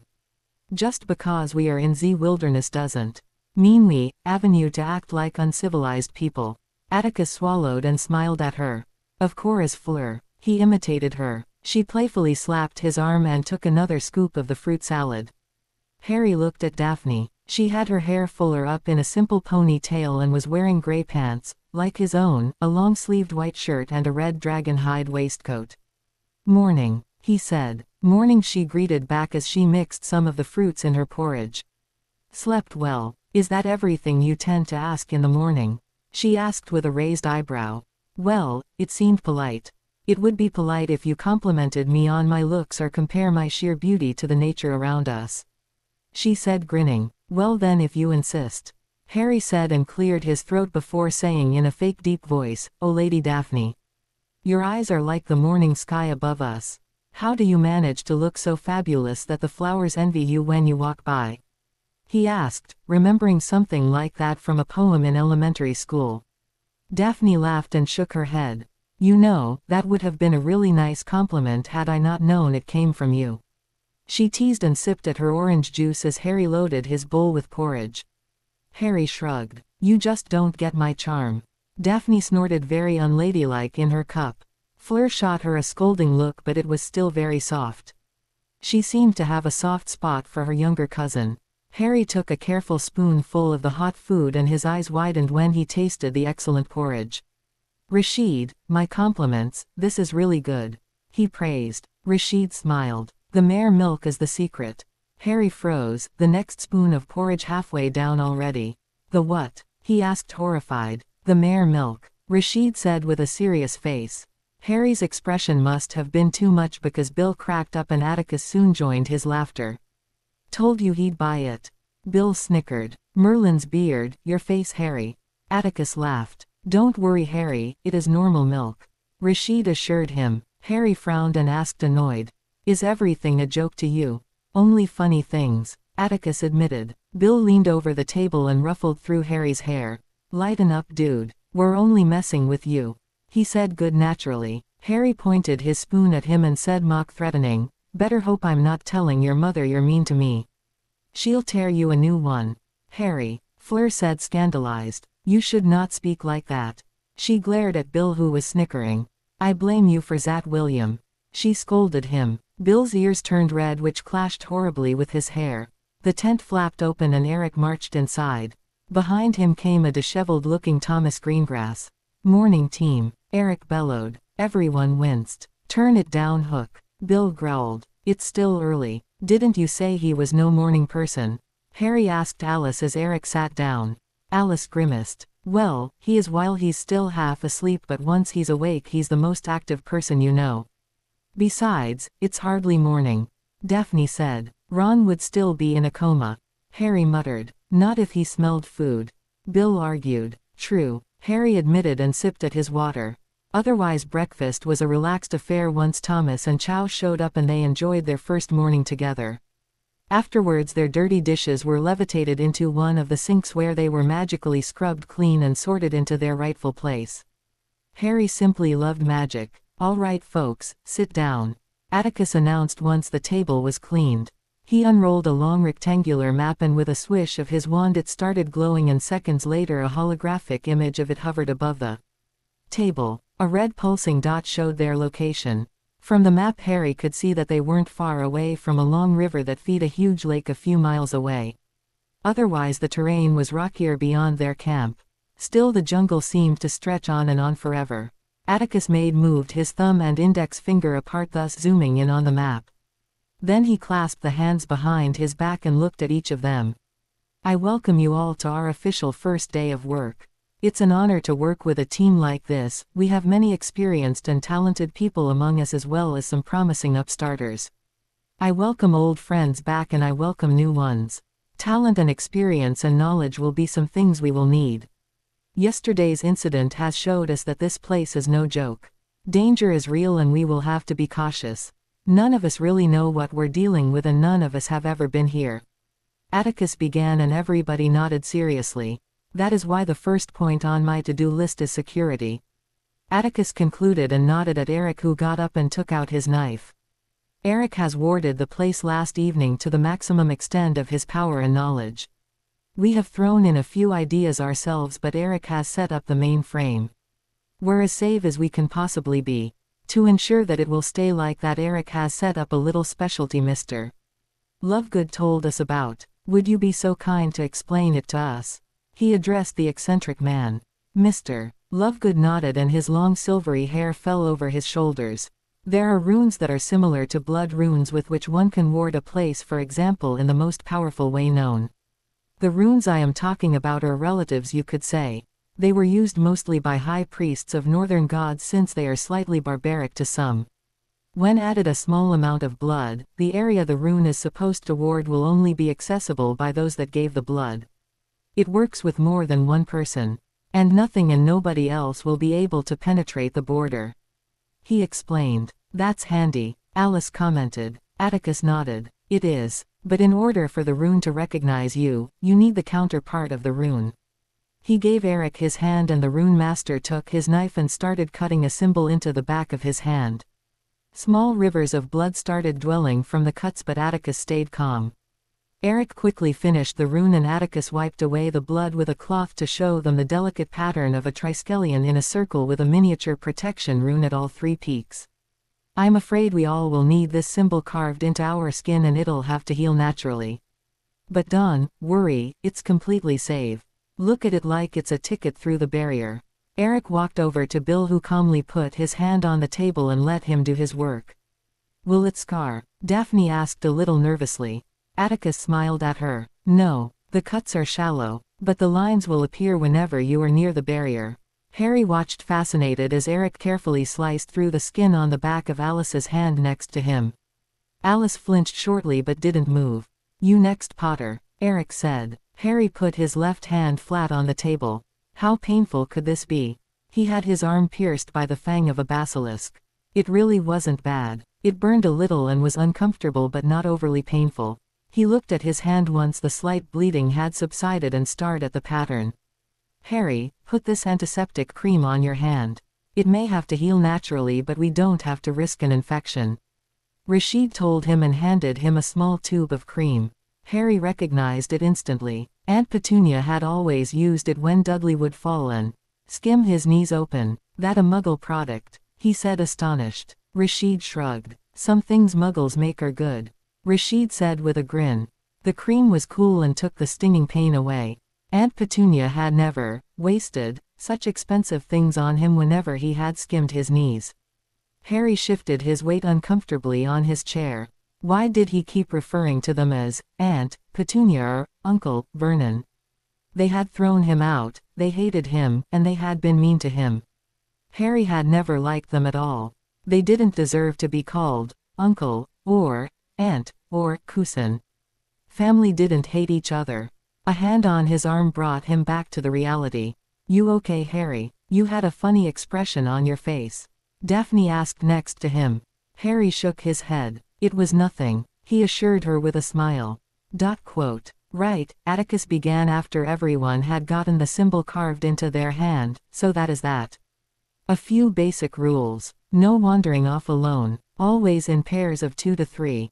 No unnecessary wandering off. We'll explore this area together, that's saver. Never leave without your wand. I think that one's self-explanatory. Breakfast will be from now on at 7 o'clock every morning. Everyone is due to help Rashid with food preparation at least once. We'll work out a schedule later. Same goes for cleaning the bathroom. And no Eric, just because you have your own doesn't mean you don't have to clean. Eric grumbled something Harry didn't catch over the chuckle of the others. Good. Anything I forgot to mention? Atticus asked. Nobody said anything, so he moved on. Righty-ho. So, that being said, I think we can move on to the part we are all anticipating and the reason why we're here in first place. He pointed at the map. Overnight the detector I had set up was able to locate the power source as exact as possible. That means the area we have to scout and examine is a lot smaller than usually thought.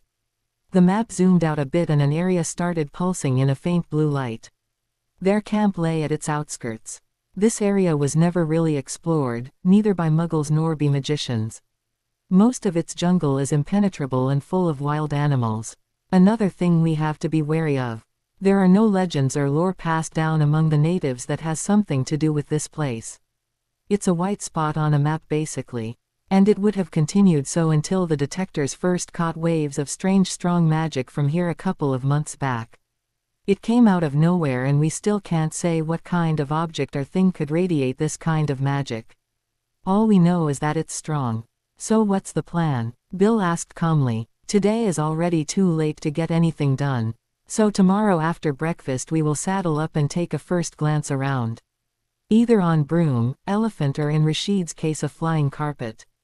In groups of 2 to 3 each checks out part of the area and later we will meet back here. I'll give you details tomorrow. Today I want you to prepare as best as possible. Those of you that have an apprentice, take him or her and make them familiar with the usual processes.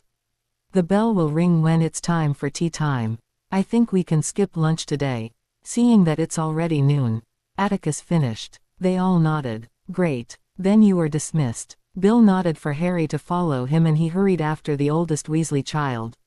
It's not too hot. Let's find a nice spot somewhere and let's go through our scrolls and I tell you some of the things that are most likely to happen tomorrow. Harry nodded. With their arms full books, scrolls and paper they settled down near the woods under a huge tree where the ground was flat and consisted mostly of soft earth.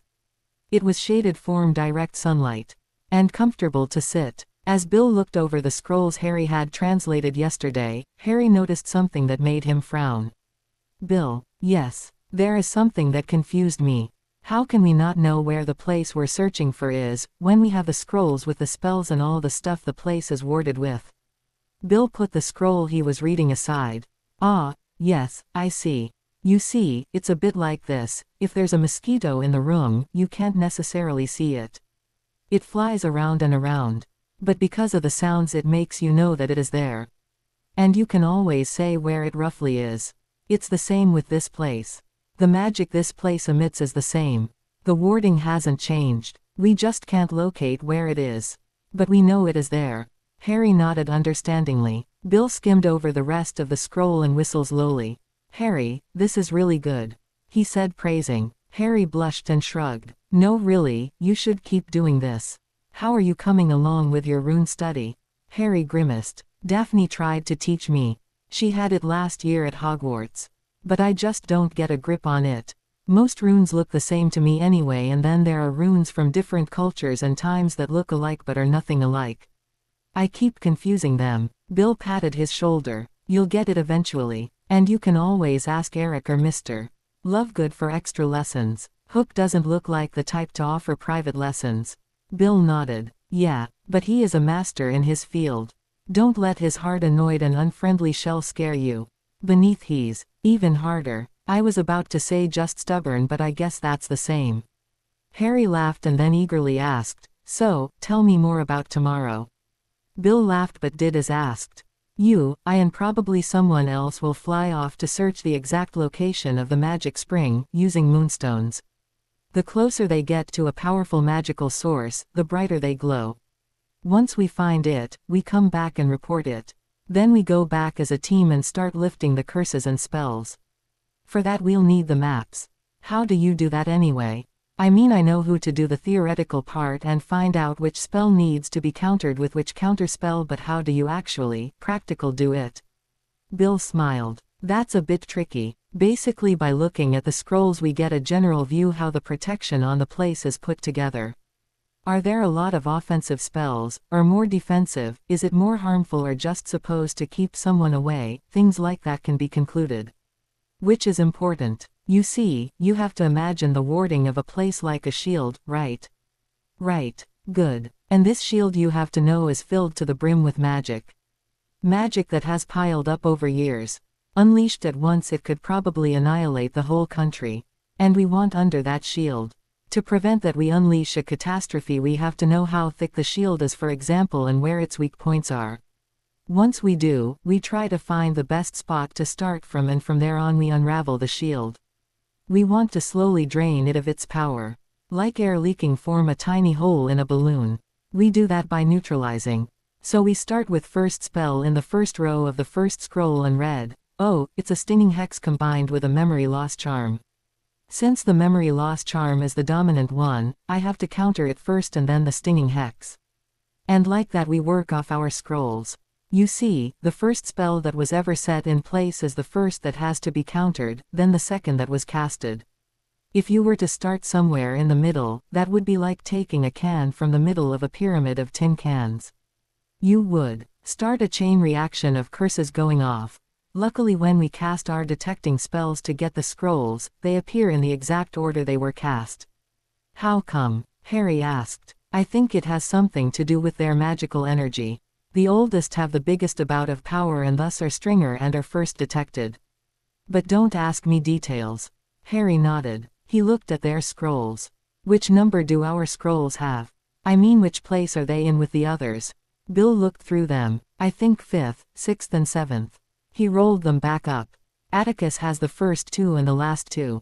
Eric has 3 and 4 and 8 and Alice has 4 and 9. And I think that's it. So we'll go there, cast counter spells until our scrolls are worked off, and then the next one takes over. Basically, 2 will always stand ready in case something goes wrong or the other one needs help. And what do we do once the shield is down? We explore what's beyond is. Since magic can shield other magic, we hardly know what to expect. So we'll have to be careful and improvise as necessary.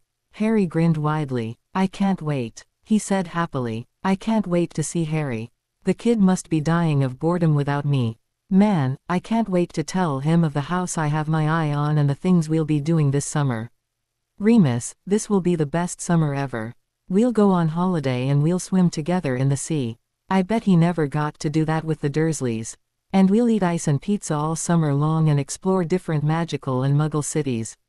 And I teach him my best pranks and answer all his questions and tell him embarrassing baby stories and stories about Prongs and Lily. And you can come over and maybe he can meet Dora and Andy. The boat was cutting harshly through the waves. Water sprayed into the occupants' faces and the smallest man cowered from the cold and wet. The taller men just snorted. And when he gets back to Hogwarts he'll have so much to tell and report, and I will give him my two-way mirror so that when he ends up in detention we can talk. You know, like the good old times, Remus. The fog was thick and cold and the water was dark. It was staring to get late. But time hardly mattered here. The sun was never seen in this part of the sea. It had long forgotten what sunlight was. Everything was dead here. Maybe I could teach him how to ride my bike. I mean, the girls would find that so hot. That Granger friend of his and he, they would be a cute couple. I don't think Hermione would like Harry risking his neck on your bike. True. Well, I bet Harry has the girls standing in rows behind him, waiting. Just like his good old father and godfather. The smallest man cowered deeper into his dark cloak. The coldness that was creeping up inside him was unbearable. Enviously he looked towards the taller men that were standing shrouded in silver blue light inside the cabin house, dry, warm and secure. And then the screams started. Remus couldn't, he just couldn't. Sirius was so happy. How could he destroy this? Ever since Sirius and he had finally been able to leave the Ministry of Magic, but only after answering a million questions from, "Are you sure you are no murderer?" 2. Can we see your tattoos? 2. Are you single? Unnecessary to say it was a long evening. Now Sirius was nearly skipping next to him as they walked the long dirt road down to the burrow. Against the black sky, the shadows moving at a very fast pace were hard to see. They weaved through the clouds, following the boat. You think he's already asleep? It is kinda late. And I know Molly. You think she lets me wake him? Sirius contemplated. Remus sighed. He had to. He stopped walking. Sirius only realized he had when he was several meters ahead. He too stopped and turned, confused. Mooney, is something the matter? He asked as he slowly walked back to his oldest remaining friend. Sirius, there is something I have to tell you. Okay, and you will not like it. Sirius frowned. Okay, he said. It's about Harry. Sirius paled. Is he all right? He asked, panicking. Yes, he's absolutely fine as far as I know. It's just a lot has happened during your trial. Harry found a lot of things out, about himself mostly, and it was a bit difficult for him to cope with it. So Dumbledore had this idea. Sirius growled so loudly that it interrupted Remus' would-be explanation. He was shaking badly. What kind of idea? He growled. We both know what kind of ideas Dumbledore has.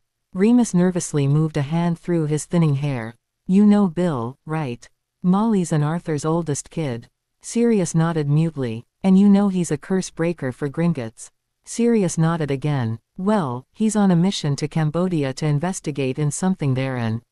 Sirius didn't like where this was going. And he and Harry have gotten rather close, and from what I heard Harry has an unknown talent for decoding in spells, and you know that he's good at defense, and so he... Remus, spit it out.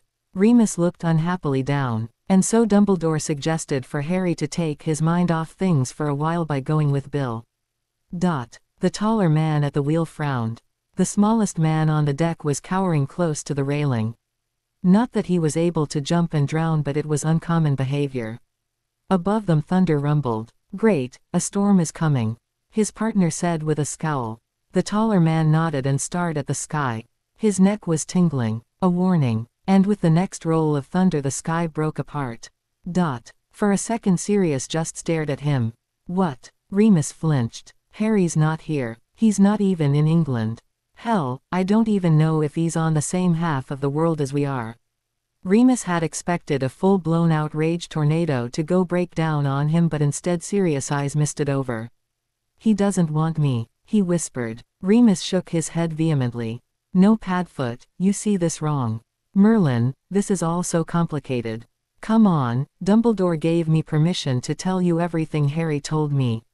But don't you dare assume for a minute that Harry doesn't want you in his life. Okay. Black poured down from the sky. Black shadows, and they descended towards the boat.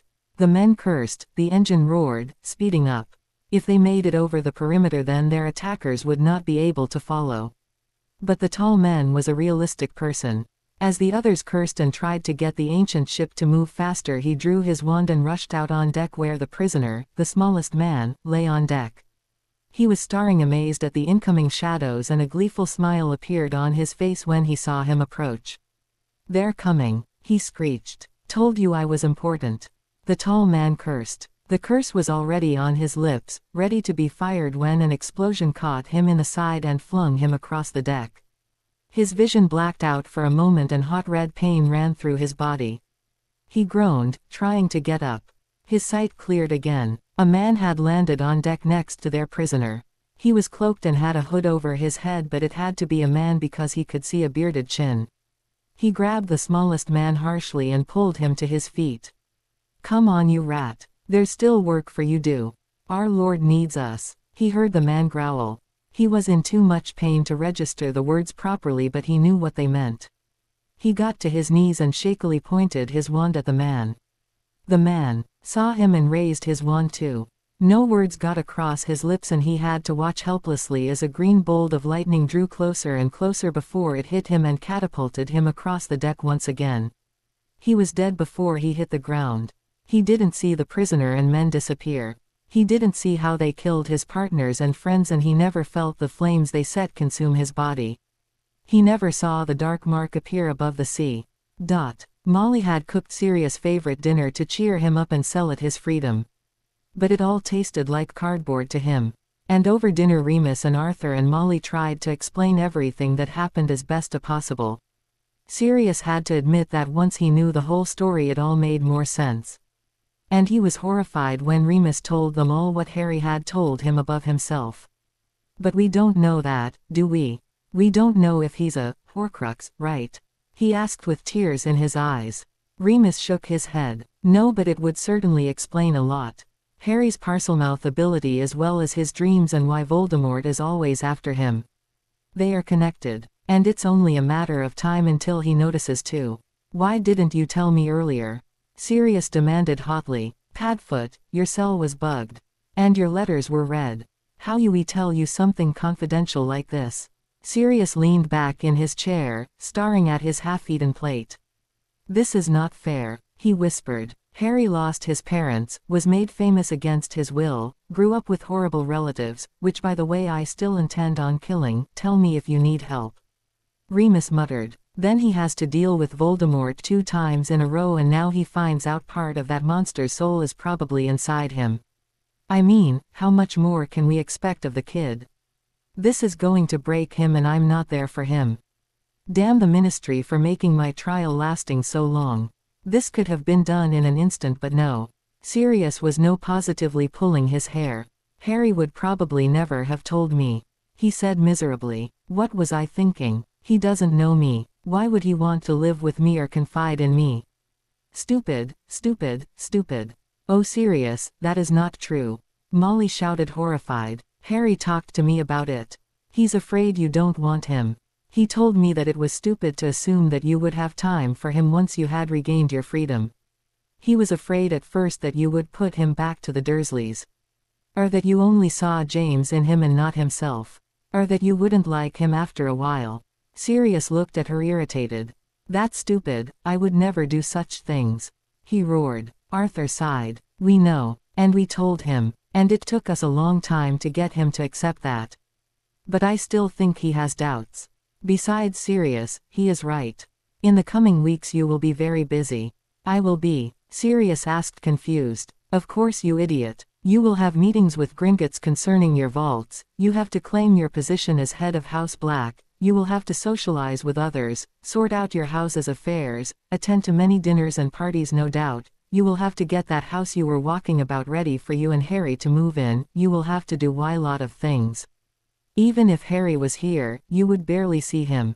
Let him have his little time off, and when he returns you two will have a long heart-to-heart talk, and then you both will be very happy.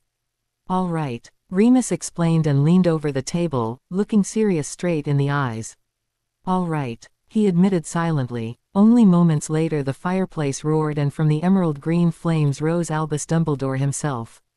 Gentlemen, Molly, we have a problem. What is it, Albus? Arthur asked with a frown. The ship that was supposed to bring Peter Pettigrew to Azkaban was attacked, Pettigrew rescued, the crew killed and the boat set on fire. The dark mark hung above the place for hours. The Ministry is in an uproar. This is the first time in years that the dark mark was conjured. Remus turned to Sirius. Maybe it is a good thing that Harry Sis not here right now after all. He said dryly. The servant will break free and set out to rejoin his master. The Dark Lord will rise again with his servant's aid, greater and more terrible than ever he has. Tonight, before midnight, the servant will set out to rejoin his master. The cold Albanian air didn't bother him as he rushed through the heather. Carefully Pettigrew lifted the bundle wrapped in dirty cloth. The thing they had been searching for. Master. He breathed in awe. Harry dreamt he stood at the foot of a hill in the gigantic shadow of an old manor. Something dreadful was hanging in the air. A foreboding that promised nothing good. Harry woke with a start and a wild beating H. To be continue. I hope you enjoyed this story. Also remember to subscribe and like this video. See you in the next video.